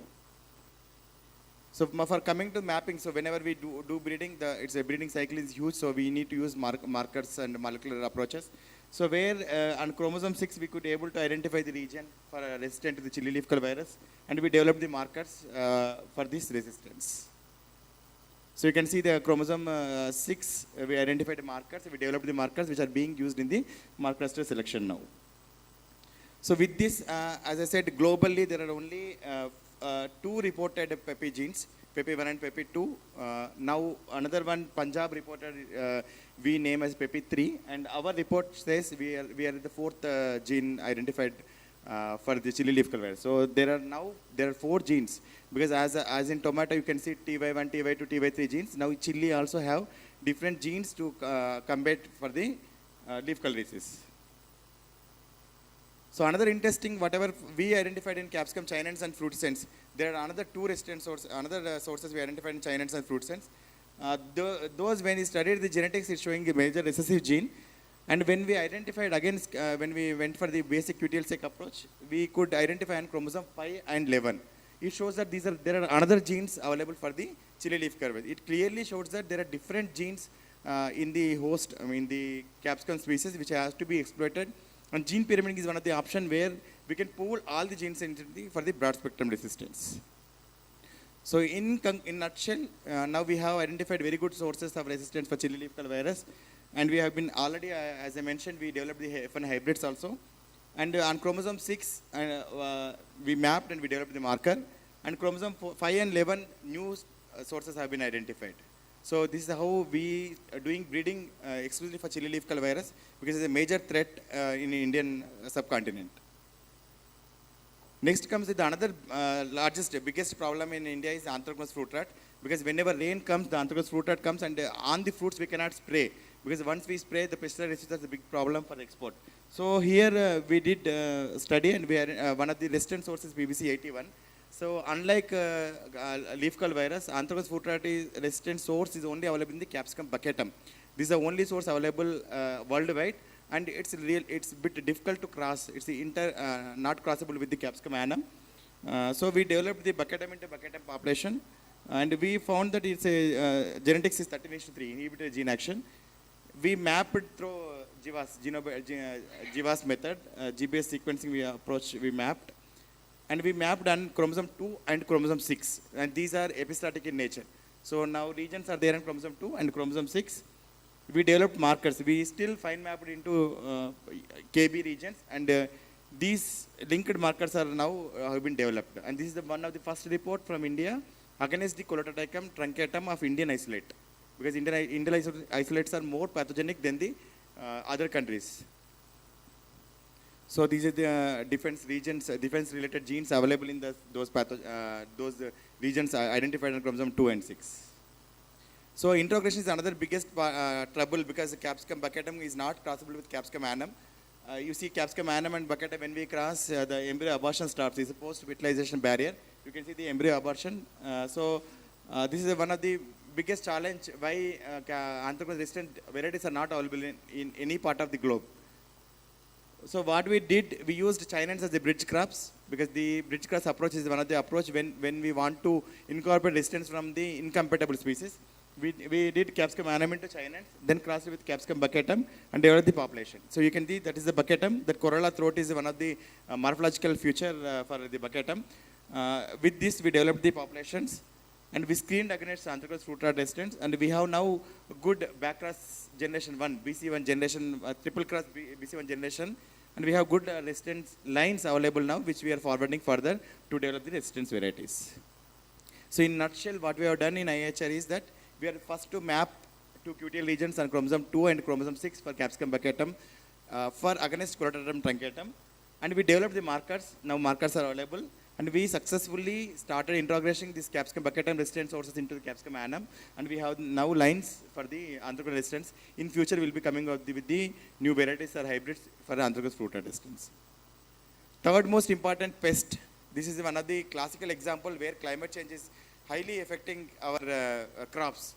This is one of the South Asian, one of the pest, not pest, I can say it's an insect, Southeast Asian thrips, black thrips, which has been reported in every review as the pollinator. It has never been the enemy for any crop, but due to the climate change, it got adapted, and it started feeding more, and now it became the biggest threat to the crop production, chili production. So you can see almost 3,000 to 4,000 crores of rupees we lost only during the 2021, when it's invasive, when it attacked, it's like invasive mode, it attacked chili crop in India. We are the first to identify the resistant donor in India, not only in India, in globe, against the Thrips parvispinus. So we screened 480 accessions for Thrips parvispinus. Very systematically, we developed the scorecard for how to score, because there was no scorecard also available how to score, as it's a invasive new pest. This is a scorecard we developed for screening Thrips parvispinus, and we screened through natural screening, followed by the paleo screening, followed by the cage culture, then no choice and choice assay. So with this, we could able to identify one of the resistant source, IHR BHP79, which is Capsicum fruit sense. It's the only donor available for Thrips parvispinus resistance so far. So this is how we screened with, as I mentioned, after that even cage culture, then we are scraping percentage, how we quantified. So this is a resistant source. You can see entire crop attacked with Thrips parvispinus, but the source from the capsicum fruit sense is stable and good donor. What we found is the resistance is due to antibiosis. Whenever it feeds, the thrips feeds on the leaves, some metabolites are inhibiting its growth and development. That is due to antibiosis, and the growth or larval development is, pupal development is impaired. So that is how we identify the source. So based on this one, what we did, we went for the metabolite identification through GCMS assay. Then in the GCMS, we could identify some two repellent compounds, exonyl compounds, which we recently published in horticulture research publication. This is another important thing which put forth for the breeding and also the IPM strategies. This repellent can be now can be formulated into the formulation for repelling the pest. So these two compounds we tested through dip assay, and we could see that at 16 microliter per liter, this could able to reduce give the repellent action against the Thrips parvispinus. So we studied the genetics also, resistant source, and this is the highly susceptible source. Genetics, as you know, whatever whatever important things always will be difficult to get.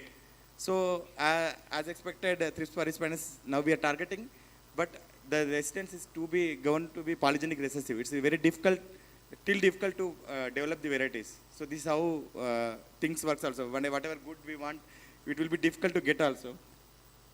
So in the breeding, we started the protocol how to screen, because screening is very important step. We identified very good resident source in capsicum fruit sense is the potential resident donor now. We are making populations to develop the breeding for Southeast Asian thrips. And the leaf folder profiling we did, and we found a very good compound as a repellent, which can be used as a biochemical marker and also as the integrated pest management approach. We can use sticky trap approach to repel and attract the pest in the integrated pest management approach that we are doing, and resident to be found by the polygenic recessive. So this is what we are doing at IHR for the leaf curl and anthracnose and Thrips parvispinus resistance. So in conclusion, I want to say is constants in chili crop, not only chili, any crop matter, crop and climate. So we are in different climatic world now, and we will be in future in different climatic world. So every year is very important. Every year there will be huge changes. It's not that easy to develop, identify source, and a lot of threats will be coming up in future. And chili being often cross-pollinated, more than 65% cross-pollination happens. So it's still difficult is there. And the genome size is very large, 3.4 GB. That is again constant in chili. So the marker development mapping is not that easy for, compared to the other crops like rice or tomato or cucumber. And marker genotype, markers are many are genotype specific. It's not like that whatever in other crops like rice, there is a high reproducibility among the different populations. But chili doesn't happen. And collective collaboration efforts is really required among public institutes and other KVKs, other public and private institutions. And varied strains, pathogens in India are highly varied. It's not like that compared to other countries. Here, as climate is varies across the locations, so we need to breed varieties against these varied strains. And wild species, there are so many wild species, but not been explored in breeding program. So thank you very much. Thank you. Thank you, Dr. Naresh, for a wonderful presentation on chili breeding. And now the topic is open for discussion. One or two questions?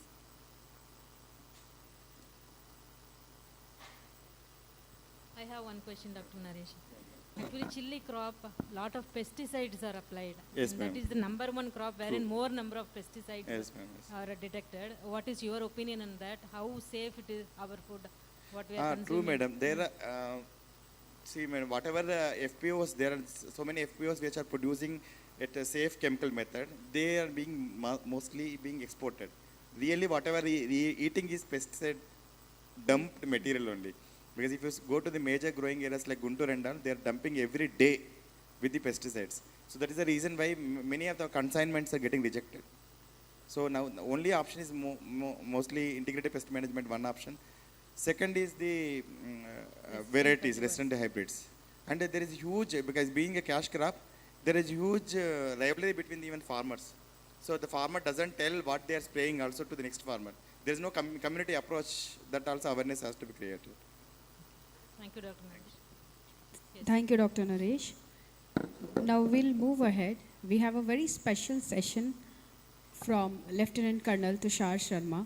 And before he joins on stage, ladies and gentlemen, it's a matter of great honor and pride for us to welcome a soldier whose journey truly reflects courage, commitment, and conscience.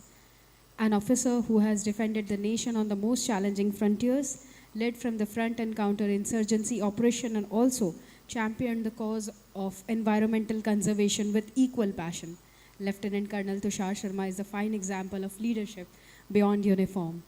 From earning the Sena Medal for gallantry to nurturing lakhs of saplings for a greener future, his service reminds us that true patriotism lies not only in protecting the borders, but also in safeguarding the nature's future. So on behalf of everyone present here, I extend a warm welcome and respectful welcome to Lieutenant Colonel Tushar Sharma. I'll request all of you to give a good round of applause for the gentleman, and sir, please join us on stage.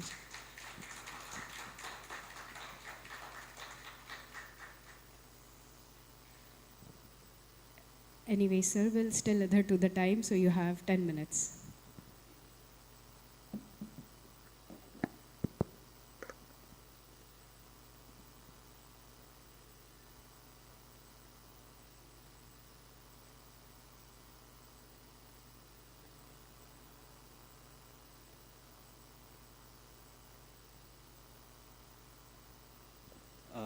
By the time the presentation loads up, Jai Hind. I'm Lieutenant Colonel Tushar Sharma, and lots of good words spoken by ma'am. I probably would not deserve that much.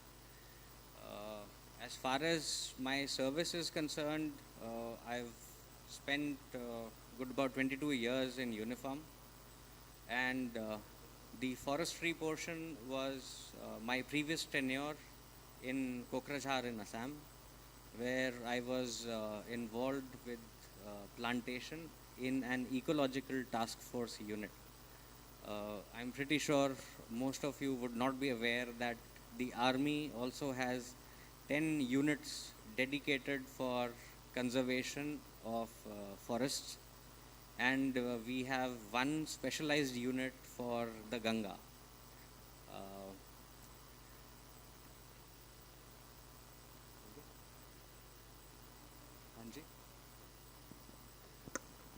I think I'll have to get it.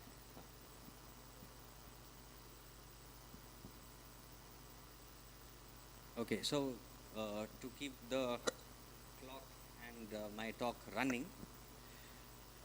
I would like to thank SARM and IIHR CHES for giving me the opportunity to speak and present my views in front of such an august gathering. I think my talk will be kind of a break after the lunch break from the very serious, very in-depth knowledge that all of you have given and gained out of this conference. It will be on a absolutely random topic called chaos, and I hope that whatever I say, the students and the lecturers, all of you, would be able to benefit and also guide your students in future about how to deal with those things. Ma'am?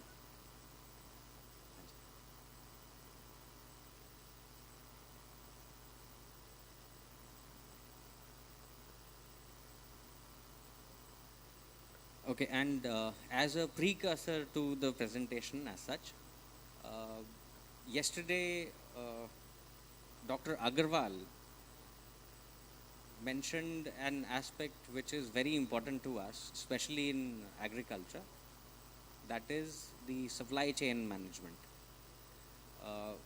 There are reports, I will not be able to quote the exact source, but I think I read somewhere that around 30 to 40% of our agricultural produce is wasted due to bad transportation and warehousing.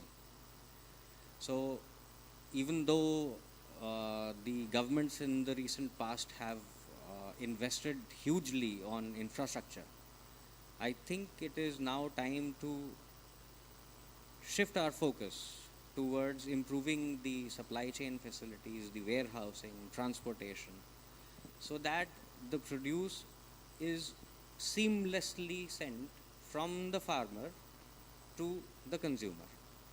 And I think more research is required on that.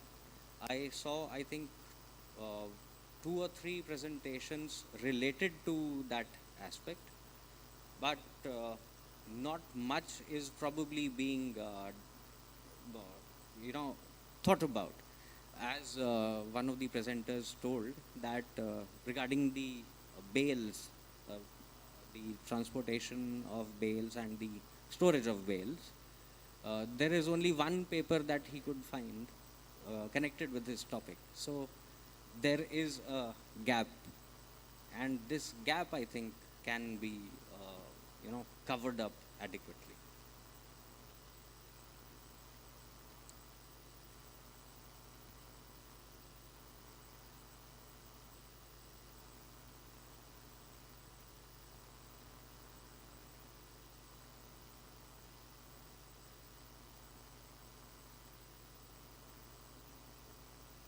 No issues, no issues.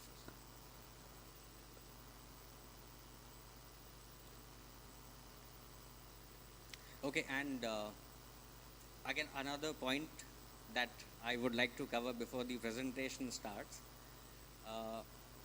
Our units have a very close association with the field of agriculture because of Dr. Norman Borlaug.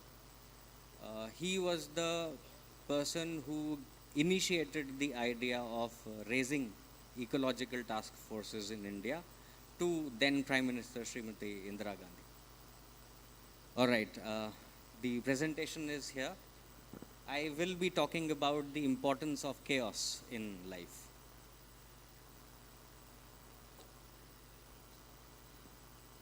Okay, the introduction is already through. I hope everybody is clear. What is chaos? Chaos, this is the English version of the spelling of chaos. The older version of the spelling is KHOS, chaos, which is a Greek word, and it refers to whatever was there before everything started. So before everything else, there was chaos. What is chaos exactly? Now this photograph, there is utter chaos at the bottom, and there is some sense of system over there at the top. In life, things are absolutely opposite. When you see things from a higher perspective, you will find that there is utter chaos at bottom. When you see ants moving about, you tend to neglect the system that they are following deep down there on the ground. So this photo is absolutely ulta on ground. Chaos is unpredictable, unstructured, uncomfortable disruption of plans. That is chaos. It deals with phases in our lives where we are not able to decide. But what if chaos is not the enemy? It is actually a kind of a solution to how to go ahead. Firstly, chaos will always drive growth. Whenever we are comfortable, if I am comfortable in my home with my AC on, I will not want to move out of my home. And that is where growth dies. Chaos forces us out of familiar zones.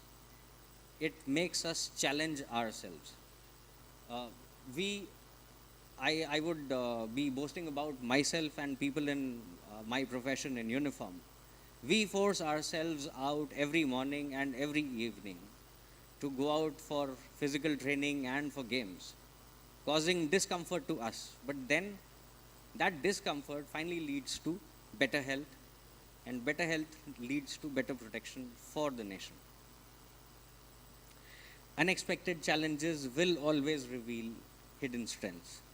Unless we take up those challenges, we will not know what we are worth. Disruptions will create opportunities for innovation.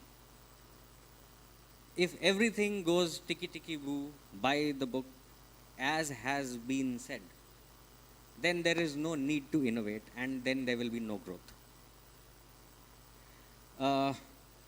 Problem solving skills come out of innovation.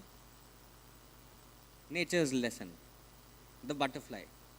If the butterfly remains in its cocoon and it does not face the chaos of the world which is outside, it will never be able to spread its wings and show the world its beauty.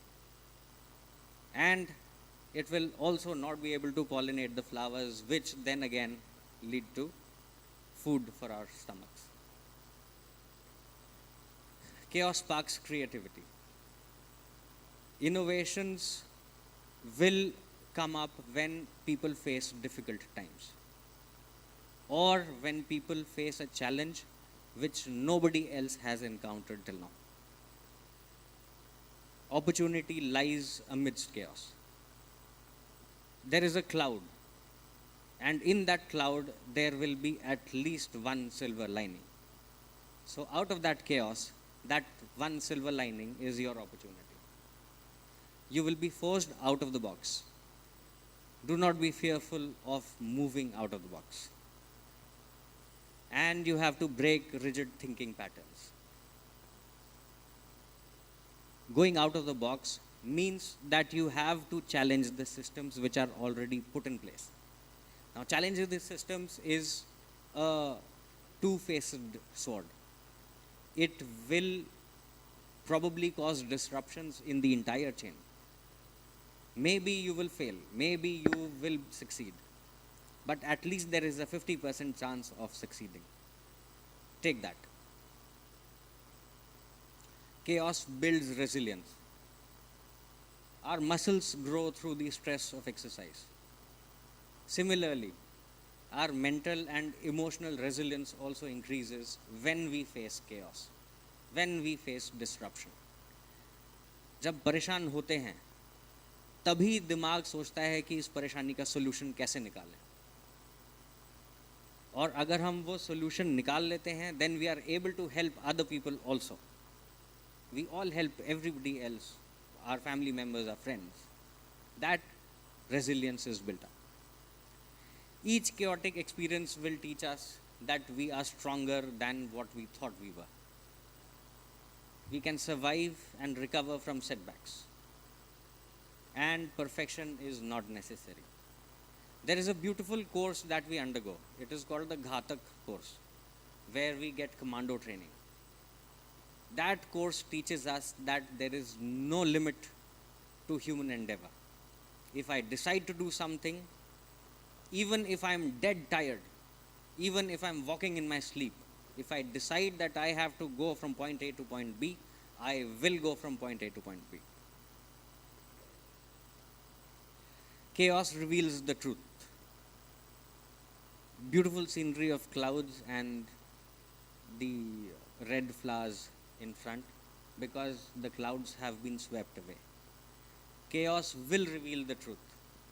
We will discover what truly matters out of all that confusing thing in front of us. We will come to know who genuinely supports us. Who, Hindi mein there is a beautiful word called hitaishi. We will come to know कि हमारा असली हितैषी कौन है, हमारे लिए अच्छा कौन सोचता है.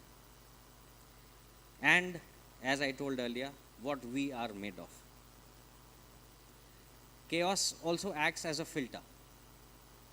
It filters the comfortable parts and then reveals the essential parts. It filters superficial relationships and brings out the closest relationships that you can get. And it reveals authentic values from borrowed expectations. Expectations are what people think that I should be able to do, whereas I know what I am presently capable of doing, and I should be working towards what I should be able to do. I should be affected, yes, by the opinions of people, because people's opinion work in our favor when they come as positive criticism. But when somebody criticizes just for the sake of criticizing or for letting you down, In time, you will come to know whether that person is a Hiteshi or not. Chaos prevents stagnation. Too much order will lead to rigidity. Again, the box. You have to think out of the box. Too much rigidity will lead to brittleness. Our bones, if we do not move constantly, if we do not give our body enough exercise, our bones tend to become brittle faster than for a person who keeps exercising. Inadaptability. If we remain in that box, we become averse to adapting to changes around us. Nature's lesson, forest fires. Unless there is a good forest fire, there will not be a further growth of good trees in that region. That is one lesson which I learned from my tenure in the ecological task force. There has to be a forest fire. Finding balance. Order provides structure, it provides stability, it provides peace. Yes. Chaos brings growth, creativity, and vitality.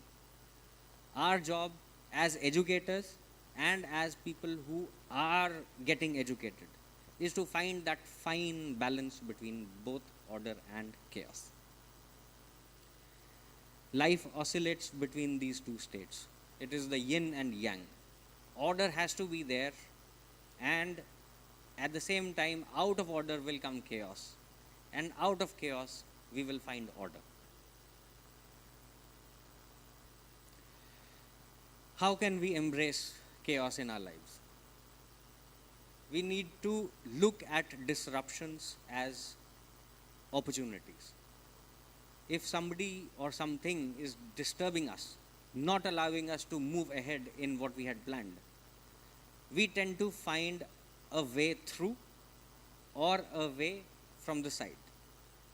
So, reframe your brain to think in that manner. Don't get stuck. Build flexibility into our plans and expectations. I've underlined the word expectations again. Expectations tend to be superimposed on us by other people. They are other people's opinions. If they are false expectations, if they are not expectations that are commensurate with your capabilities, then they are superimposed expectations. Yes, you should choose to counter them also, but then you have to take them with a pinch of salt. Practice discomfort regularly, like we do. Develop a growth mindset. Adaptability has to be brought up as a core skill. We need to be able to change at a moment's notice. And that all of you have been doing throughout your research, throughout your life. Nature's lesson is of outside intervention. So many presentations were given today where people are trying to help the plant to survive and to grow. If the plant does not grow itself, it will need intervention from outside. Similarly, if I choose not to grow, if I choose to remain in one static state, there are chances that stasis, depression might occur, and then I will need help from a psychiatrist or a psychologist or a friend or a mentor. That outside intervention should not be needed. In conclusion, do not fear or avoid chaos. Embrace it with open arms, because solution wahin se niklega. It is an essential ingredient of life. We all came out of chaos. All of you are facing chaos, and all of you are trying to find out solutions from that chaos. The question is not whether chaos will come, but whether we will be wise enough to recognize it and to accept it. Thank you.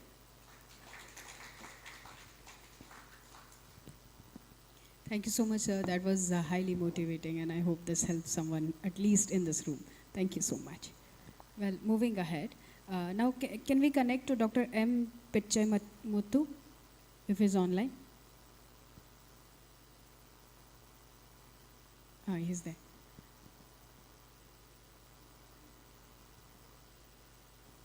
Sir, you are visible. You can try speaking and you can Now- share the screen. Yes. Shall I continue, ma'am? Yes, sir. Uh, You've got 10 good af- minutes, sir. Yeah. Good afternoon to everyone. Respected chair, co-chair, delegates. I will be presenting my research aspect of my work. The topic is screening for okra yellow mosaic virus resistant hybrid for natural hotspot. You know, the okra is the most important, the commercial vegetable and trade vegetable grown in India and in Southeast Asian countries and China.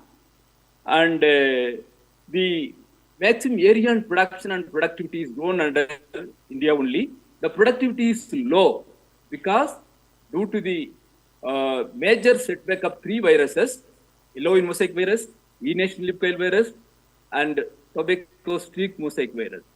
Among all, the yellow in mosaic virus is the most important viruses which are causing yield loss of more than 92 to 100%, depending upon the stage where the disease occurs.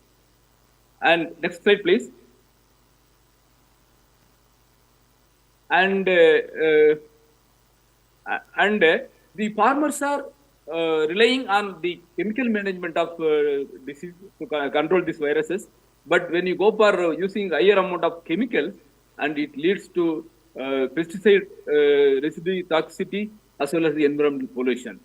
So now whatever the hybrids available in the market are totally susceptible to yellow mosaic virus because the B biotype white fly is creating problem as well as the major what you can say the flighty level of the okra genome setup.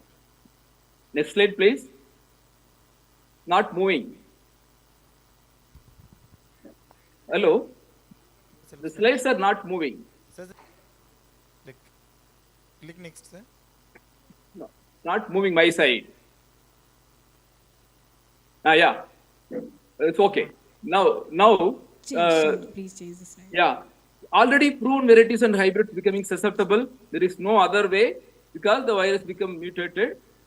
Now, therefore, the development of new stable source of resistant to virus is the most effective and as well as the sustainable management of the diseases. Here, in ICR IHR Bangalore, we have developed 183 okra hybrids during the year 24-25, and these hybrids were screened at CHS Bhubaneswar during the month of March to June. This period we have grown, and along with these hybrids, we have taken 3 commercial checks. These 3 commercial checks are some are resistant, some are susceptible, and apart from that, we have grown on highly susceptible check varieties also. And the design we used observation road trial because the number of hybrids and check is more, and we have screened naturally without artificial screening here. During that experimental period, the temperature was maximum 36.8 degrees centigrade and minimum 28.5 degrees centigrade. And the humidity is the maximum, is 66%. Because of this humidity, and the white fly is built up more and can able to transmit the virus very fast. And the Bemisia tabaci, the white fly, is the major carrier vector for the virus. We have taken the observation 30, 60, and 90 days after sowing of the crop. We did not identify any E-nation lip coil virus, though the E-nation lip coil virus also somewhere we observed, but here very few plants are showing the E-nation lip coil virus, and many plants are totally yellow in mosaic virus. This is the design of the experimental plot we made. The outer rows are completely susceptible to either OVMB or E-nation susceptible, and the 6th row is the, you can see the 6th row is the again susceptible check of OVMB, and 7th row is the susceptible check of E-nation lip coil virus. We have not used for chemicals to control the virus. And you can see this is the disease score, what we have done it. The maximum score 0 means resistant, and tolerant means 1 to 30%, susceptible to 31 to 70%, and highly susceptible more than 70%. You can see the susceptible check where the infection is very high, very high. You can see the susceptible check, and throughout the starting from 35 days onwards to 90 days onwards, we have found plenty of viruses on the susceptible check. Here, among the hybrids we screen, the 25 hybrids showing the resistance, that means 0% incidence. The reaction is also highly resistant. And we did not find none of the hybrids are resistant category. And 16 hybrids found moderately resistant. And 17 hybrids found susceptible. And more than 125 hybrids are highly susceptible. The interval what we have screened was 30, 60, and 90 days after sowing. We did not spray any chemical. We used only the without chemicals, only fungicides we used. That's all. And the observations are IBMB and yield also we have taken every third day. So properly harvested and recorded the number of fruits and yield per plot, and finally yield tons per hectare also we have done. See, among the hybrids, these three hybrids found exceptionally very good for resistant to yellow mosaic virus and high yield. The hybrid one, IHR 85 into 1747 recorded highest yield of 21.34 ton, followed by another hybrid 19.35 ton. Then third hybrid is 18.95 tons per hectare. When we compare with commercial check, the Sarnes is 14.03 tons, and the incidence is also 0. Whereas the Radia, the top growing hybrids in the all over country, showing 30% susceptible and yield also 16.50 tons. And our Arca Nikita GMS based hybrid also showing susceptible. And the highly susceptible line, it is showing 100% susceptible to virus. You can see the experimental view of the crop. We can, during the month of May, June, the symptoms also appeared very clearly. And these are the two top hybrids, which is showing high yield and resistant to yellow mosaic virus. You can see the side by side. This is the resistant hybrid and this is the susceptible check. You can compare with the resistant and susceptible check. And this is another hybrid, 299 into 1747. This is also excellent hybrid. You can see the susceptible check is highly susceptible, and the hybrid which is showing resistant with 19.35 tons per hectare and also 0% incidence. And this is the among the 25 hybrids, this is the top hybrids which is having high yield and good quality. And my conclusion is these hybrids, we wanted to go for multi-location trial in different hotspot area. Apart from that, we will go for artificial screening to rule out the possibility of escapism and other things. Then these resistant hybrids, the parental lines are originated from diverse geographical region and wide genetic diversity. And suppose the resistant hybrid where R into R combination possesses the unique gene that can help to broaden the genetic base of the material and breed superior hybrid with resistance to virus. And these hybrids were also tested at the natural hotspot area of Tamil Nadu, Viluppuram, which is got combined disease resistance. In Bhubaneswar, we did not get any initiation, but we got yellow mosaic virus. Whereas when we screened at Viluppuram, Tamil Nadu, we have got combined disease resistance, both YVMB and initiation viruses. This is the fruit, top yielding hybrid fruit quality you can see. Fruit length as well as girth, number of ridges, color, dark green, and very good keeping quality for fresh market. And in future line, what I want to say, the breeder cannot breed the variety resistant to yellow and hybrid for all the agroclimatical zones due to the virus strain variation. And we have to identify stable source of reliable parental lines which can be able to breed the variety. To collect and pool all the commercial hybrids, say the private companies having almost more than 60-70 top hybrids, these hybrids we have to collect and screen them in hotspot as well as the artificial condition. And we have to go for reverse breeding and reconstitute the parental line. And again, we can go for identification of virus-specific resistance. Then, apart from that, we want to introgression to resistant gene from wild species, which are untapped so far. So far, they have identified only few wild species, but these wild species, Abromoscus angulosus and Abromoscus grandiflorus variety, grandiflorus and Abromoscus neosorensis, these two wild species which are untapped. So we wanted to utilize these wild species to identify resistant source, and we have to break the chromosome barrier and sterility. Then we have to identify new sources. Then another point is virus and source-specific genetic inheritance also we have to work it out. And now breeders are working independent. So that time has come. We have to work together. Breeder, virologist as well as the biotechnologists work together to speed up our breeding work and to breed the reliable hybrids resistant to yellow mosaic virus. That's what I wanted to convey the message. Thank you so much, sir. Pichimuthu, it was good. YVM is very important. Now we Saudamini Swan on high density maintain banana. Okay, thank you.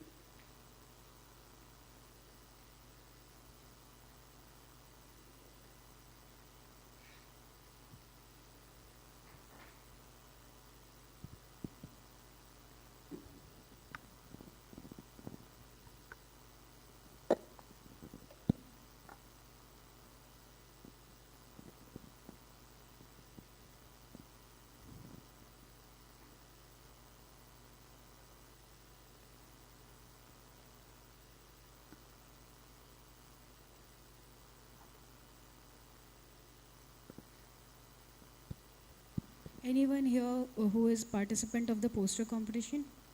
You people are requested to go outside. Ma'am, you can continue.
I am just conveying the message. Respected Chair, rapporteurs, and esteemed dignitaries, my presentation was that high-density planting and sucker arrangement, a sustainable approach to enhance the productivity in banana. My experiment was on Grandine and Robusta. There are two varieties, that is Grandine and Robusta. So our traditional planting for the two Grandine and Robusta are the 1.8 meter into 1.8 meter. So in this spacing, in 1 hectare, 3,086 plants are accommodated. So what my experiment is that there are three types of planting systems. Planting system number 1, planting system number 2, and planting system number 3. In planting system number 1, the spacing was 2 meter into 3 meter, and there are 3 suckers in 1 pit. So in such a planting system per hectare, 5,001 plants can be accommodated. And in planting system number 2, there are spacing is 1.8 meter into 3.6 meter and 3 suckers per pit. In this system, roughly 4,629 plants can be accommodated per hectare. And in the third system of planting, that is the usual planting, 1.8 meter into 1.8 meter, 3,086 plants can be accommodated per hectare. And this holds good for the 2 varieties, that is Grandine and Robusta. Both are dwarf gametes plants. Genomic constitution is AAA, and farmers usually follow the normal traditional system planting, that is 1.8 meter into 1.8 meter. And after 2 years of experiments, we have seen that there was no variation in the duration of flowering or flowering from harvest, but there was a marked difference in the plant height. That the closure spacing, that 2 meter into 3 meter or 1.8 into 3.6 meter, and the plant spaced at 3 plants per pit, the height was increased. But there was no variation in the duration of flowering or flowering to harvest duration. And after the bunch weight, that is per plant, that in the single planting, it 20 kg, around 20 kg per plant in both Grandine and Robusta, but 17 kg, around 17 kg in the 2 spacings, that is P1 and P2. But after calculating per hectare, because of more number of plants can be accommodated in first 2 plantings, P1 and P2, so overall yield per ton increased in P1 and P2. But in these 3 systems of planting, there is a slight difference in the method of fertilizer application. That is, in the traditional system, 1.8 meter into 1.8 meter, our RDF, the recommended dose of fertilizer, that is 200 is to 50 is to 200, N is to P is to K, gram per plant was applied. But in the 2 closure spacings, the half dose is applied in 4 split doses at the time of planting, at 3rd month, 5th month, and 7th month after planting.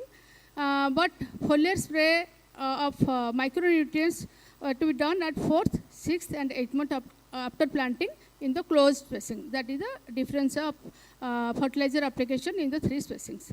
So my conclusion was that we can go for 3 suckers of Grandine or Robusta plants. Spacing is 2 meter into 3 meter, and the suckers are 3 suckers per pit. This can enhance the productivity. It can rise 35% to 45% over the traditional planting. Thank you.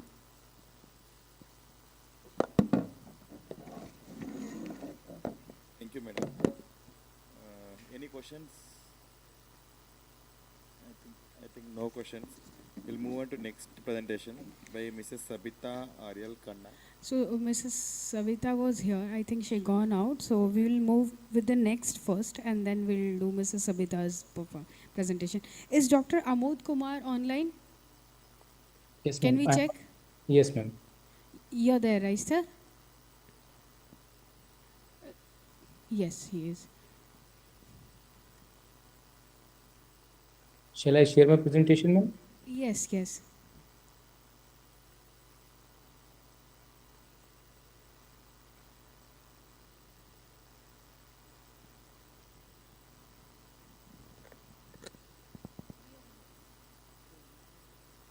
My presentation is visible, ma'am? Yes, sir. Your presentation is visible. It's 10 minutes for you, sir. Okay. Shall I start, ma'am? Yes. Okay. Thank you so much, ma'am. Respected dignitaries and all the participants, good afternoon to all of you.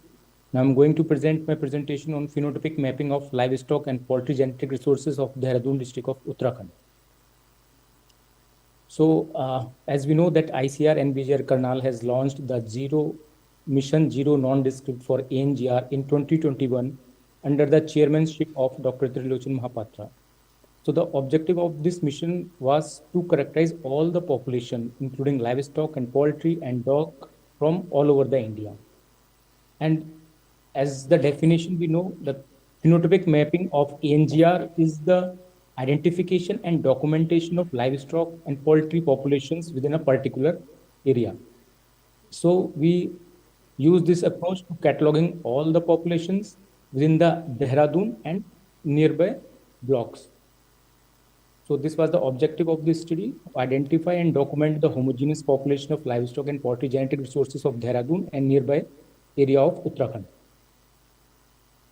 So we followed the methodology. We selected randomly 4 blocks from the Dehradun and 1 block nearby the nearby district, Haridwar. So these 4 blocks were Shashapur, Kash, Kashnagar, Doiwala, Kalsi, and Jwalapur district was from the Dehradun district. Further, we selected 3 villages randomly from each of the block. So we identified a homogeneous population. This is a white to light green color and small in size. It is a little bit different from the already registered breed of the Uttarakhand, that is a Badri cattle. And in this breed, if you could see that develop is prominent, hump is prominent, and very small in size. This is a hilly cattle. The rural people call it as a Chakrati cattle. So we measured the different phenotypic traits from that area. So housing and nutrition, the animals are usually being maintained on the pakka floor with dried grass bedding, and they mostly follow the natural grazing and natural mating. They are not using the artificial insemination in that area. In addition, we also found the cow bucker goat population. It is somewhat similar to the one already registered breed from the Punjab area, but it is totally distinct as geographical area is distinct and they are too much far from the Punjab. So other population we documented 2-3 populations of goat, but the population was very less. Means we could able to identify very few animals in that particular area. So if you go and see the white goat, dark brown goat, but population was very low. So other livestock population in that particular area, mostly people are rearing these crossbred cattle, and if you can see on the right side, it's a mix of different breeds of goat. And in indigenous cattle, mostly people are using the Sahiwal, but mainly they are following this crossbreeding. And we could able to identify in horses, there were no horses, they are using the mules for transportation purpose. We could able to identify Gaddi breeds also and some indigenous population like Asil and one more registered breed of Punjab and Haryana. And mostly poultry population was crossbred and which is already developed varieties of different institutions like KVK or ICR institutes. So in conclusion, I was that in Dehradun we have 2 distinct populations. One is the Chakrati cattle and one is cow bakar goat population, which are homogeneous in nature and need to be characterized and registered. So the registration process of these population are underway. We have already submitted the application for registration of this cow bakar goat, and we are studying Chakrati cattle in detail. Thank you.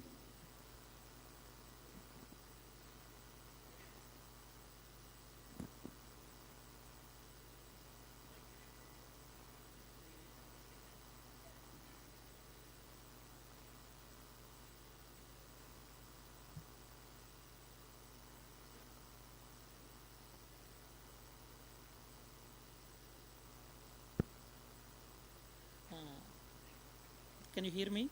Yes, sir. So, we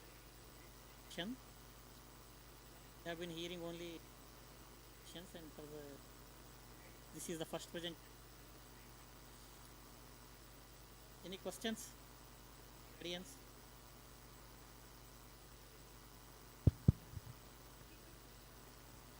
So it seems like no questions. Thank you, sir. Thank you. Presentation.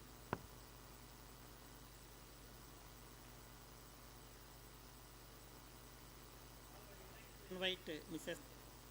Riel Khanna on Chigavya, physical chemical properties in storage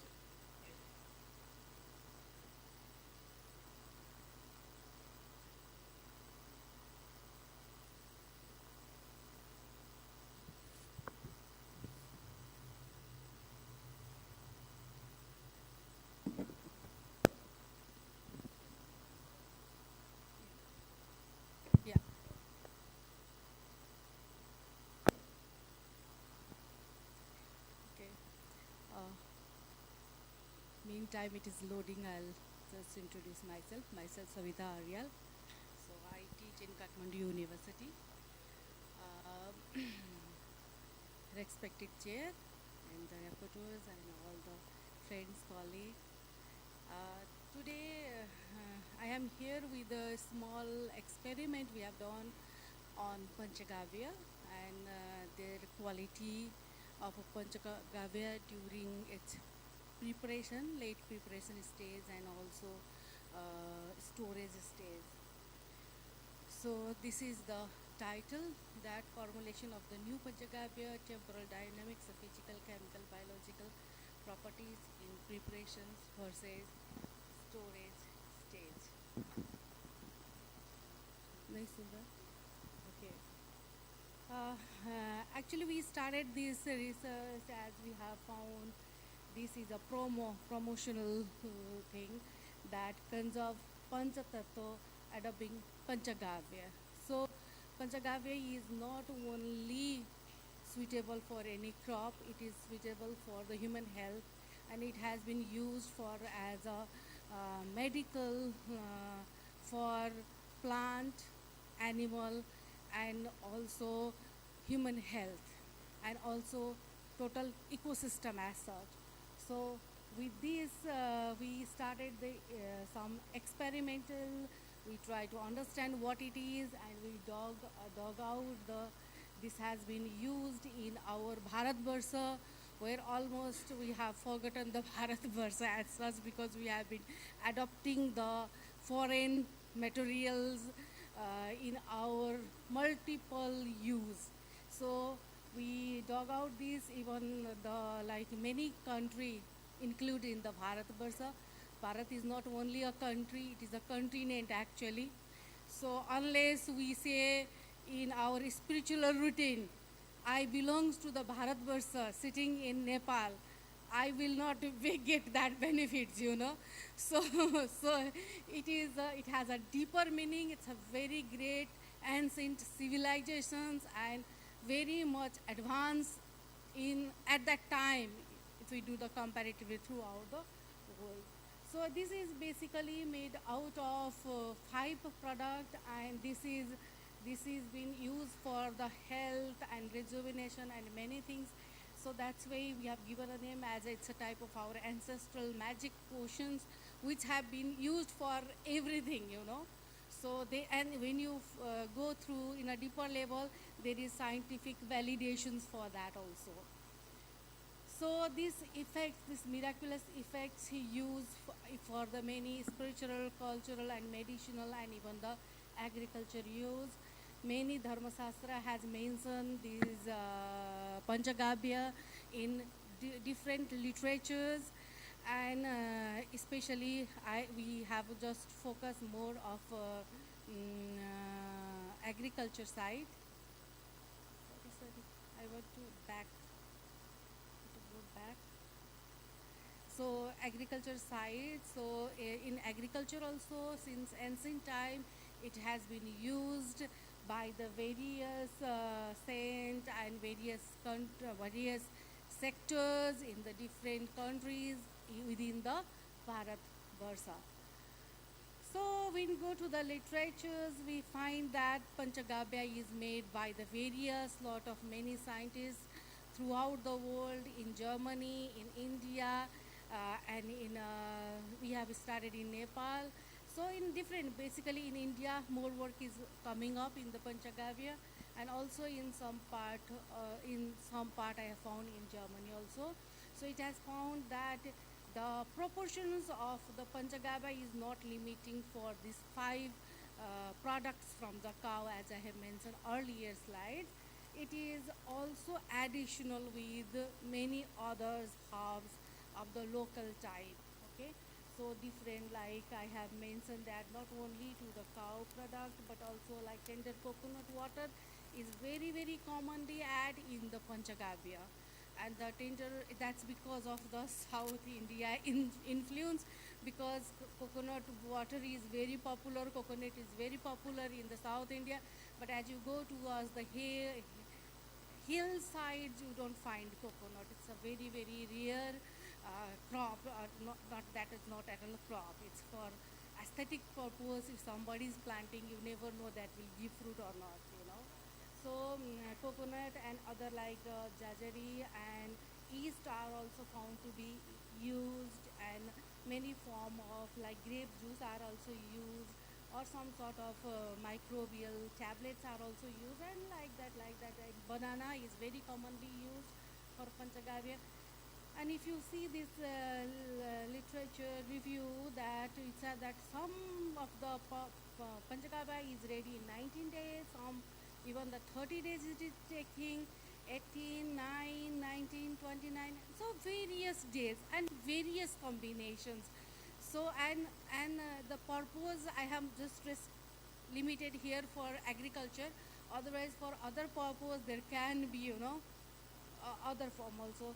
So by seeing this, then we say that okay, for a country, hill country like Nepal, what can be alternative? Coconut water can be replaced with some other, because the Panchagavya, which is scientifically come out by the Natarajan, Professor Natarajan in 2002. He made he formulated first of all that for the agriculture purpose and used in extensively in South India. I don't remember exactly, but it's part of somewhere. So he gave the prescribed the standardized the formula, and if you see all of the things, somewhat people are following that prescription. So now, what is the difference or what is the need of this work? So it is basically we want to see the dynamics of the physical, chemical, biological changes, the basic elements of them, and then also like if the coconut water, you see that everywhere it can be substituted with some other things or not, like very easily available herbs like aloe vera, that is very easily available in many part of that can be substituted or not. And what is the dynamics during the preparation stage, as it has a many days from 9 to 29 mentioned by the several. So what can be the during this preparation stage, and what if that prepared Panchagavya can be stored for a prolonged period for the use applications in the crop, or what is the expiry date of the Panchagavya, let's say if it get expired, how. So those type of we try to see.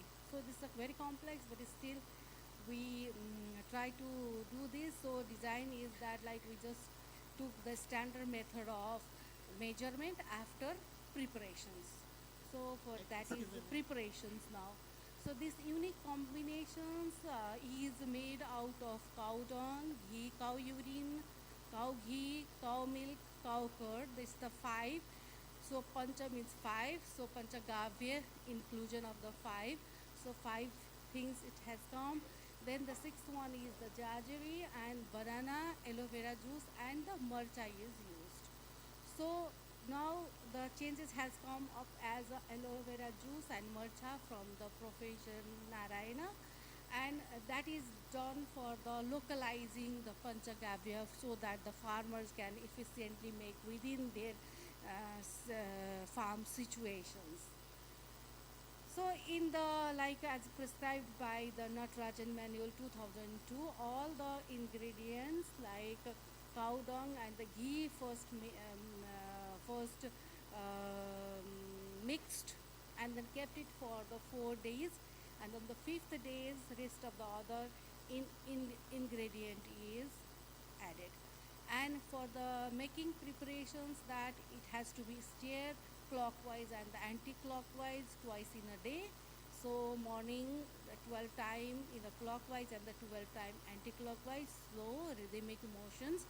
It has to be mixed up, and also in the evening same process has to be done during the preparation as well as in the storage stage, if you are storing same situations in the farm or in a local or not in a not packed form. So we are just not going for the packing, we are just going for the preparations and storage in situ situation.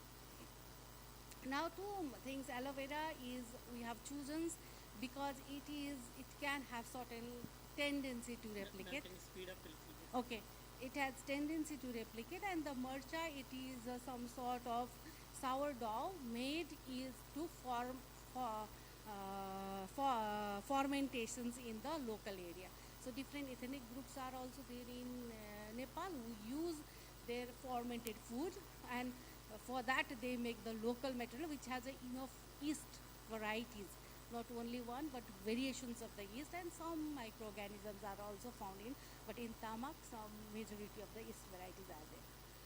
So now I am going for the result side. So these are the data is collected in the 17 to 21 days continuously after mixing from 17 days to 21 days, because initial days it is understood it will take for fermentation, and from 21 to since the Trajan has given the 19 days, so we want to take it for few data for 5 days we have major, and then after 6, 7, 8, 9, 10 data are during the 10 days and the 15 days interval. So that can be suitable if we want to apply these things to the crop. So now for the physical, that pH, EC, and some temperature is like it rise initially and then it becomes steady for the rest of the period of the time, so it's stabilized. And EC, that is in the formative stage, it fluctuates a little bit and then it will reduce very low and then it gets stabilized. And you see that the Panchagavya is slightly acidic in nature, and initially it is much more, but as it goes for the maturity, it is more towards the neutral, not really neutral, but more toward the neutral, and which suggests that it is more safe as you go more old, no problem till so far, till 80 days, 90 days we have done. So from the start to 90, that is the 3 months period. So 20 days it took for the preparations. Now regarding the nitrogens, you see that initially the nitrogen suit ups and then it becomes very high. That's good for the early stages of the crop because they need more nitrogens, and then slowly that nitrogen reduce. That is one constraint, that nitrogen is very, very fragile and then you can't get. But if you see the phosphorus and the potassium, that happens that they are higher even towards the end stage. So what makes that fruiting and the flowering vigorosity will increase by that. A little faster because Okay. many So are there. calcium and magnesium, not much difference is shown during the preparation and storage stage, but that is it says that it is some portion is there. Now regarding the micro. Conclusion of Okay, things. so okay. Now okay. So conclusion is very simple, that 20 days is the found in the 20 degrees centigrade. So it is the best concentration where the microbiologically also active as well as the other nutrients and that can be stored up to 90 days, and even the better if you prepare. The implications is that if you prepare the Panchagavya as you are putting the seeds and grow with the rhythmic as the crop is growing, and then keep on adding, as you end up with the Panchagavya, you end up with the good fruits. So this is done in the Kathmandu University, so most of our lab and other things are being used and references, and then thank you very much. So if you can contribute with some comment, it will be helpful. Thank you, ma'am. Thank you very much. So are there any questions from Yes, there's one. Yeah.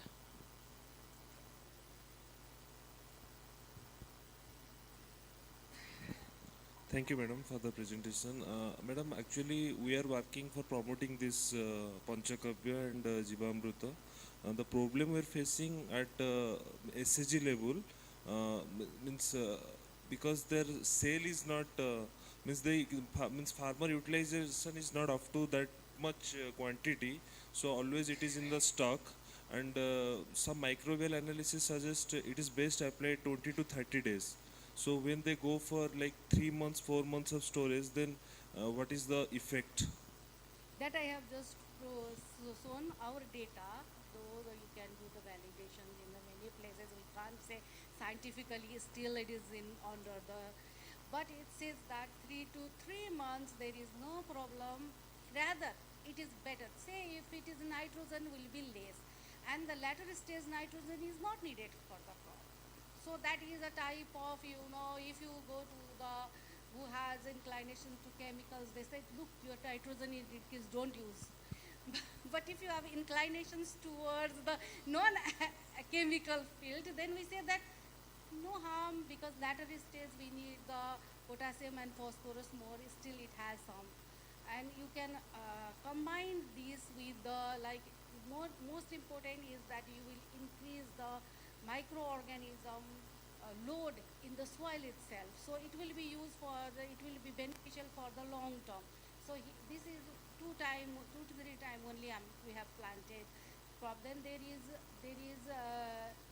each time it is engaged. We have more other research which are proving these things. So I have not presented those things. So your point is that you don't have to use a panchagavya in large quantity, number one. If you are doing as a fertilizer just by measuring these nutrients, then that's a wrong practice. You don't make the ratio with the panchagavya, with the fertilizer ratio, but you combine that with the other organic solutions like oil cake or some other things. But don't use the pesticides, because microorganism will drop down with the pesticides or some toxic chemical. So rest of it, if you are combined with the other organic form, then it will keep on increasing each crop. Then later on, it will rejuvenate the farm. You don't have to use anything. Have you seen in jungle who spray the paste, who spray the fertilizer? But still we are getting enough fruits. Okay. So in agriculture also it's supposed to be. So if you are using in the conservation agriculture, it is the best practice we have experienced. Thank you, ma'am.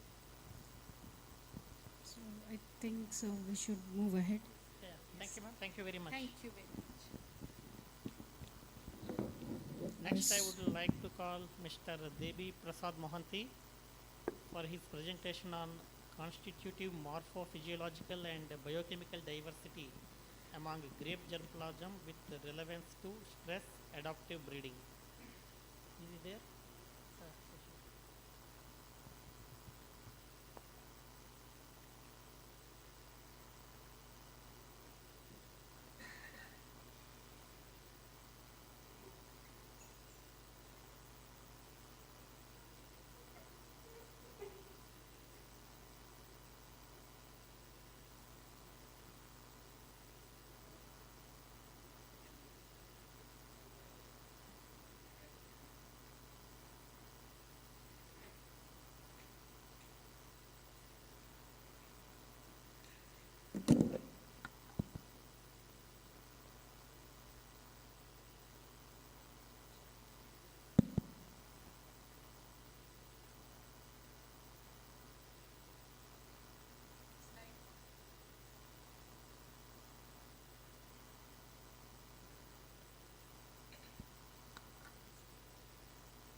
Okay, I'll introduce myself. Good afternoon, everyone. My name is Devi Prasad Mohanty, an MSc second year student from the Division of Fruit Crops, IHR, and today I'll be presenting on the topic morphophysiological and biochemical characterization of diverse grape germplasm for key stress adaptive traits. So this particular presentation is a part of a broader research aspect, which is mainly focusing on characterizing the available germplasm resources at IHR for various abiotic stress tolerance, mainly including salinity, sodicity, and drought tolerances, with a long-term aim to find out the potential parents suitable for further hybridization and rootstock development. As we know that India comes under the top 10 grape-producing giants of the world, producing grapes under around 155,000 hectares with an export worth of around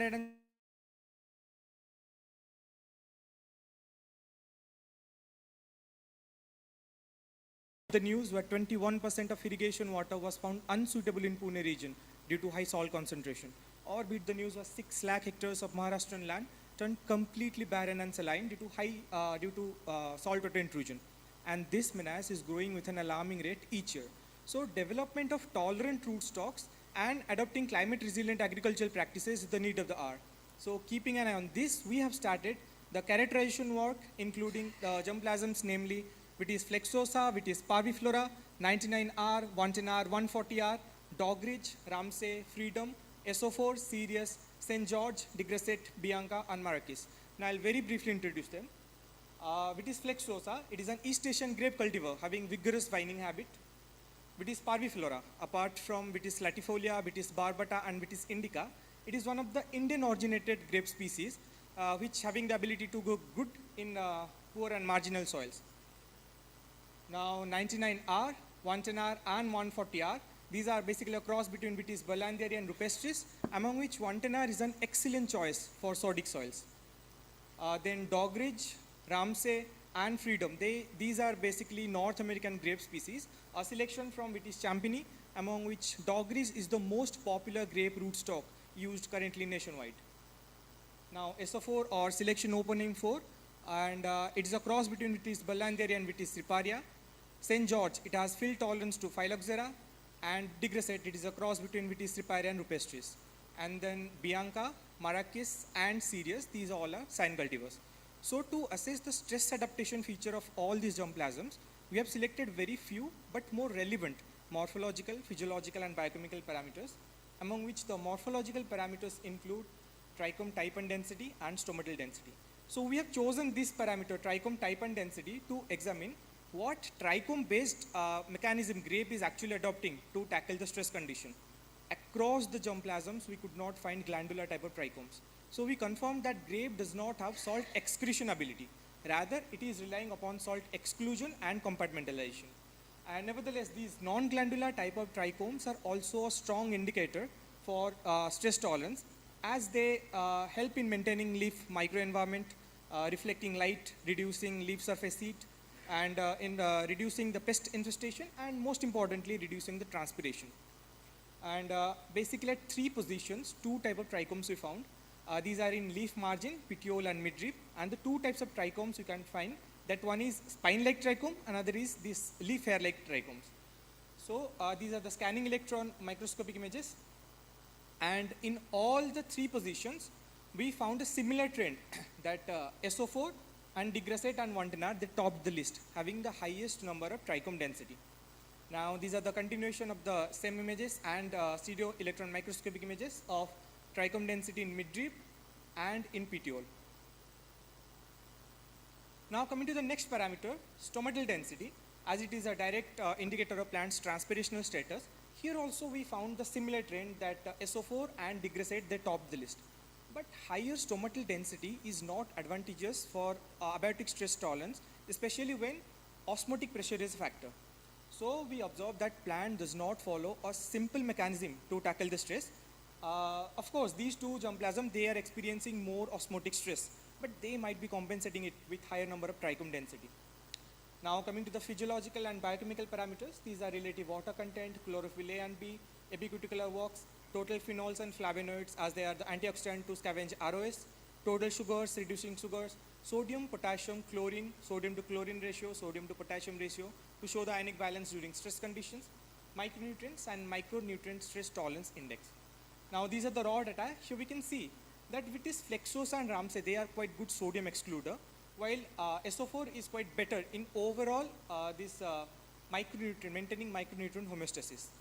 And these are the physiological and biochemical parameters. Here we can see that that Dogridge is quite good in maintaining relative water content, whereas Freedom and Flexosa, they are better in the overall physiological and biochemical parameters. Now, these are the morphological parameters. Since all the parameters are in different scales, different magnitudes, and different units, so to compare them in an unbiased manner and to eliminate that unit effect, we have converted them to Z scores. So the Z-score was obtained by subtracting the mean value from individual trait value and dividing them with standard deviation. So fundamentally, Z-score centralizes all the value around 0 and it scales them to unit variance, allowing all the traits to contribute uniformly. After that, all the negative traits, for example, sodium accumulation and chlorine accumulation, they are directionally corrected to make a general assumption that the higher the index value, higher the expected tolerance. Now these are the Z-score for physiological and biochemical traits and Z-scores for morphological traits. After obtaining the Z-score, we got the composite stress tolerance index. So if the index value is higher for a germplasm, that particular germplasm is expected to show more tolerance.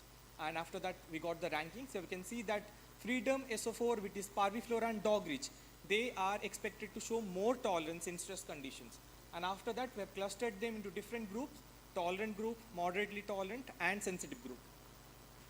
And this is the cluster analysis, where you can see that all the cultivars having higher index value are grouped above the x-axis, which are comparatively more tolerant to all the cultivars which are grouped below the x-axis. After that, we got the correlation heat map that is basically showing the correlation among various traits. Here we can see that blue color shows positive interaction, red color shows negative interaction, and color intensity shows the strength of correlation. Here we can clearly see that sodium and chlorine, they have quite negative correlation with potassium, calcium and magnesium, and total phenol and flavonoids, they have a quite positive relation with chlorophyll content. After that, we got the principal component analysis. Here we have two principal components, PC1 and PC2. The PC1 shows overall stress tolerance, while PC2 shows the adaptation strategy, whether the plant is relying upon morphophysiological adaptation or that ionic reconstitution. So if PC1 value is higher, the overall tolerance might be higher, but the PC2 simply shows the strategic adaptation. So this is the PCA biplot. Here we can see that all the cultivars which are grouped above the x-axis or PC1 axis, they are comparatively more stress tolerant.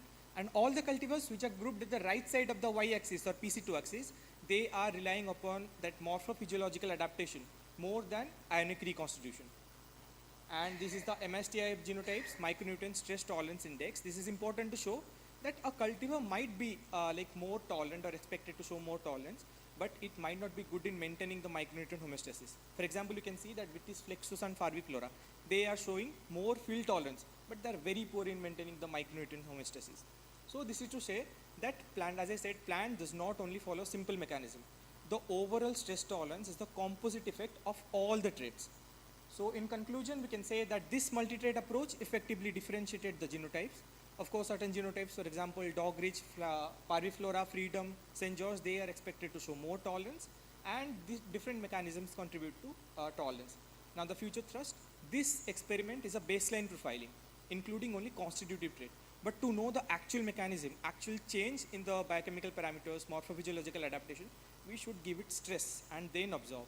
And a rapid screening technique should be standardized, like at what concentration of salt, at what method we should give to get the symptoms the fastest, to reduce the breeding cycle, and definitely to check the compatibility of the selected rootstock with the commercial sign cultivars.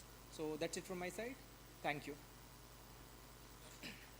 Thank you very much. Thank you for completing within the given time. And are there any questions from the audience? No? So, did you impose any stress? I think no. So we are working on it. Like we developed a progeny population of Dogridge and Vantenar, and was screening for it, sodicity. As Dogridge is more popular rootstock, it is tolerant to salinity, but it is susceptible to sodicity. On the other hand, Vantenar is a good tolerant crop for sodicity. So we want to incorporate that Vantenar's characteristics into Dogridge. So we developed progeny where we are giving stress conditions. Yeah, so until and unless you test the genotypes in a given stress situation, we cannot say this particular trait is responsible for tolerating that particular trait. So if for example, one particular genotype is having high relative water content, it doesn't mean that it performs well under stress conditions. Yes. When you test it under stress conditions, then only you can come to know about the true sense of that relative leaf water content. So that's why we converted to Z-score, because we could not give a particular trait more weightage. So we assumed that all the traits contribute significantly, and the composite stress tolerance index, it was a mean of all the traits across the germplasm. So in field condition, we are expecting it. So after giving stress, we could No, shortlist the this you parents. have to do after imposing the stress. That's what Yes, I'm sir. saying. So before imposing the stress, doing this is no meaning. Sir. You have to do this after imposing the stress. Yes, sir. And instead of going on with only Z score, there are several multi-trait based indexes. You can try 4 or 5 indexes like Smith-Hazel index is there and rank index is there, Z index is there. Yes. So you try different types of indexes and you see in different indexes which genotype is coming on the top. So instead of depending on the one genotype, you go for 4 or 5 different indexes, multi-trait indexes, and based on that you select and you do this work after imposing the stress. Yes, sir. Okay? Yes, sir. Thank you, sir. Thank you so much. Can we connect to Vidisha Sharma online? Is she there? Yes, am I audible? Yes, you are audible. Is my screen visible? Yes, you can continue.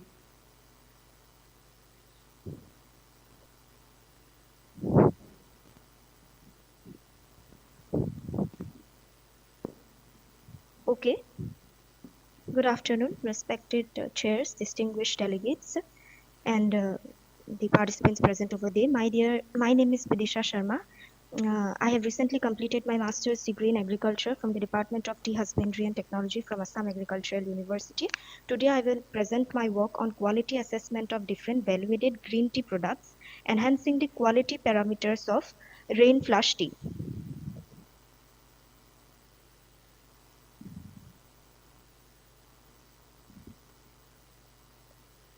First, I would like to introduce you about the green tea, as I have given here the definition. And at present, green tea production and consumption is showing an increasing trend all over the world because of increasing health consciousness and preference for natural remedies.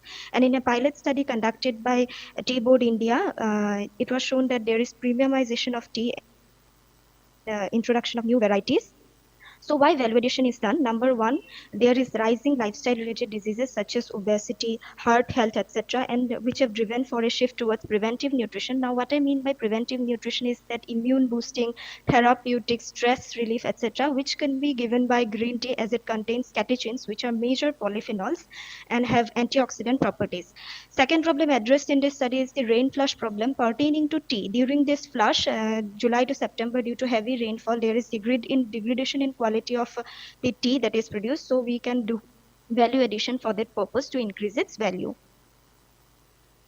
The rationale behind our study is that there are already so many products, value-added products in the market, but there is literature is scarce regarding the specific herb and tea interaction. For example, chamomile with tea, tea with honey and ginger, whether it is synergistic or antagonistic, the study is less, and whether it conforms to regulatory norms that is given by ISO and FSSI, there is less validation regarding that. So our objective was to develop a product, value-added green tea products using these specific herbs, ginger, mint, tulsi, and rose, and analyze the effect of herbal addition on the biochemical quality parameters, particularly antioxidant, polyphenol, and caffeine, and identify the optimal concentrations, that is the best ratio or the concentration where it gives the best nutritional result. So herbal ingredients used here was ginger, rose, tulsi, and mint. Moisture content was well within the FSSI limits. After dried, the moisture content was checked. This is the experimental design that is followed. We have prepared the samples at 4 concentrations, 1 to 4% concentrations, and parameters evaluated here are moisture content, ash content, antioxidant activity, total polyphenol, and caffeine content. For consumer studies, we have also conducted color and organoleptic evaluation, for about which I will discuss in short. So our key findings suggested that there is the moisture content increased for value-added products as compared to the control green tea where no value addition was done. So this indicates a shorter, comparatively shorter shelf life of the value-added products than the green tea alone. And there was significant increase in ash content, particularly due to mint and tulsi blends, indicating enhanced mineral contribution. Overall, this ash and moisture content remained well within the limits permitted by FSSI. Now coming to the main functional properties of value-added green tea. Antioxidant activity increased in value-added green teas as compared to control green tea, particularly in ginger and mint, and at higher concentrations, 3 and 4%. Similarly, total polyphenol also increased for mint and tulsi at higher concentrations, 3 and 4%. This could be due to biochemical properties that is present in the herbs, like gingerols and sugarols in ginger, then rosmarinic acid in mint, polyphenols like eugenol in tulsi. This could contribute to increase in TPC and antioxidant activity. There was stark decline in observed in case of rose green tea in case of caffeine. So we can say that this could be due to antagonistic or dilution effects. The underlying reasons could be this, as I have found from different review of literatures. Other than that, organoleptic evaluation showed that the taste enhanced for the evaluated green teas as compared to the control green tea, and color analysis also showed that due to color addition, due to value addition, there is change in color, and color is an important attribute as it gives a consumer a visual appeal to the consumers. So color study and sensory analysis was done. So this study may help give the new initiative for tea growers and researchers, as small tea growers may adopt such practices for value addition using locally available medicinal plants and herbs and blend it with green tea for for increasing the profit margins, and diversifying tea products would offer a nutritional benefit as well as sustainable livelihood to the small tea growers. In future, studies may be conducted regarding clinical validation, standardization of processing methods. For example, in this study, we have prepared the validated green tea by simply drying and blending. Process optimizing studies can be done if blending can be done during the rolling phase of green tea only. So such studies can be done. Then consumer studies across different demographics can be done to prepare commercial products. So in such ways, future studies may be focused on. After conducting the research, we may finally come to the conclusions that due to value addition with these herbs and at these concentrations, we found that value addition enhanced the mineral content via ash, via tulsi.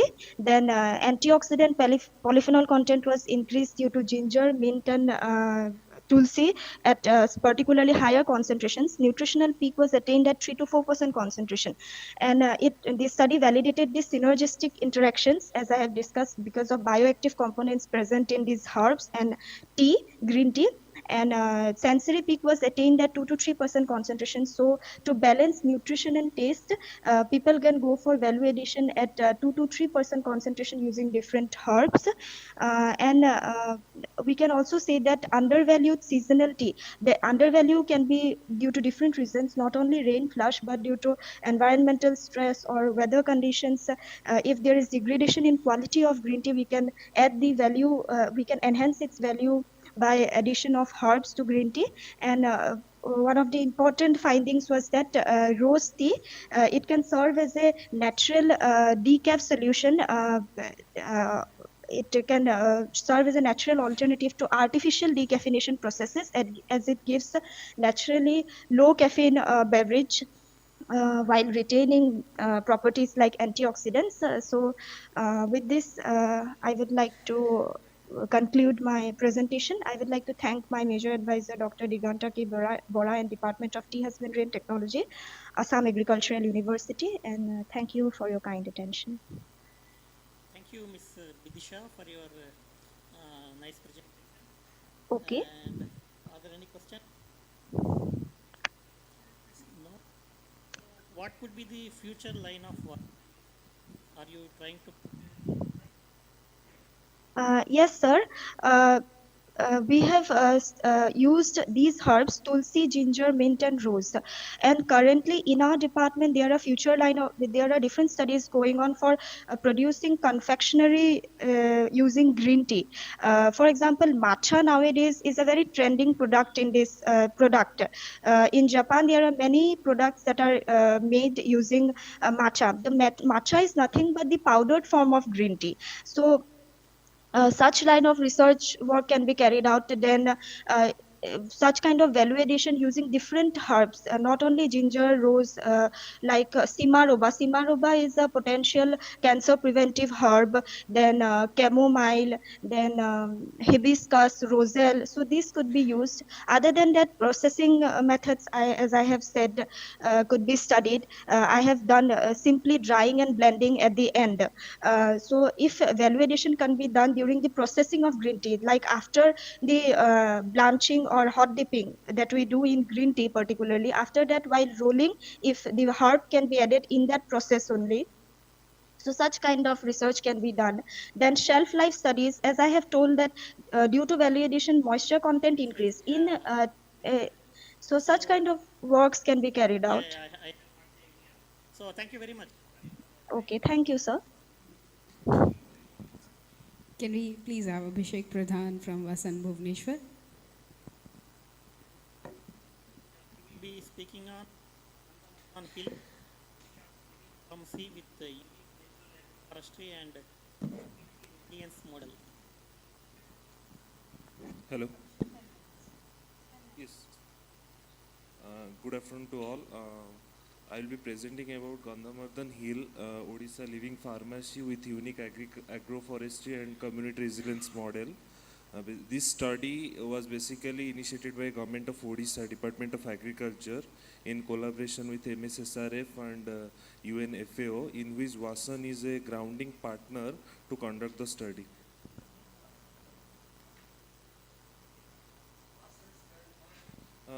Waterside Activity Service Network. We have identified 60 villages of Gandhamardan to develop a study so that we can give a proposal for GIHS, that is Globally Important Agriculture Heritage System. It is a tag that has been given by UNFAO. GIHS have a separate secretariat at Italy. In India, there is 3 locations that has been tagged, and now this study is related to give a position Gandhamardan for that similar tags. 60 villages that are periphery to the regions. We have done the documentation. Documentations are generally focus group discussion, key informant interviews, and review of literatures, secondary source. So basically in India, as I said, there is 3 models. None of the models are agroforestry model, and in globally there are some of agroforestry model that has been tagged with GIHS, that is mostly based on cocoa or traditional irrigation practice. But here in Odisha, Gandhamardan Hill, that is situated in Bargarh and Balangir, it is having a unique agroforestry model in which tubers are a dominant crops along with the medicinal plant. So it is a standout system that is having a unique model. So specific value, as I said, it means this system, this regions is a source of livelihood for above 5,000 peoples, and it has a, because near to the regions are a very drought-prone area, so this Gandhamardan Hill acts as a source of food for the community, and it provides a year-long water irrigation supplies through the streams.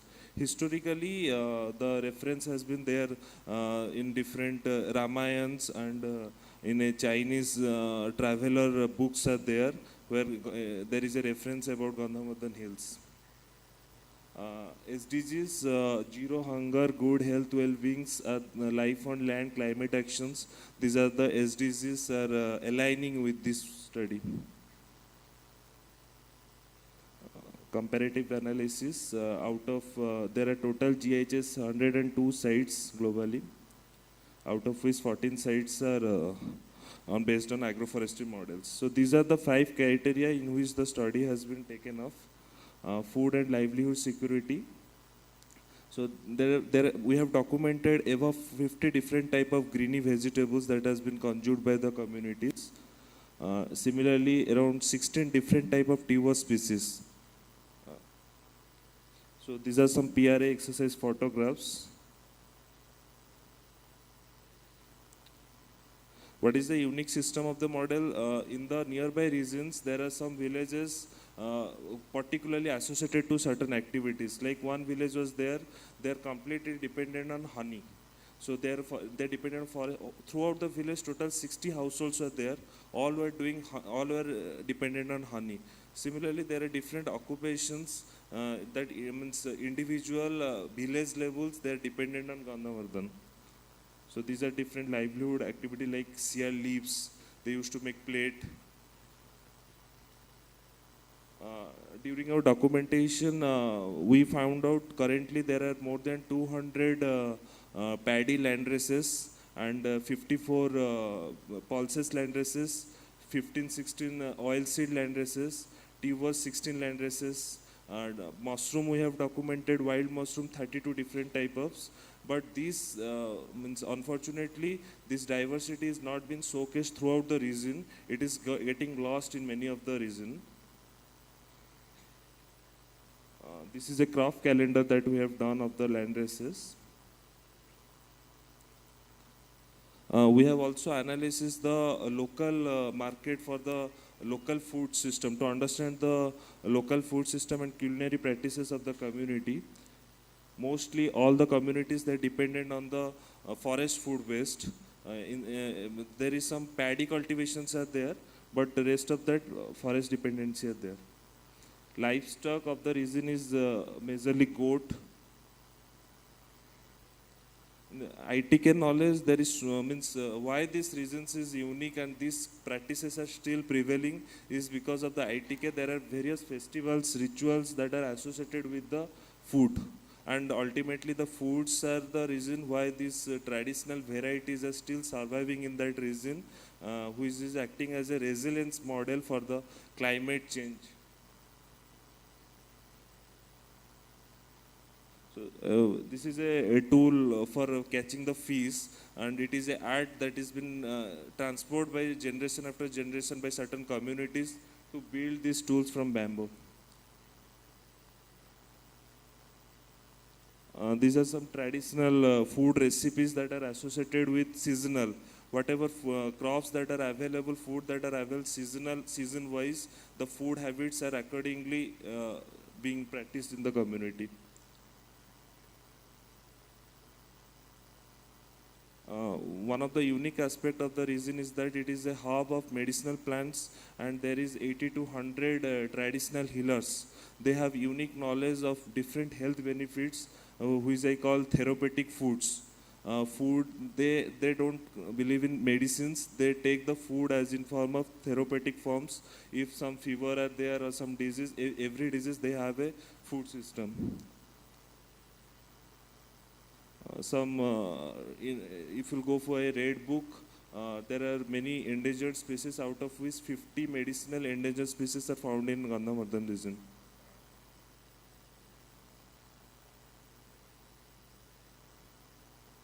These are some unique practice of storing the seeds. How festivals are associated with the traditional varieties, and this diversity has been conserved. Nuakhai, as we know, is a very important festival of Western Odisha, and these festivals has a key role of traditional paddy varieties, how their generation after generation they are cultivating. So it is a clear connection, culture and the diversity conservation. Bali Kucha Puja, it's a very unique festival that I have documented. This festival is that community leaders, they will harvest the paddy first. They will go to each household. They will tie the paddy panicle in their entrance, and all other younger generation, they will take blessing from them. So it is a aspect in which the particular paddy variety get conserved. So these are different agri-based festivals that we have documented. Each festival has a unique relation with certain crops.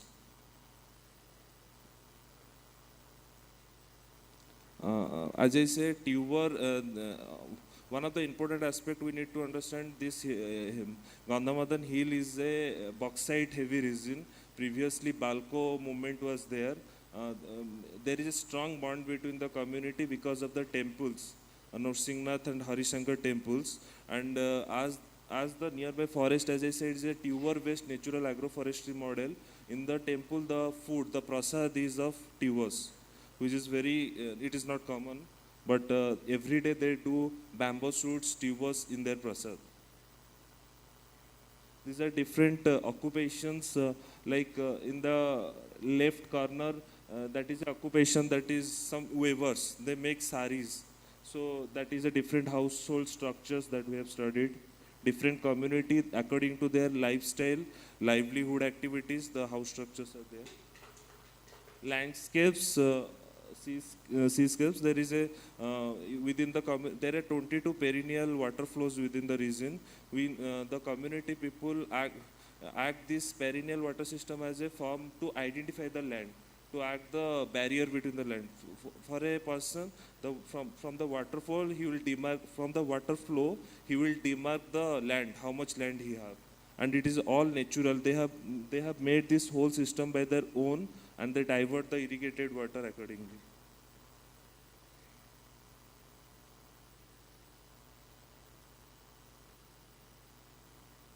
Thank you. And as just I would like to just a recommendation and just a point from my side. Before this initiative, we have worked at Koraput. Already Koraput has been tagged with GIHS. But unfortunately, the varieties, that means the traditional farming practice was the reason why it was tagged. But that system is slowly it is getting eradicated from that region. Also, we are losing so many of varieties. So now we should think for a community action plan, because already Gandhamardan national level, state level, it is declared as biodiversity heritage site. So after the declaration, there is no community action plan to conserve that particular system. If we will declare it also heritage site, but after 1 year, 5 year, 10 year, the system will slowly lose its value. So this is a point from this seminar, if we can communicate as a policy or a recommendation point. Thank you. Thank you, Mr. for the show, culture, tradition, Gandhamardan, and whatever you want recommendations, you please access and give it, include it in the procedure. Anyone wants to ask anything from him? Curious. Last 5 years. Last 5 years. Impact of is that we can able to conserve, retrieve so many traditional varieties, and along with the traditional varieties, what are the food recipes that have been associated, so that we can standardize it and we can further communicate it. And in terms of policies, sir, from our work, we have proposed to Government of Odisha Department of Agriculture, so they could understand that yes, this traditional variety is having importance not in terms of yield, also they have other character attributes. So this character attributes leads to formation in a policy that now Government of Odisha is planning a program so that to promote these traditional varieties and to support the farmers. Similarly, many traditional recipes we have standardized and introduced a different cafe recipes.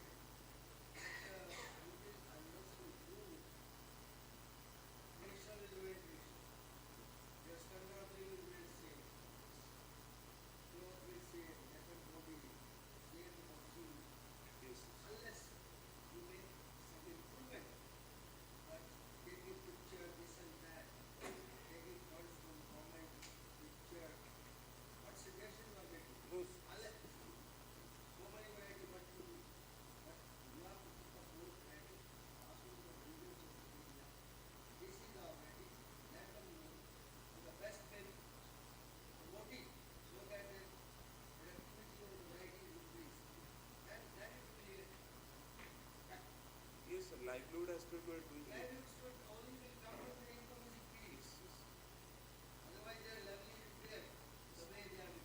Sir, we are promoting there is so many amla plants are there in the region. So we are promoting some value-added product of amla, sustainable harvest, so that the farmers that are associated with the amla, they can get a livelihood. As I said, now we are doing some PVTs, participatory variety trials, to understand out of all the varieties, yes, we will go for in situ or lab concept, but which varieties performing good?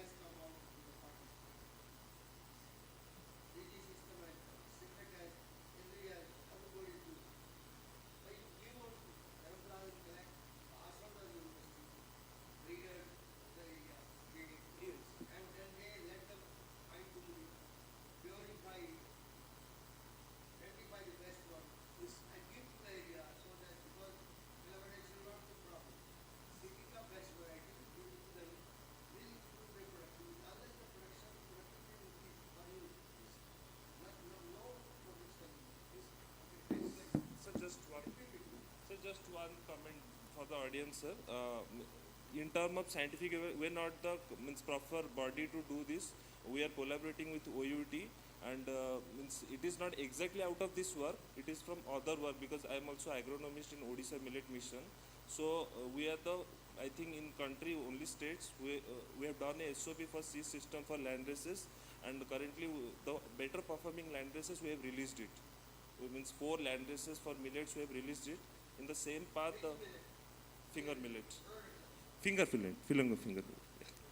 Thank you so much. Yeah. Yes. We have not enlisted it. There is Ayurvedic College Government of, so they have enlisted, we have used their document. We have taken the information from them. Thank you. Okay. Thank you so much, Abhishek Pradhan. Now we'll move ahead with Dr. Shunali Nigam from St. Aloysius College, Jabalpur. She there?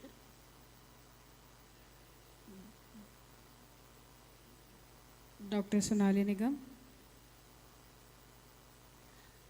Then I think, sir, we'll wrap it up because the rest of the speakers are not present today. Okay, now I.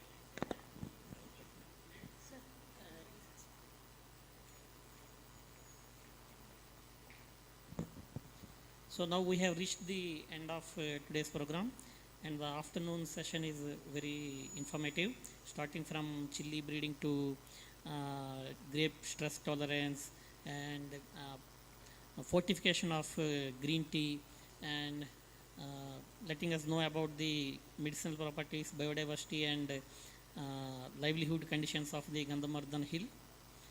And so now I can announce that the session is concluded.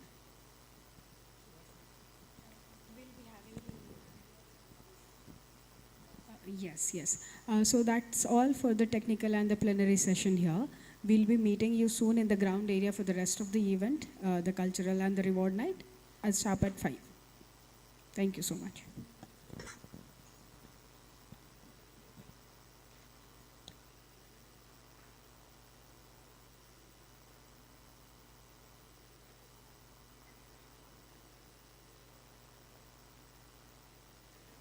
In the meantime, the tea is served outside. Anybody would like to have some refreshments, you're welcome. Thank you.